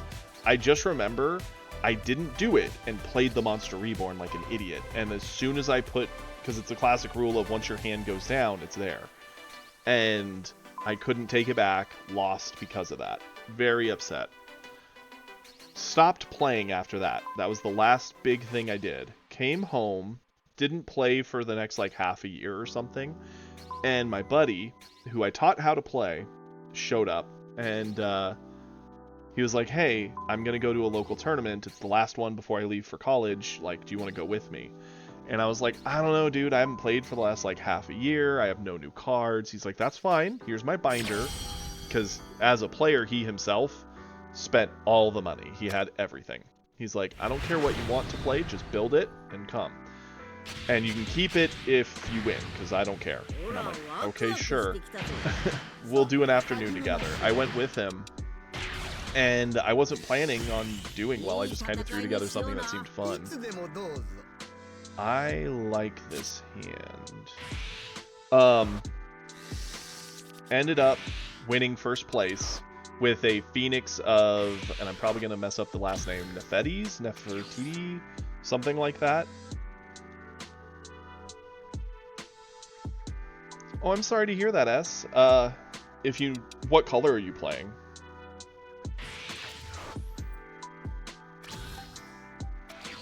Yeah, Nephthys. Yeah, that's it. Yeah, Sacred Phoenix Nephthys. You had, I had the, like, little lady who, if you have two creatures, you can sack them from board, get the Phoenix out from the deck, and I took first with that thing somehow after not playing for months. It's a fond memory. Charge away a Goku, because we don't need them here. Attack with Goku. Stuck in gold 5, win rate around 45. What's the leader you're spamming?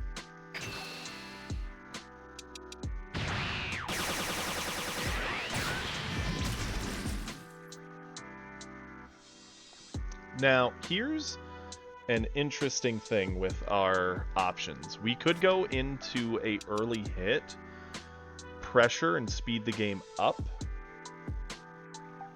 Okay. We're playing a lot of starter queue. I'd say my recommendation would be just kind of watch. If you have any questions or comments, thoughts, hopefully you'll see some decent play, because we're up here at Plat and we do pretty well with this thing here.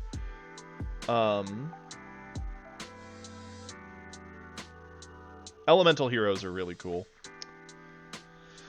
So we could set this up. He could one draw. Yeah, let's do this. This is better. It's more proactive. If we did this and he does the 2-drop Frieza that attacks and commits it down, he just gets to attack with Frieza for free. This way, we're telling him to respond. We pick up the life. We'll set up pressure with hit. Go for it. Get to board first.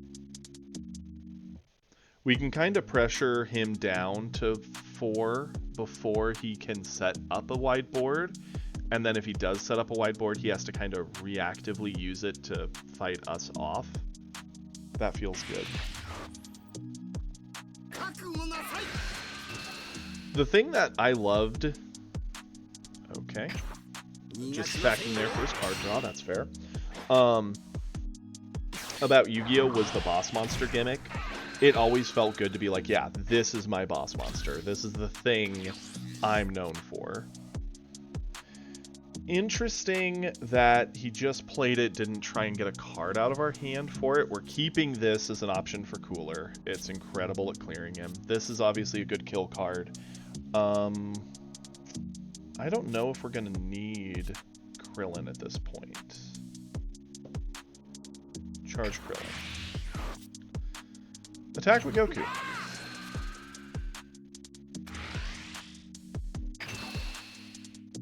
Goku is not the thing that he's afraid of, it's hit that he doesn't like, and I don't blame him. Swing with hit. Pick up the life, give the minus stats. What say you, sir? Nothing. Transforming, and we dig a card out of his hand, that feels good. If we had a Fuwa, I would play it just to clear the Zarbon, because it feels better having him with nothing on board. but you don't have that. The only option for a kill is this, and that's not worth it. Could do this. We could set up top. That's not a bad idea, given that he's going to go likely turn 3, Raccoon into Ginyu into another 2-drop, like 2-drop Frieza. Establish 3 threats on board, plus the Zarbon he already has, so he has a total of 5 attacks. We don't have Frost, unfortunately. Hit does pressure another attack on him. I think top's the way to go. Start getting the value.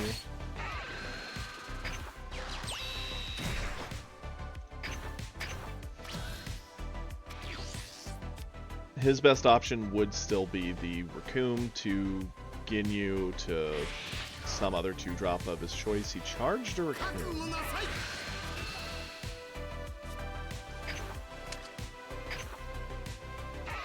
Use top pretty effectively here.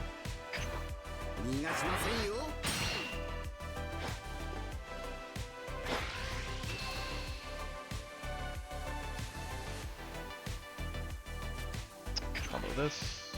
Keep.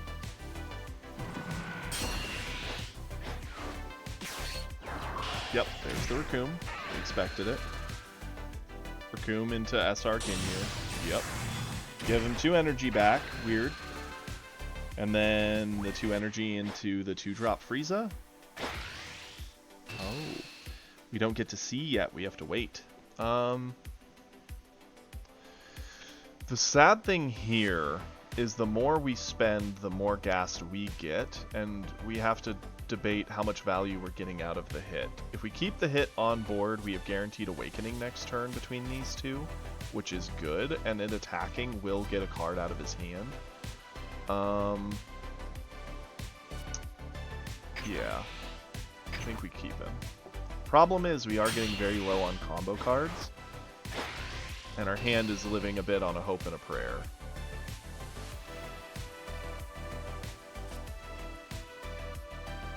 Yeah.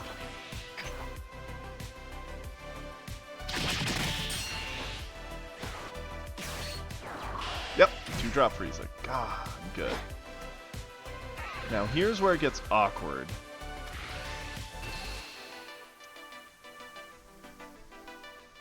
Because we've gassed a lot of our hand. And the question is... You're good, Kiri. We don't want to use a super combo. That feels gross. We don't want to let it go after all this. Using the 17 doesn't feel great because now we don't have guaranteed awakening.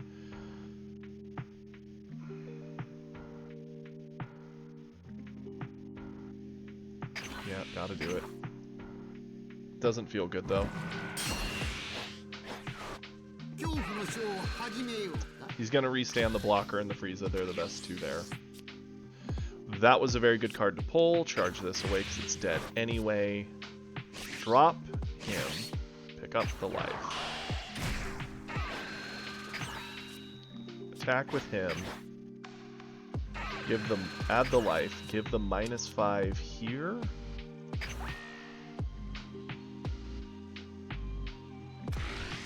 Flip the Goku.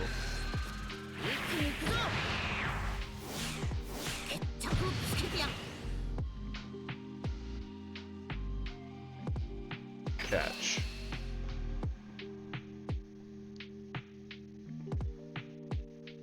We haven't seen a Frost, which is our big answer to this entire board state. I'm going to attack with Goku on Raccoon, get a card draw.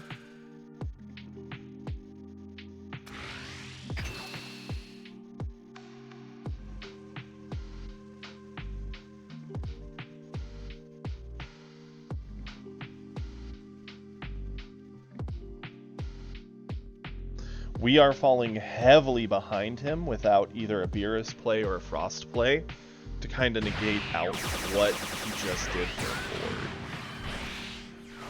So I do think fighting for a bit of board makes sense.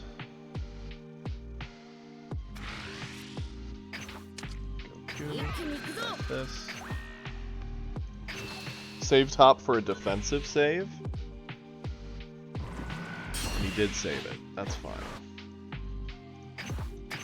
A lot of, if you're in a yellow matchup like this, S, with starter coup, a lot of what's going to happen is you need to transform to get your power on board. Its ability to protect your board is very good. Once they're transformed and they realize they can't just freely take your board, they're going to kind of ignore it and start going for you. That's where top kind of helps. Some value over time because it negates essentially one attack every turn. Each member of his board swinging is going to ask for a card from our hand, and Cooler comes down, gets our hit for free, unfortunately. Nothing we can do about that. We don't want to eat Cooler. We can go over. We could eat Cooler here, then combo more effectively over these. Sure. He might only poke twice, just to keep stuff re-readied. We will combo away the Gohan, because it's the deadest card here.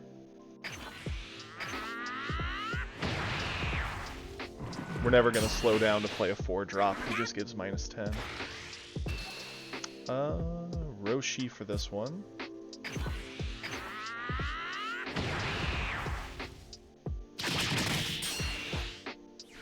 Does he swing with Zarbon? He does. He's just asking for cards. Use Piccolo.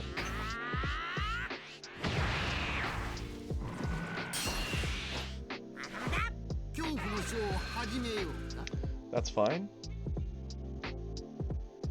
Fuwa would be better if we had hit on board, because it could at least do something. But that's okay.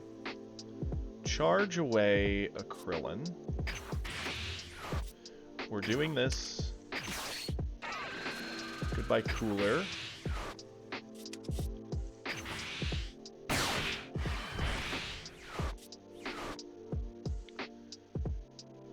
Clear the Ginyu. That was a pretty bad draw there.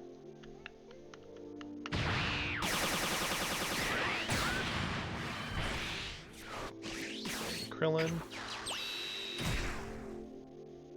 Do not add the life. Krillin into this to clear board. 17 into Frieza.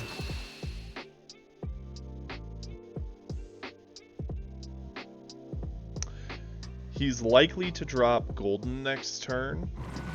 And another thing in these matchups is it's best if you can think ahead. If he drops a 5-drop Golden, it's probably coming at us with a double swing, and he's going to ask for a card from each of these. Which is why he ate that, to get that extra card. So long as you can avoid either the double hit from Golden or one of the hits from, the double hit from Golden or both of these, you're fine. Just don't fall victim to one or the other. If you eat one, you have to avoid the double. If you avoid the double, you can eat both these. Your choice. We have a kill potential in our hand, so the order that this goes down in matters.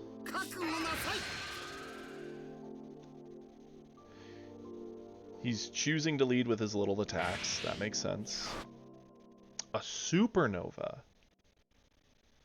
Interesting. So no Golden. Instead he's going up to 40. And he's going to essentially rest something. So it's like a Golden came down, just without the double strike. We will super combo and top that. He's likely pressing this under hopes that it hits. He could hit here and then drop the 4-drop. That's 40k to finish game. Yep. That makes sense. Still goes in with the 4-drop. That, I think, is a mistake. But that's fine. I'll eat it. Can't kill me.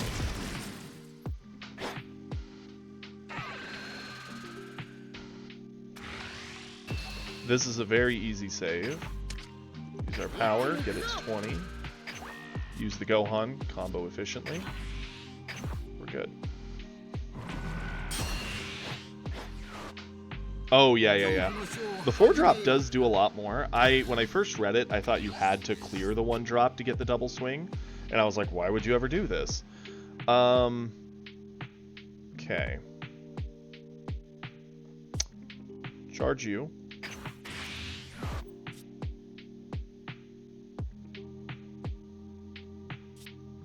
Swing with Goku here.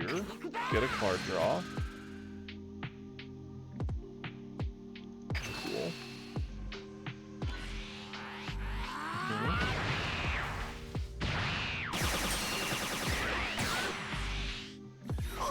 Have we forced out many super combos? I don't think so. His hand might be flooded with defense options then. I still think the 5-drop is the play. It answers one of his board.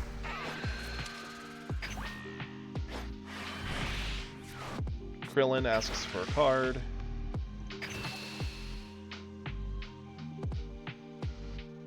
We just need to be cautious, because if we give him too many cards, he actually can roll us on his turn.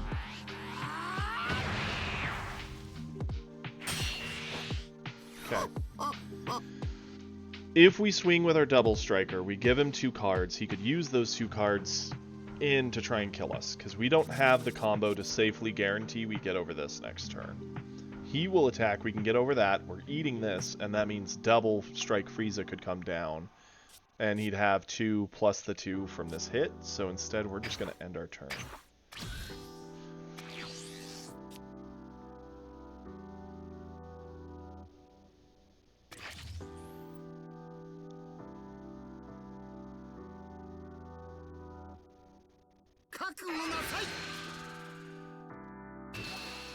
That's insane.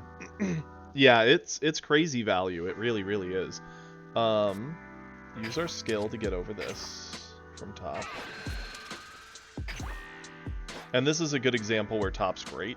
Like, we've used top every round. It's essentially the equivalent of having, like, what, 4 or 5 cards in hand at this point. Here's the thing. If we eat this, and he does drop Golden Frieza, and spends everything in hand, that's potentially 40k on a 35k, so that's, you know, 75. We can only get up to 45. We lose. So instead we're going to go over this guy. Guaranteed we survive this attack. Neither hit, so Golden... Well, no, Golden kills us anyway, because double strike. So we should have ate that. Maybe gotten a super combo? Because I'm at 2. I'm an idiot. Yep. Yeah, that sucks. He wins. We had to eat that and hope for a super combo. Wouldn't have gotten it. We got a 5. I'm stupid. Yeah, GG. I forgot I was at 2. I thought I was at 3. Why'd I think that? When did we eat that other attack? We ate the cooler. What is wrong with me? I need to pay attention.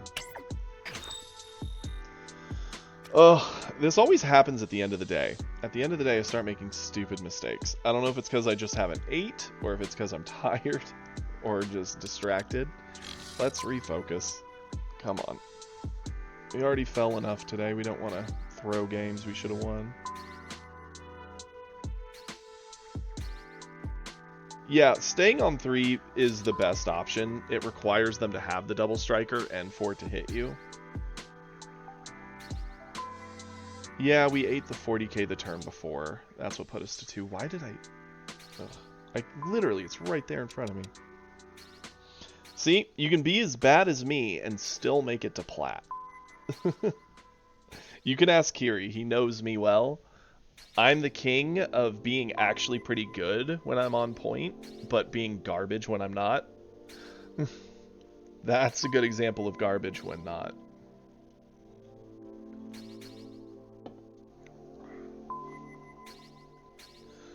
I am also starving. Holy cow.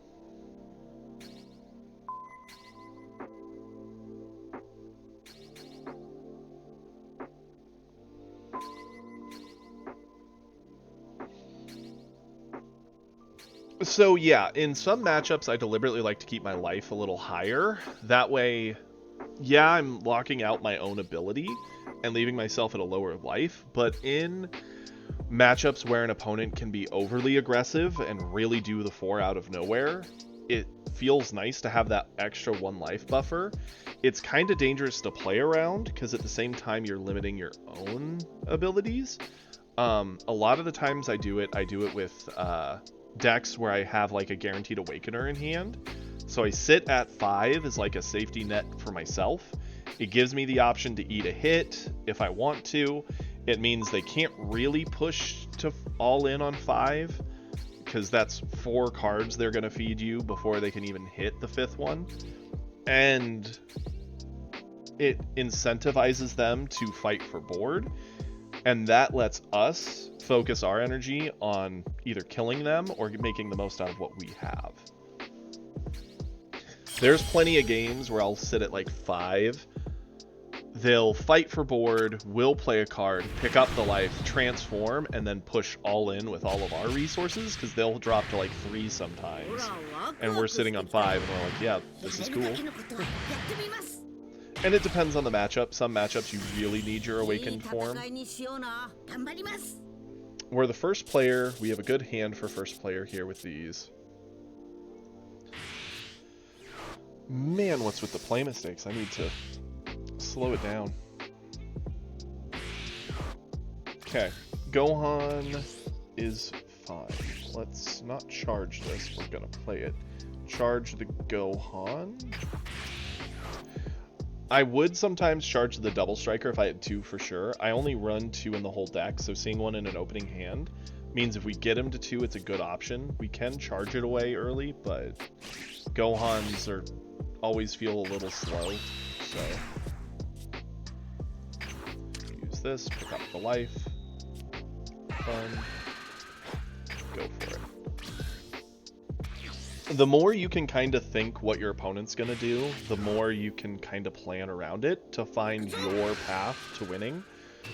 It's pretty predictable, especially with green players. They're the most predictable color.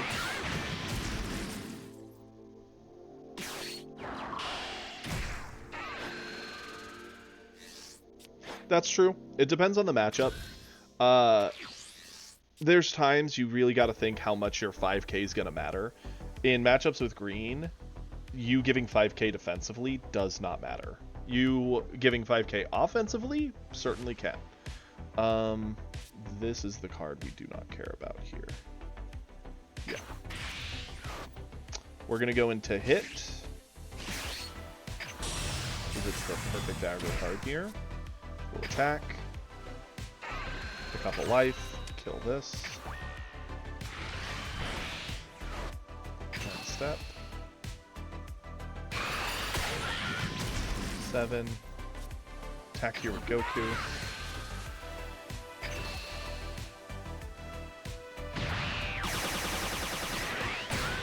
Like here, I could pick this up and transform here. Doesn't really do me a whole lot of good. Really changes very little. Instead, I'll just pass it back. Because in a world where, let's say I did pick it up and I went to 20, a green player wouldn't do this, but other colors might, where they just start dropping things and going face, trying to force you to defend for your life. Sitting on 5, you can eat 1 more hit and not care, because you're not at the critical point yet. Okay, Gohan. What are you spending to attempt to threaten hit, or are you just doing this for the card draw?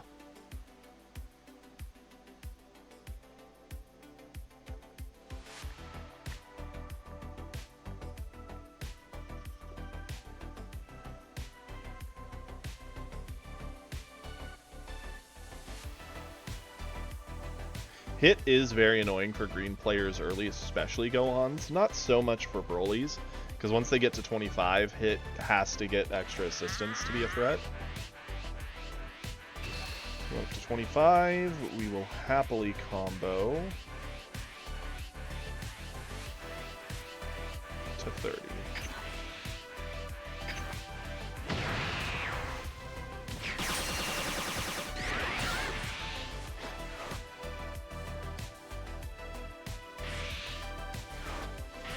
See, with Blue Godku, especially in like Broly matchups, just transforming as fast as you can is the answer always. But not always necessary against stuff like a Frieza, because general 5k across everything is always nice, but most of the stuff in your deck already is threatening Frieza and asking for a combo, and most of Frieza's combo cards are 10k anyway. There's only a few 5k combo cards, and if I'm worried about them having a play to like get a very early double strike and somehow pull out a kill, sitting on 5 feels a little better. Not always, but can. Charge this away since it's pretty dead right now. We're going into 3, right? So we could...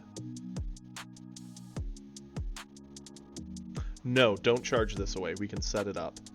Might as well. We'll play him, use this effect, get this down, set it up. Charge away one of our worst combo cards in hand. Yeah, this is worse, but it has an on-play effect. That's nice. Sure. Let's pick up the life.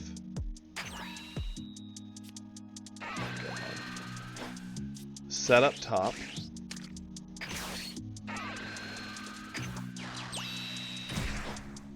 Flip.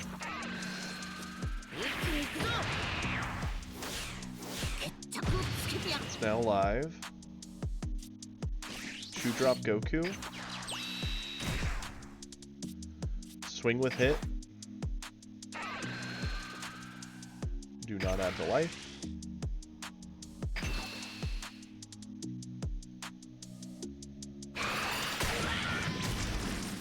Swing with... Actually. Swing with Roshi. 5. 5.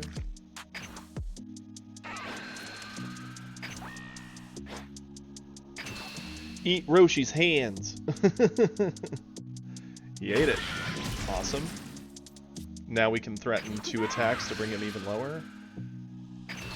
Below transformation. Yeah. It's always fun when you can get that Roshi to get an attack out. It's not common, but man does it feel good when you do. Especially since he's the one who let us pick up the life to set up the top to begin with. Granted, 99% of the time you see me with top, I use it defensively for value. Green is one of the few colors where if I have it, I'm almost always using it aggressively to force them to use a bit more.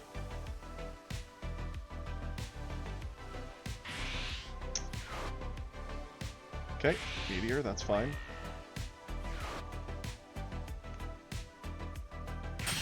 And the nice thing here is we're both awakened. He's going into 4. The best answer he could have right now is a 4-drop Vegeta, which comes down, ditches a card to blow one thing up.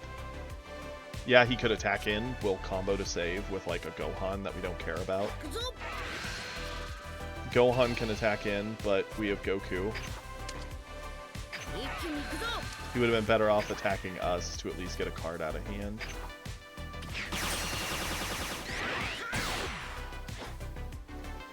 Yeah, like the super, like, Omega Roshi. Grrr. That'd be super cool. I think there is, like, at least one where he's, like, a little more ripped with his staff in the next set I thought I saw. I'll have to double check. So this ramps him to 5. He attacks in. We combo with Gohan to get over it. Because, yeah, we're going down a card, but he's going to have to spend a card to now clear it. And he wants hit gone. He doesn't like hit. Can't say I blame him. Okay. Oh, he went for Goku. Interesting. I actually thought he'd go for hit there. I'm fine with this. What's our charge? We're gonna play this, because it answers as 4-drop, and we can then cycle a Roshi, which gives us another attack completely. Let's charge away the 17. We're unlikely to play a 3 when we can just play 2 2s. Play this.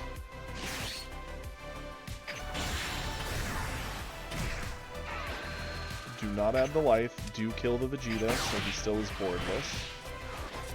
Attack with Goku first to see what we get for card draw. Another Roshi. Cool.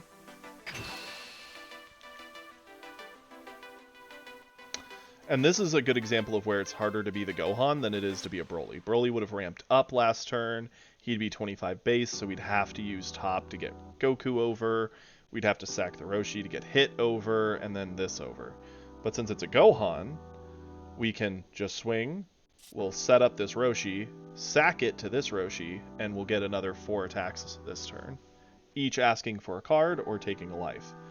And if he gets to 2 life, this becomes very live as an option. Okay. That's fine. Get this Roshi. Cycle the card. There is a world where we would use this with this effect, picking up the life. I don't think we're in that world right now, but it wouldn't be the first time I've done that.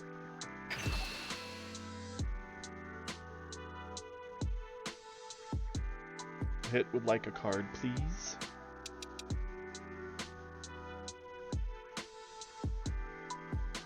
His best play will be to charge to 6, drop androids, blow up Hit, and Goku. Welcome, Chopsy, and welcome everybody with Chopsy. I hope everyone's having a good day. Okay, Goku in. Ask for more.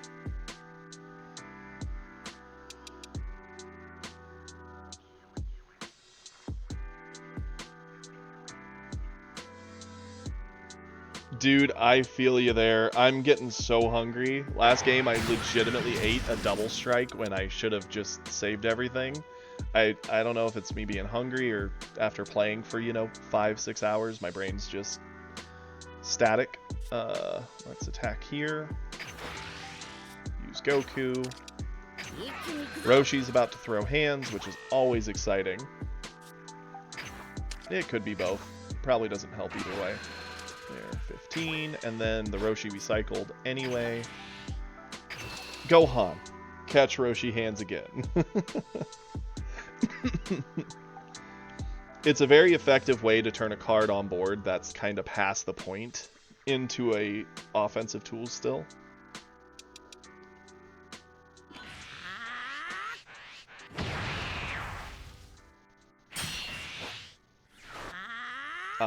Yeah. And there we go. Whew. He's at 3, which is a golden number, because now we threaten the if we get a board set up. Okay, that is not what I expected. Going into Selku activates Gohan to use his ability without having the cost. Going up to 35. If we want to keep this Goku, we have to combo, which is fine. We'll use our ability, put 5k on here. What do you think you're going to do for food, Chopsy? Going up to 30, combo this to 40. Keep our board. Androids was definitely a better play because it's not hard for us to spend very little and keep everything we have. Ooh, nice. I think I'm going to just be simple. Toss in a pizza. Frozen pizza, nothing special.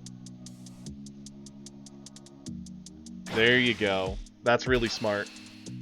We really want to keep Hit here because it actually is allowing us to clear the Selku at no cost. We're going to say goodbye to a Krillin.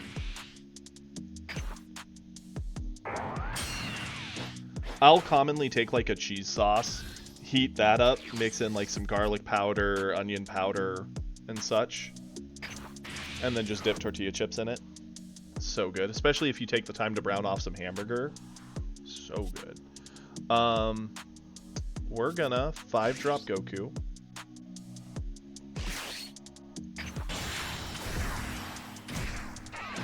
Give minus 20. Swing with Hit. Not pick up the life, do give the minus 5, so Cell's now gone. If Gohan wants to use his ability, he has to pay for it and play fair like all the rest of us. No cheating.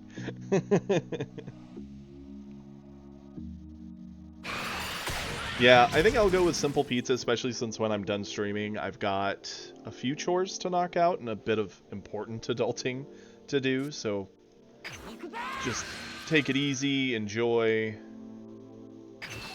a simple meal while getting all that stuff done. Ooh, caramelized onions, one of my favorite things for like sandwiches. Like just throwing some onions, letting it like really brown off and caramelize nicely. So good. I hate plain uncaramelized onion though. Like it's a big detractor for me. Okay, here's the thing, right? Let's swing this. Obviously, we are currently flaunting that this Goku is what we're going to try and kill him with, right? So by swinging with something like this, he could choose to eat it, have an extra resource to get over this. We also do have the option to go really heavily all in here. We can use this Roshi, pick up a life, get this Kamehameha for free, and then combo him out. So that's 25, 30, wait, sorry. That's 25, 35, 45, that's 50 plus another 10. So that's 60k added, so this would be 95. Decent option.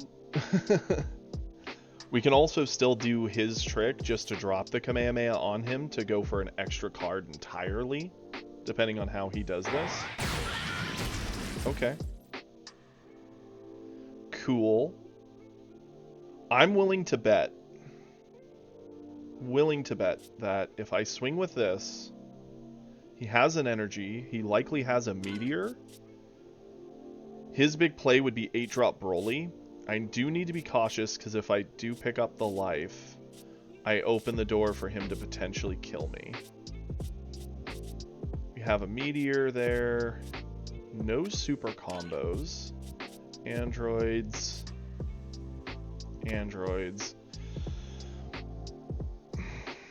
I'm betting he has a bunch of super combos in hand. I don't want to go too ham. I will swing. I will buff. And buff.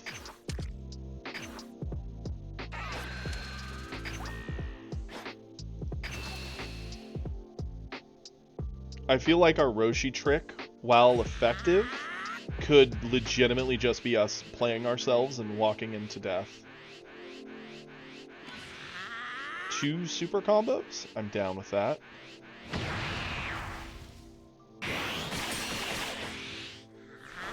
Now, what we can do, if we want to, we could pick up the life Kamehameha on Roshi, swing. It could finish the game, but then if he can make Gohan big enough and Broly big enough, he just wins. So let's not. Stay at 4.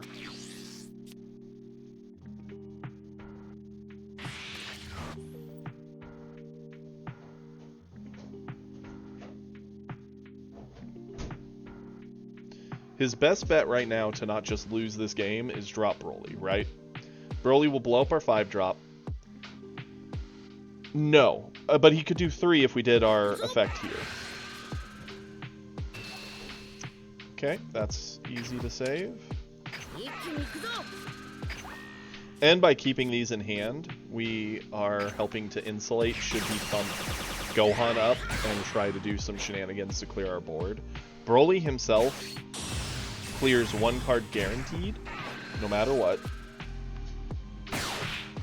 Unfortunately.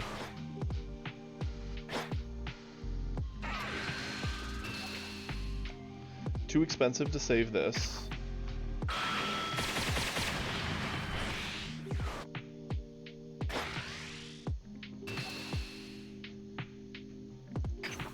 There we go.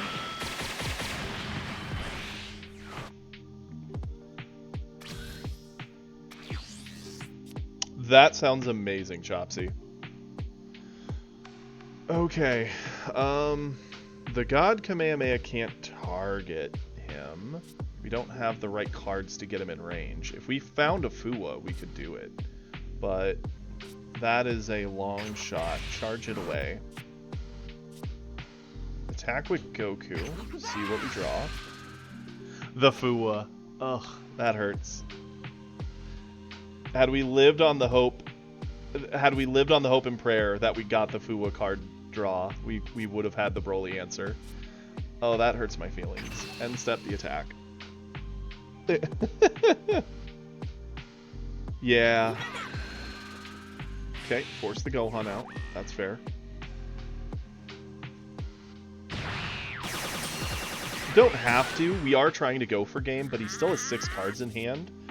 Anything with combo, he used 2 super combos last time, so those are gone, but he still could have instant Kamehamehas. He can still have regular combo cards.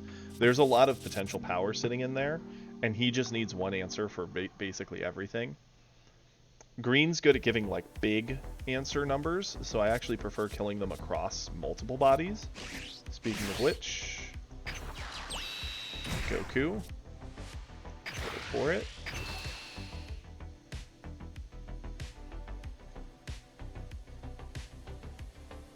Yeah, definitely I think we win this turn or lose, because androids coming down is a problem. Force out the instant. Cool. That's fair. Krillin.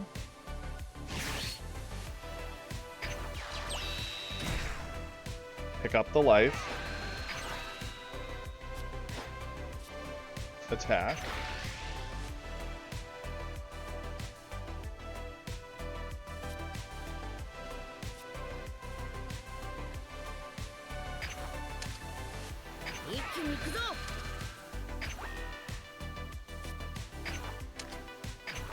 Make Krillin big.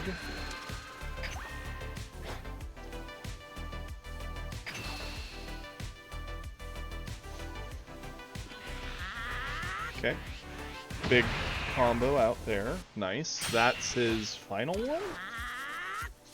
No, he might still have one more. We need to play something. Let's pick up a life. All 3s. Okay.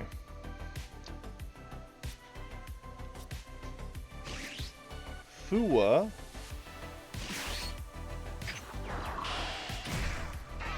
Minus stats, sure.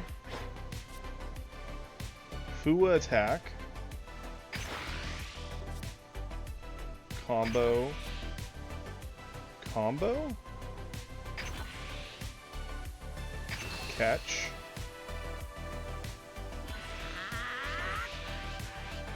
He's dead. I was gonna say, I'm gonna finish it with Roshi and a Kamehameha. Like, that was the plan. We had one more swing going. Roshi would have been at 30 with a Kamehameha. Whew. And that's nice. Used our life source to just grab as many things as we can, to give as many options as we can, to just make Gohan cry.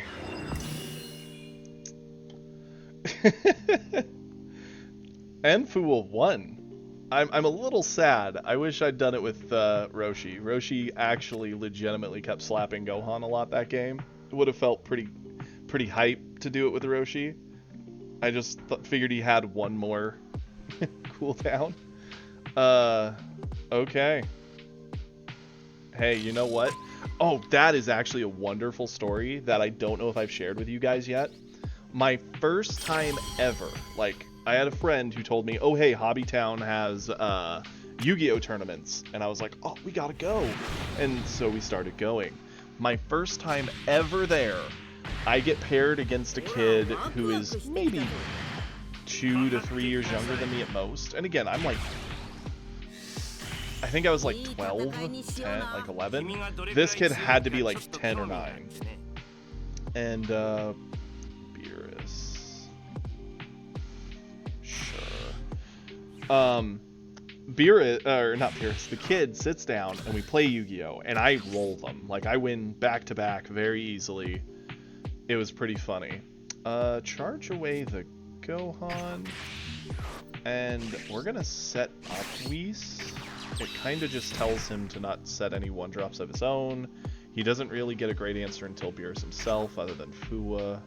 Go for it. We play our match. I was playing the Lava and Swamp Battle Guard deck at the time. I beat them, and they got so mad after they lost the first round. They were like all red in the face and just like angry and like snarling, and they're slamming their hand on the desk. And I'm like, are you okay? They're like, no, yeah, I'm fine. Like, let's play. And I'm like, okay. And we played game 2, and I beat them again. And they got so mad, they like started shaking and growled. They took their cards, threw them up in the air. Like threw them up in the air as the cards just started raining down. Do we eat this? Sure. So their cards are now falling. They then took off their glasses and snapped them in half. Their black glasses. Snapped them, threw them on the table, and stormed off. And I was petrified. I was so scared. I cannot tell you how scared that entire interaction made me. This is a really good option. He's nice once we're transformed, which we are going to get there really quick with this hand, but this answers stuff to board. This helps us awaken. This is the better combo. I can't help but feel like this is the charge. Dude! Oh yeah, no, it was a whole thing, and I felt so bad, and like, I could only imagine how angry that kid's parents were, that kid snapped their glasses over a Yu-Gi-Oh game. Like, what? That would be just absolute insanity. I had the judge come over, one of the judges. He was like a 17, 18-year-old, and he was like, "Hey, yeah, sorry about that. They have freakouts when they lose. We've been trying to talk to them. We'll take care of this. This won't happen again." And they like picked up all the kids' cards as I'm like helping. I was like shaking because I don't handle arguments or conflict well. It was a whole thing. I can truly say I've never seen someone more upset about losing a game than that kid to break a pair of glasses. Yeah, they said he's done this. Like, what? How is this allowed? Like, who's okay with this?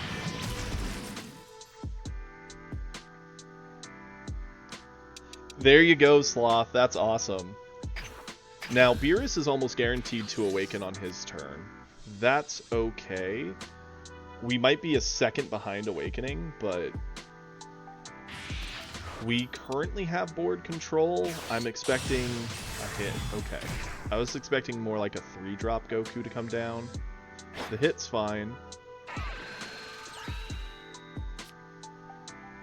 Give the minus here.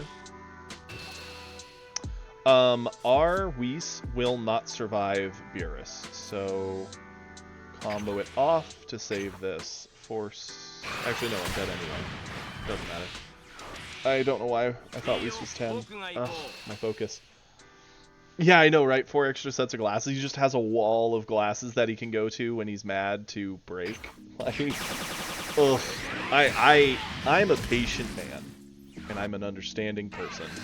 If my kids snap their glasses because of a card game, I would not be so patient or understanding. I would be very mad. Because glasses are not cheap. Okay, the real game starts now. It doesn't matter that we comboed off the Whis there. Either way, he was getting it with Beerus. Just makes a difference of did we spend a card or not, and we didn't. So I consider that a win. Even though it technically was a foolish mistake. Yeah, that's true. Better than them smashing someone else's. Honestly, yikes. Yikes. Frost has some niche uses depending on how well crafted their deck is. Like, our deck gets a little punished by Frost because we do have a lot of 20Ks, it is generally not great in the matchup.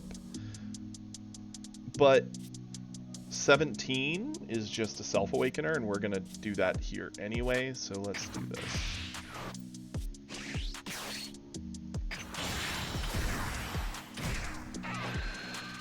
Pick that up, get rid of that,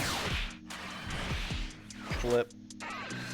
And now our best bet to win this game is to either really, really press on Beerus and make him spend a lot before he can establish board control.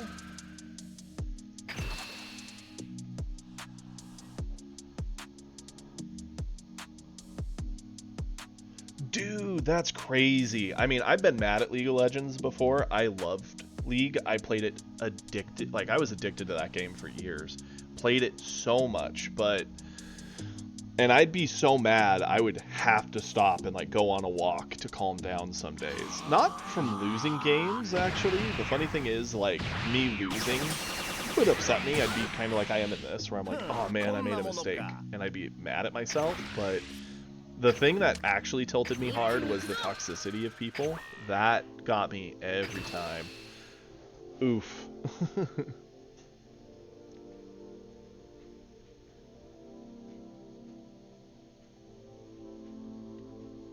Dota 2, yeah.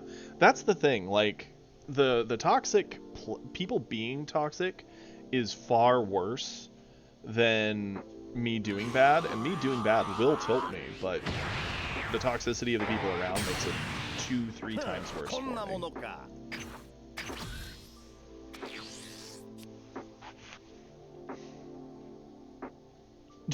Dang, Sloth, that's nuts. I've never broken something in anger, ever.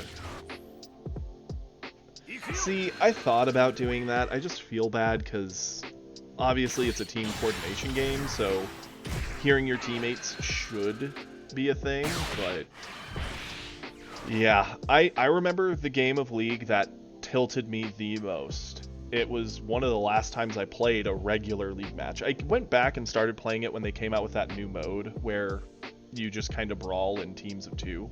That was a lot of fun. I actually kind of still want to play it, but the match that tilted me, I was playing Xayah. I'd just come back from a long hiatus of not playing. It had been a while. And I was like, oh, Xayah's really cool. I like her. Let's do this. And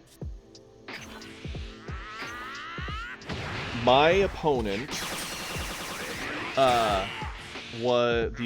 opposing team had a Jax in jungle who got fed like 5 kills early on our mid and top and our jungle. Like, he just farmed a bunch of early kills, had a huge gold lead. Me and my buddy, who were in bottom lane, I was Xayah, he was Sonya, I think? Yeah, Sona. We were dead even with bot lane. I think both sides got 1 kill on each other, and that was it. So we were very close. As soon as the mid game started, every fight, the Jax would, like, flash a wall and then jump on me and do the stun. I would use my ability, go up in the air, hoping for some peel to come through. None would come, and then I'd land, and he'd kill me in, like, 1 hit. Like, he was that fed. And it kept happening. And I was very upset about it, but I was like, whatever, I'm doing all I can. I'm not making mistakes. My positioning, I'm way in the back to the point he's having to flash to even get me with the jump. What do? And our jungler, which was a Maokai, just starts raging in the chat. Just, oh, Xayah, you're garbage. You're so bad at this game. I only had like 3 deaths. And it was all to the Jax. Give me 1 second here, because I do need to plan this out. I think we're going to charge the Krillin, drop the Fua to debuff this, attack into it. Yeah. Boom. Answer the board.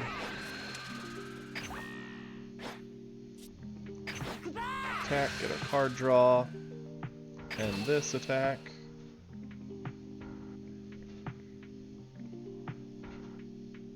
Anywho, while he decides if he's saving this or not, we're going to go into Goku. Now, we could combo away the Fuwa to make this a 35 and ask him for like a super combo. The only problem I have with that is if we do that, he's guaranteed to use the 10k effect on this. By keeping this up, he may not use the 10k on it, and we get to kind of keep the value. We're going to make him choose.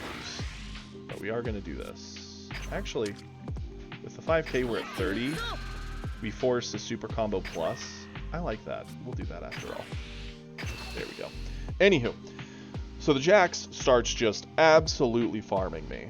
Always positioning in weird ways, coming in with jump flash. There was one time he even jumped to a teammate, flashed over onto me with the stun already active, gets me, drops me, and we're just getting crushed outside of that. And I went from having, I think, 1 death up into mid game to like 5. And I am absolutely tilted at this point, arguing with the Maokai, who's just losing it. And finally, we surrendered. And when we did, the Maokai posted just this massive paragraph. Just, oh my god, the Zai is garbage. They should stop this game.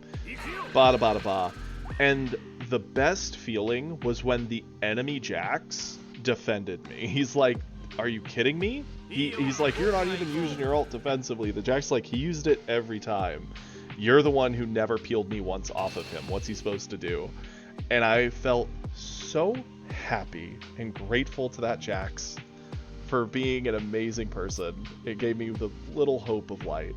Combo this. We are way behind in hand size here, which is a problem. Yeah, the player base is what makes the game not fun. If it weren't for the toxic players, it'd be a great game. I'd still play it to this day. But alas,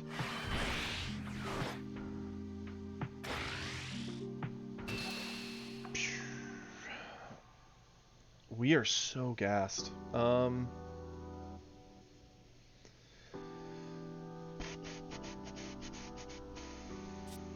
Sure. I don't see a point not to.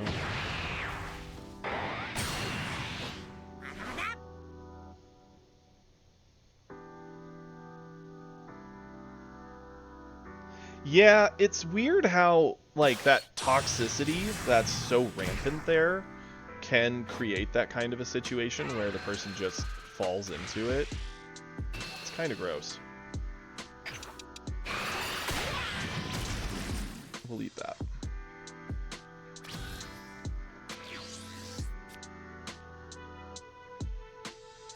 Charge this.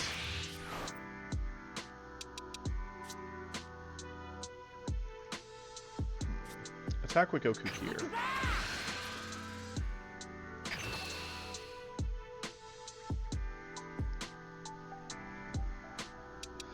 So we're in an awkward position here, right? Because our 5-drop is the play. We know that for a fact. And it can blow up the hit on play. That's nice. It could even attack into the 3-drop to help clear board. Also nice.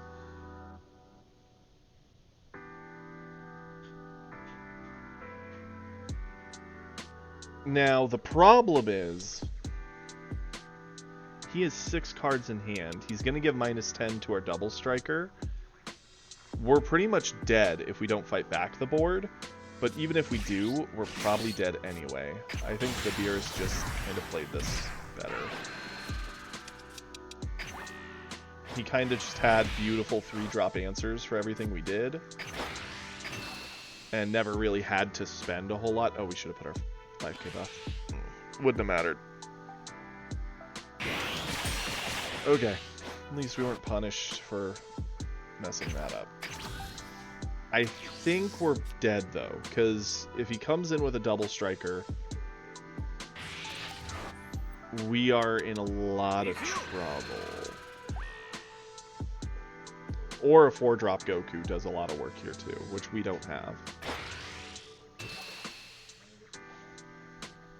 Doing this, I think this was a bit of a mistake, because we can just do this.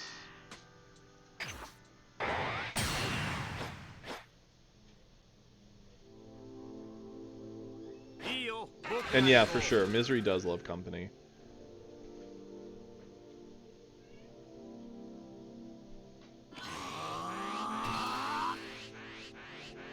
This is a pretty cheap thing to spend. To force more out of him for it.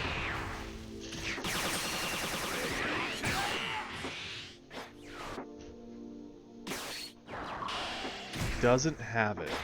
Okay. We actually get to keep him. Which is insane. So we're still in the game. By some miracle, he didn't have a 5-drop Beerus or Goku. Top? I mean, I guess. Let's attack with Goku at Beerus. Continue the posturing of, if we hit him, we could try for the kill. Awesome.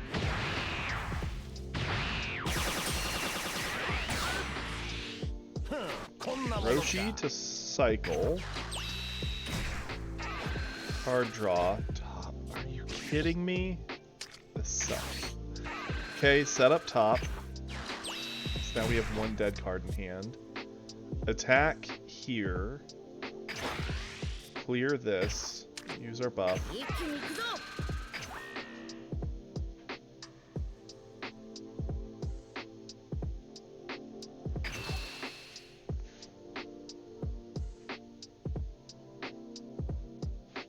This feels bad. What is it just me? Or if I were to look back at today, we either don't draw top at all, or if we draw it, we draw both. Like, same turn. Like, you can't even have two of it on the board.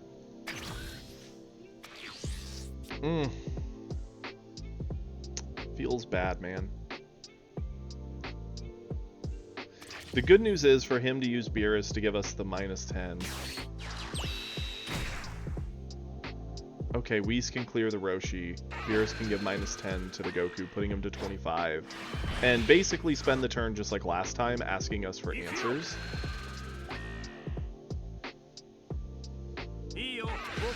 Beerus attacked us. We'll eat this. Yeah, it could be a ploy to try and kill us, but if that is the case and we live with just card value, we might be able to kill him.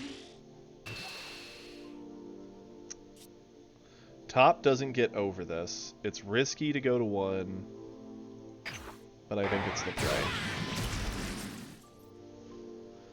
Ay, ay, ay.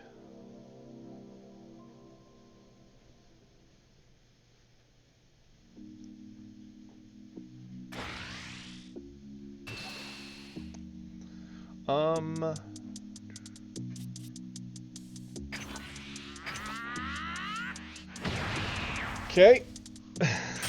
How's this game still going? Okay, we see another turn. Even though we drew dead as all heck. Okay. Well, we might see another turn.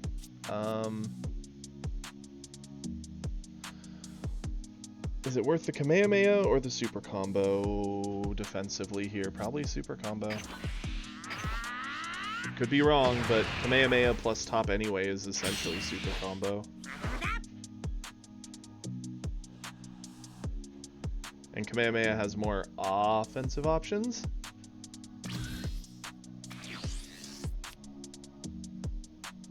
Well, you can't passive Goku with him to himself. You can only use Goku's passive on his cards. He doesn't let himself target himself. Choose your battle card. Otherwise, yes, that definitely would have been the choice. Charge this away. Play this for 1. Cycle. Okay.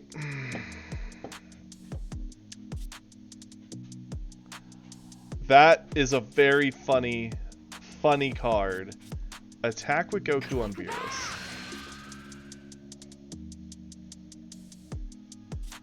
Use Roshi. Sorry, the Whis you have on board is not enough. Do something from hand or go to 2. Okay. Do we win games here? I think we do. I think we win no matter what. Right? Because we Beerus on 5.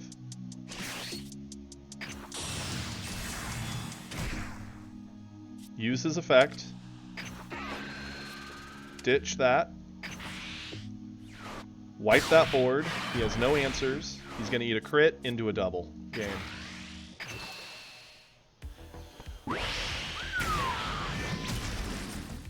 That did not need to be that close.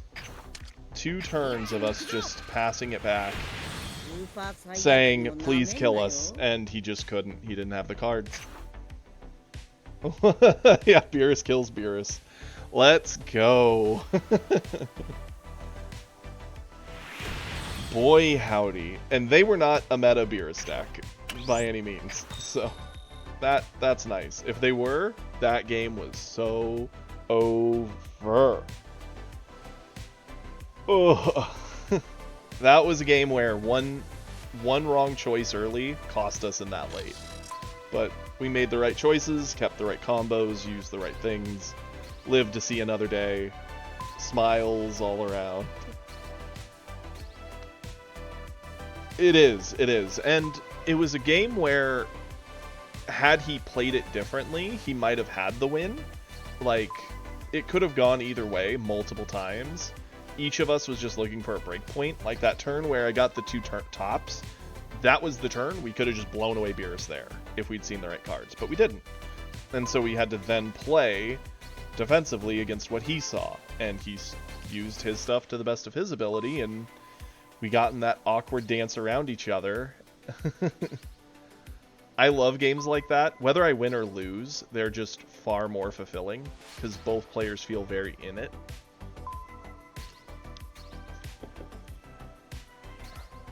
Very invested. Hoo-wee. This has been a good time. And we're climbing back. So hopefully we can get back to Plat 3. And then one day get back to Plat 2. I mean, I'm not ashamed. To make it to Plat as free to play is definitely still an achievement. Easy God rank. I mean, before they fixed matchmaking, I would have guaranteed you we got there. With the corrected matchmaking, it does feel like it's going to be hard to earn. I think it's doable, though. Speaking of which, while we're waiting in queue, this is a good time. I see we have quite a few people in here. If there's anyone who's not following, please give a follow. We actually did hit our goal of 50 today, but still, give a follow. I'd appreciate it. And join our Discord. We are all in there. We talk about the game, share tattoos. We generally try and have fun. Thank you, Kiri.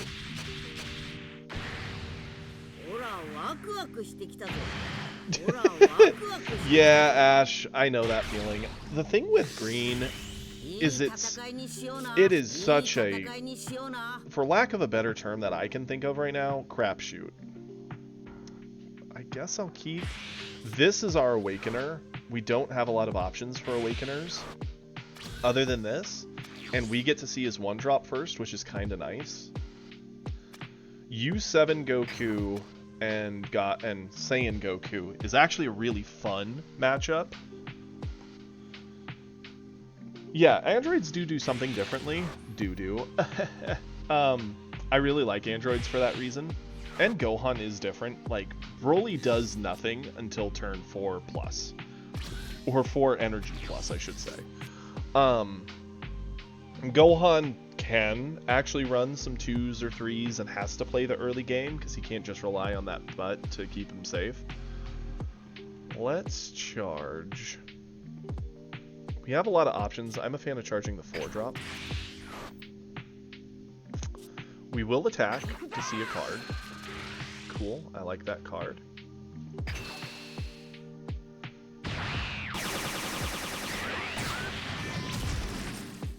I am a little worried about hanging out our only Awakener, but at the same time, being the first to awaken can matter a lot in this matchup.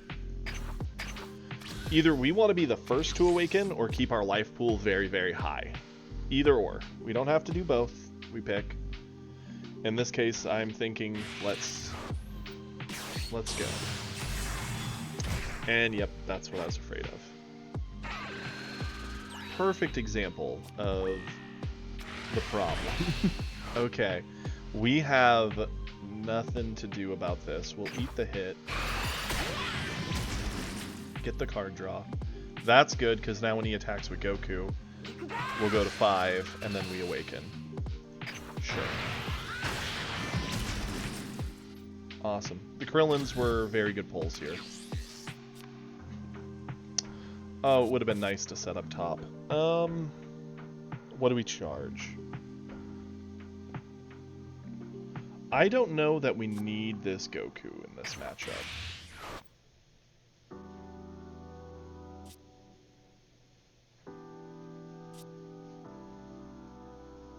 Now, I'm thinking on this.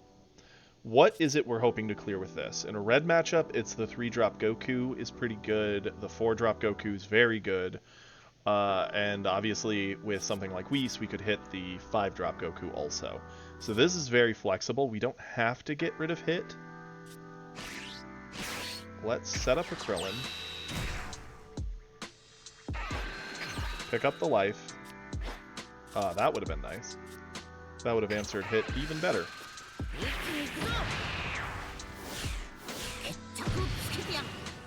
Okay, we're now awakened. We will attack into hit.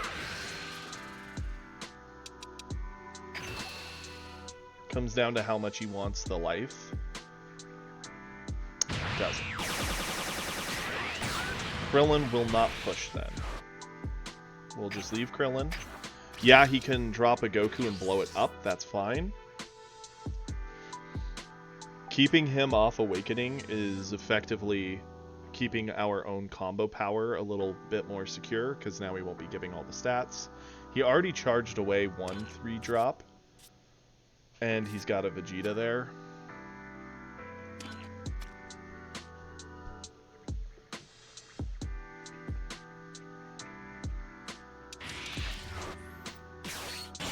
Okay, yep, 3-drop, that's fair. Picks up the life, clears the board, potentially attacks. He'll attack here for sure. Okay. We need to use 1,000 power. Let's use Krillin. Piccolo.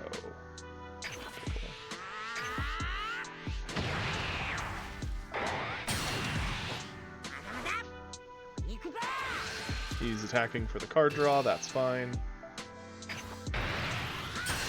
We're essentially on turn 4. So we have options. We could use this to clear him. I think we have better options, though. Figure, let's charge away something. Preferably something that's not going to combo well. Goku. We could Fuwa. Drop the stats, attack in. I don't mind that. I actually like the hit a little better, though.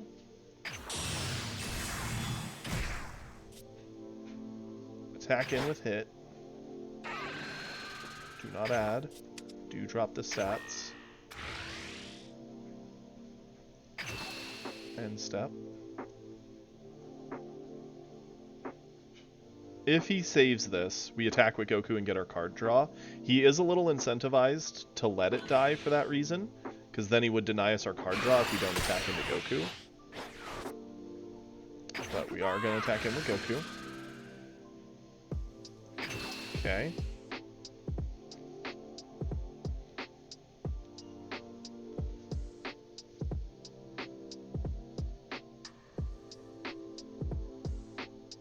Got it with Goku.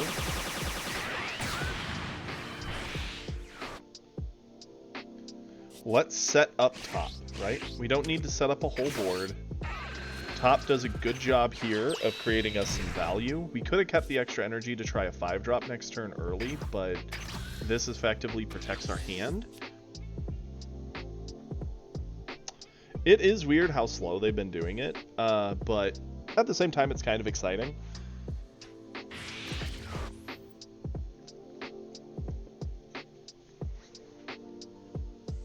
Charged away a 5-drop. Went into Krillin to awaken. That's fine. Top sort of helps us with the fact that he does give that extra 5k. So long as we keep the board semi-balanced, we should be okay. We haven't had to spend a lot from our hand yet. Both hands are pretty fat.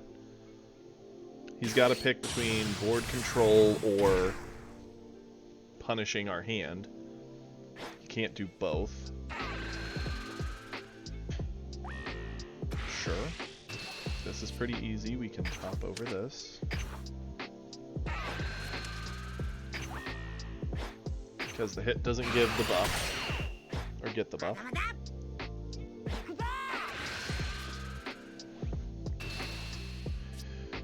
Goku. And then we will... We're going into turn 4.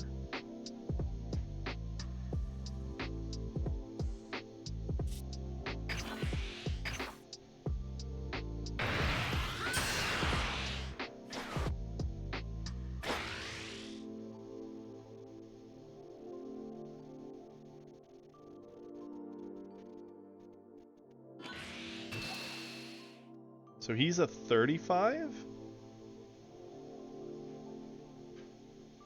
He can have it. We would have to super combo and something to do anything about that, which we don't want to do. Okay. Let's charge away.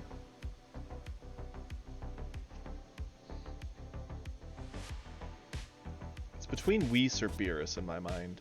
Beerus is nice because the crit can matter as resources dwindle, and it being a nice 3-drop that pressures is pretty cool, that buffs. Whis giving the -5 could be the difference of various kill cards. I'm thinking we're gonna charge away for Beerus.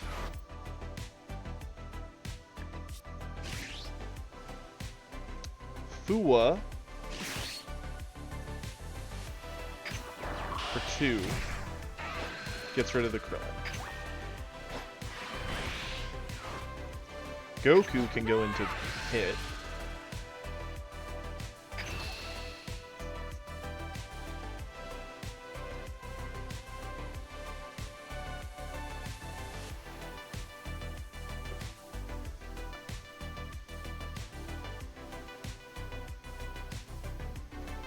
He accepts that.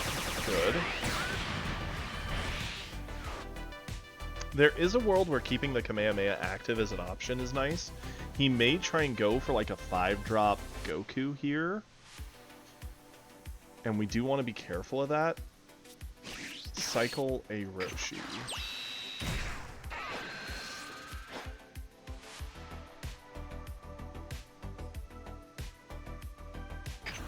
Yeah.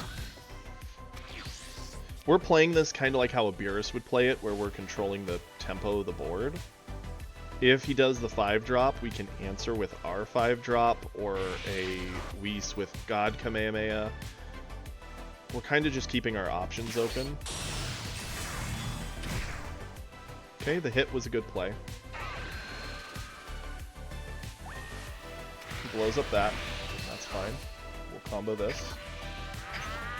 Not a threat.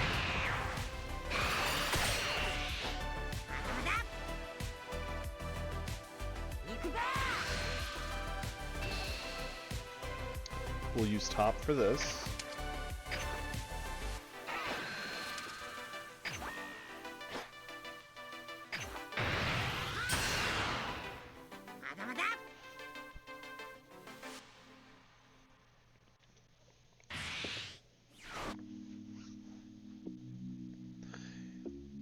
He's digging. What does he find is the question.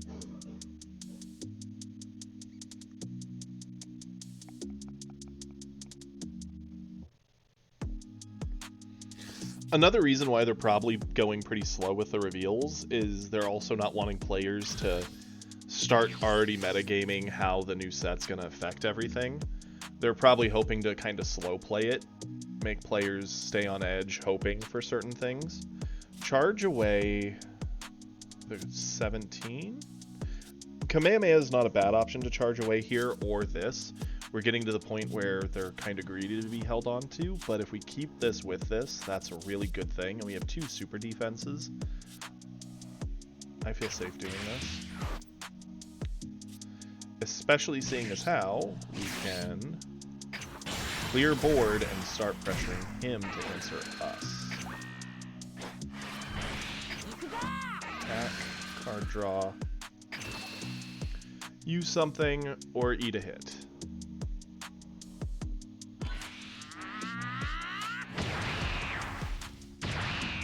Yeah, players need the info, but at the same time, there is a point to keeping it kind of held back and hidden as an option, and just making players figure it out quick. It will really heavily reward the players who are the quickest to see what they think the meta is and who have the best reads on that. So there is like a point to doing it that way. Awesome. Got those dug out of him. And we pass it back. Like, I know our card game, they commonly, I wouldn't say commonly, but there are situations where Universus will launch a set just like a few weeks, like 2 weeks before, and we'll have the full reveal done, like legitimately the weekend before the pre-release, which is a week or 2 before the set hits.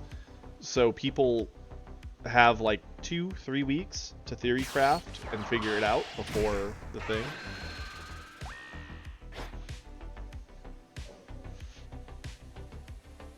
The people who mostly get punished are the players who don't do any of their own testing or like do any digging as to what's going to be good, and they just kind of go off like online guides and stuff. They're the ones who get punished the most. 35. Skill this. Goku.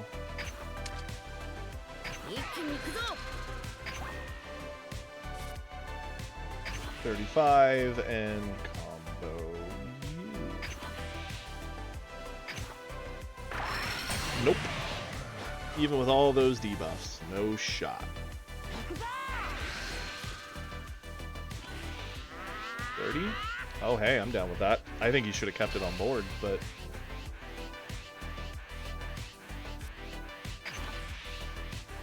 $25... $35...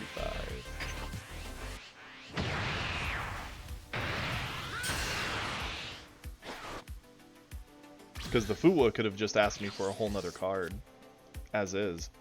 Charge away this. At this point, I think we're kind of past it being needed. 5 drop.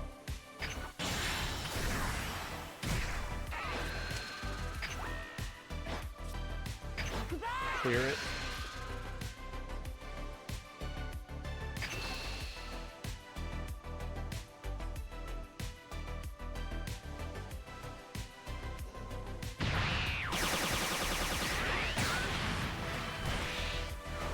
Double strike. Okay. There is a point to potentially not swinging this and leaving him very gassed. Let's do it.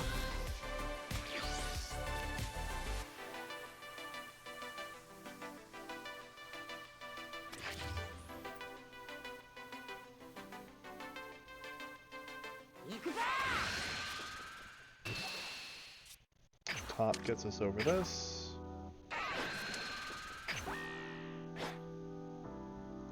There's almost no card I can imagine that would get him out of this situation.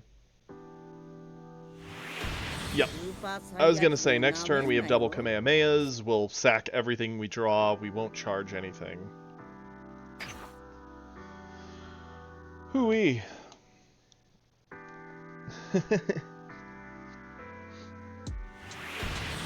Vikotori.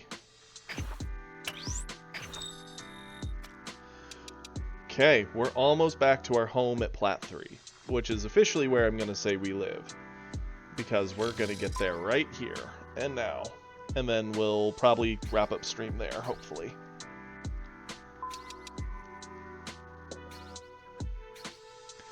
Hey, you know what? That's fine. We're not playing Vegeta. We're cool with it. The only deck that I've ever really been like, oh no, it's a Goku Black, is the blue deck. If anything, I would rather fight it with red. Red has a million answers for that Zamasu play. I think the only time I can remember a Goku Black even pulling it off against one of our red decks was they dropped like 3 Zamasus, and we could answer 2 of them, but not the third one. And I was like, well, they're getting it no matter what, so let's just pressure his life. And we did. We put him down to like 2 and then killed him with a double hit, if I remember correctly. At this point, there's so many games I could just be making it up, but I'm pretty sure that's what happened that game.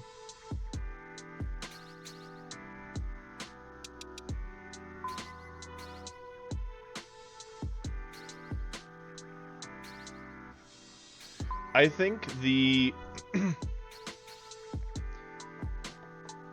thing that makes me saddest in this game is definitely my own misplays by far. You never really know for sure if you're spending the right way. You can make a lot of assumptions, but without knowing what's in their hand, it's impossible to know for sure. It sucks in moments like earlier today where like we had that hit on board and we spent, or no, it was a Beerus. We had a Beerus on board. We spent 3 cards keeping it up through attacks just for it to get Big Bang. That was a nightmare.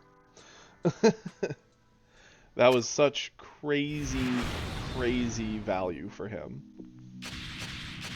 For 1 energy and 1 card from hand, they got 3 cards out of ours and our board cleared. And it cost us that game. We don't have the 1-drop I would like, but we do have the 2-drop that does a lot of heavy lifting here. We do have this as an answer. We'll keep it. Oh, for sure.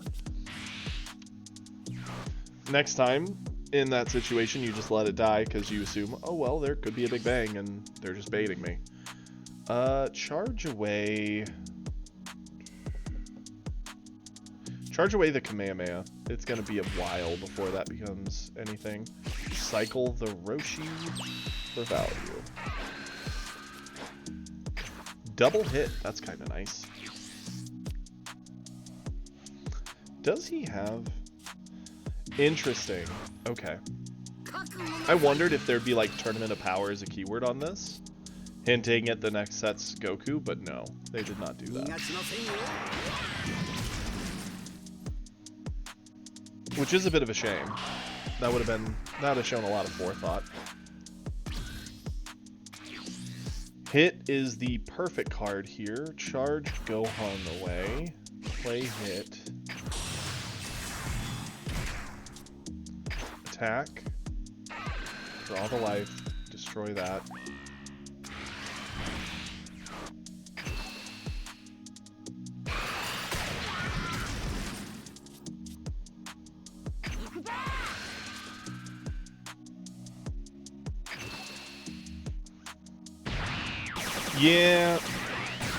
Yeah.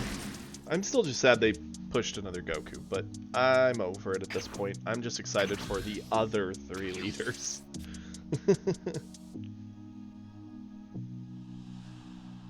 My favorite transformations will pretty much always be regular Super Saiyan, Super Saiyan 3, and I actually do like Super Saiyan God. Actual just like God when they have the red energy doesn't really do it for me. The lightning effect from 2 is great, but it's essentially just Super Saiyan. Just with lightning.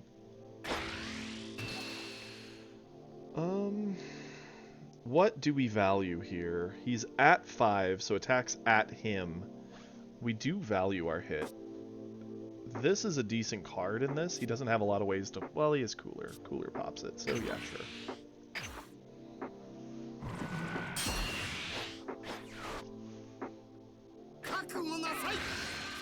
That's fair.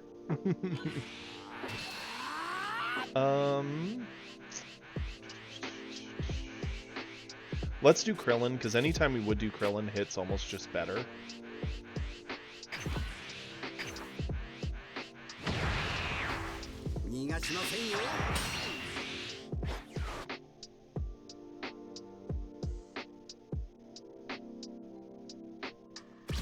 We also needed to keep hit in order to guarantee ourselves a transformation. Charge away the Kamehameha. Now, here's the interesting thing, right?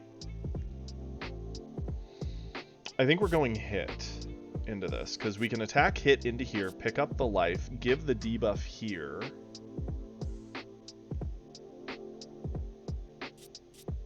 Yeah, let's do this. Hit into here. Add the life. Give the debuff.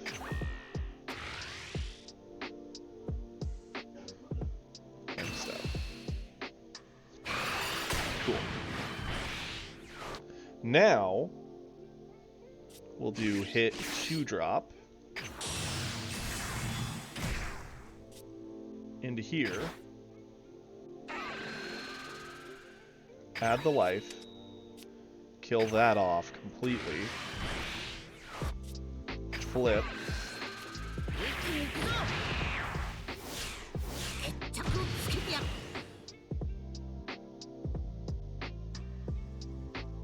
$31 set 6. Yeah, that's fair. Could be an over-exaggeration. You never know. Give the stats. Catch.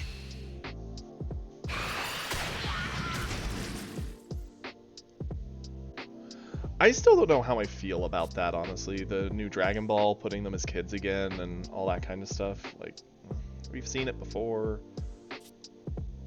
Attack here. Oh boy, do we have the 5-drop options. Computer, what are you thinking about? Cool.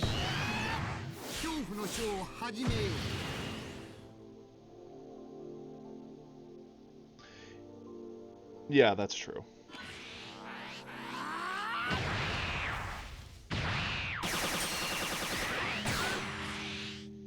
We are getting punished for charging away the Kamehameha because we did actually save the energy for it, but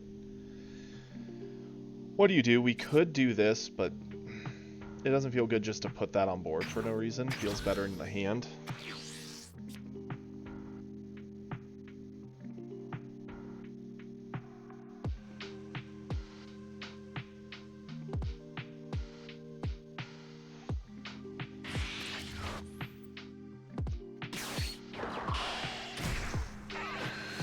Interesting.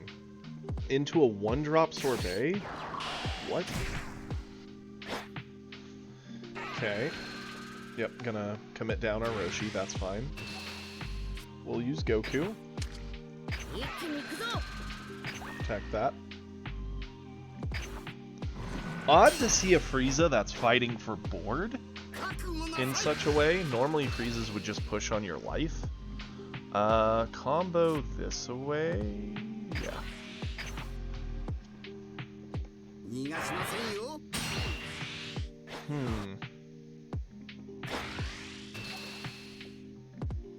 Sure, he can have our Roshi. That I'm okay with. Ready them both back.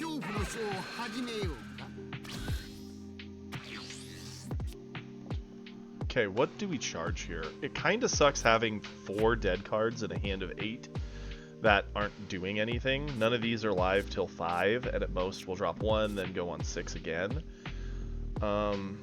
It feels bad to get rid of the Beerus, because it is an answer should he suddenly do this, you know, the crazy Raccoon into Ginyu, into whatever. So that is a good thing to keep hold of. This is our answer for Cooler. 2 of these is an option to just win the game, 5-6, but it limits our combo power in hand to hold all 4. So knowing what to give up here, I think we give up one of these. Let's attack with hit first. No life, kill that.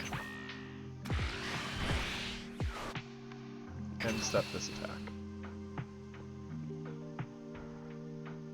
Like, we're out ahead of the Frieza, which is kind of different. Normally Friezas swarm pretty heavily on turn 3, and so we're playing catch up.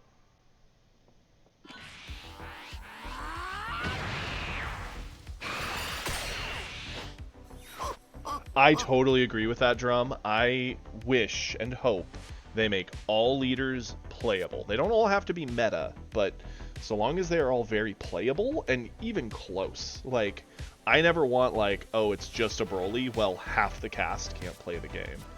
As is, I think it's kind of bad that if you're a big lover of Ginyu and your opponent plays a Broly, you're kind of just like, well, we're done. But that's an easy fix, like you said. If they print that Ginyu that gives 5k to Ginyu members, suddenly Broly's not such a problem, you know? That would be just a great answer for Broly specifically for that deck. And help encourage a diverse meta of decks, which is what I think the game should be. I think that's what all card games should strive for. Because the more diverse the meta, the more player interactions there are. That is the top deck of the century, boys and girls. Oof. I mean, I don't want Ginyu to get OP, but I think them having a Ginyu that does help them in the Broly matchup is a fair request.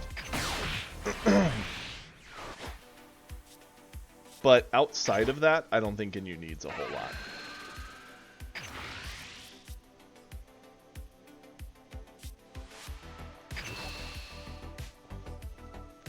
The hidden 6th member.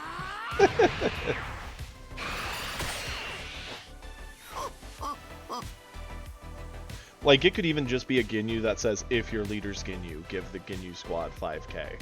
That would make it so it's not a Frieza option, it's only a Ginyu option, and it's very balanced. Make it like a common, so your Ginyu players get it, and everyone else isn't upset when they pull it, because it's like, yeah, it's a common, who cares? Simple tech like that can really keep a game alive and keep all the options feeling good. This Frieza's in trouble. They're going into turn 4. They have nothing on board.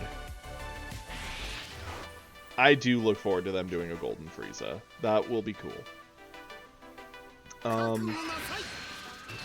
Sure, we will eat our Roshi to get over that. We already got the value out of him. Their best 4-drop here would be Cooler. Blow up a hit, attack into a hit. Will... Yep. He could attack us too, that's fine. But attack a hit to try and clear board. And blow that up. We can actually save this hit for very, very little. Give the 5k. Combo. And just like that, our hit lives. We could 5-drop, but he gets to keep Cooler then. We want to get rid of Cooler as an option before he can even do that. So, we're going to charge our 1-drop. Use this, because we kept it just for him. It's a gift. Hope you like your present. Now we attack with Goku. That's a decent draw.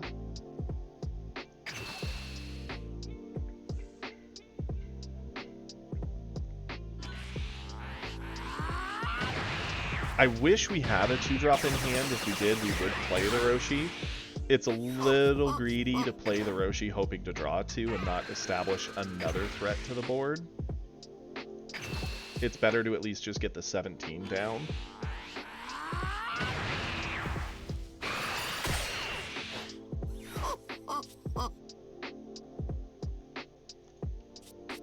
Yeah, keep him guessing as to what we're going to do.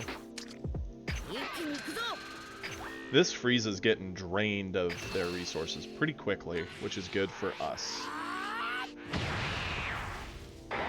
We're not exactly loaded with resources ourselves, but we have a board to appreciate the resources we've built up.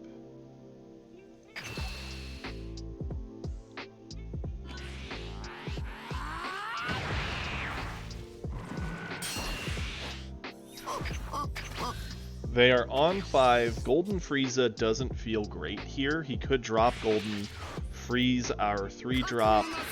he attacks us, that's fine.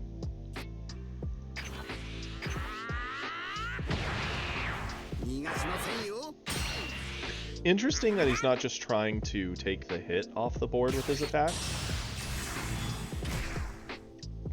Golden comes down, attacks our hit to try and clear it, get some board back, freezes our 3-drop, that's fine. The fact they didn't do anything here makes it easy to save it. We just super combo to 40 and keep our board up. Keeping 2 bodies, he's going to re-ready the 5-drop, that is fine. We are about to pressure him to death. We've gassed him so much, Beerus is pretty much dead. We don't need it. Let's attack here. Get our card draw.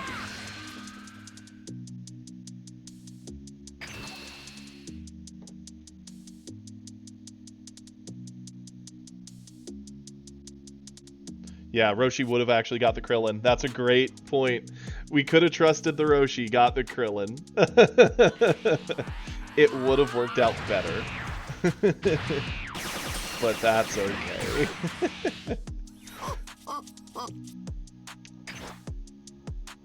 Okay, you know what? Let's add the life. -5. I think we're ending it this turn.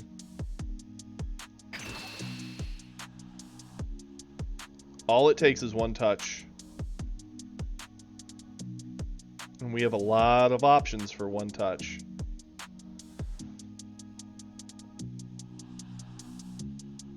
He should be very, very scared right now because we can even just drop Roshi hard to this board, pick up an additional life as a value option, and still go into our 5-drop for the double. As soon as one thing hits him, we go all in.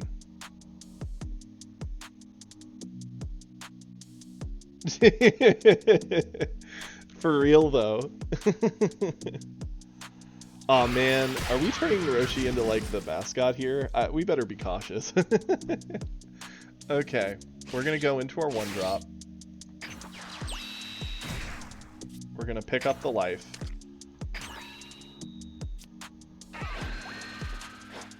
Hooey, the only way this could be better is if we still had a Kamehameha in hand. Go into this. Minus stats, sure. They surrendered. Yeah, they knew what was about to happen. That's awesome. Roshi the goat. The life pickups there, we're just gonna pump that Goku to the sky. And our awkward dance from 2 to 3 to 4 to 3 to 4 is over. And we're back in 3. We are where we should be. That is a wonderful note to wrap today off on. It has been a fantastic stream. I want to thank all of you for spending your time here with me, chatting, having fun, going over cards, strategies, laughing at my failures and mistakes. It means a lot. I hope you all have a wonderful rest of the day. I am about to bounce out of here, get some food, and get some stuff done around my apartment. But you are all the best. I will get this whole thing figured out so that we can start adding subscribers and get all that stuff figured out for the next couple days. And I appreciate every single one of you. I hope you guys have a great day. Take care. Bye-bye.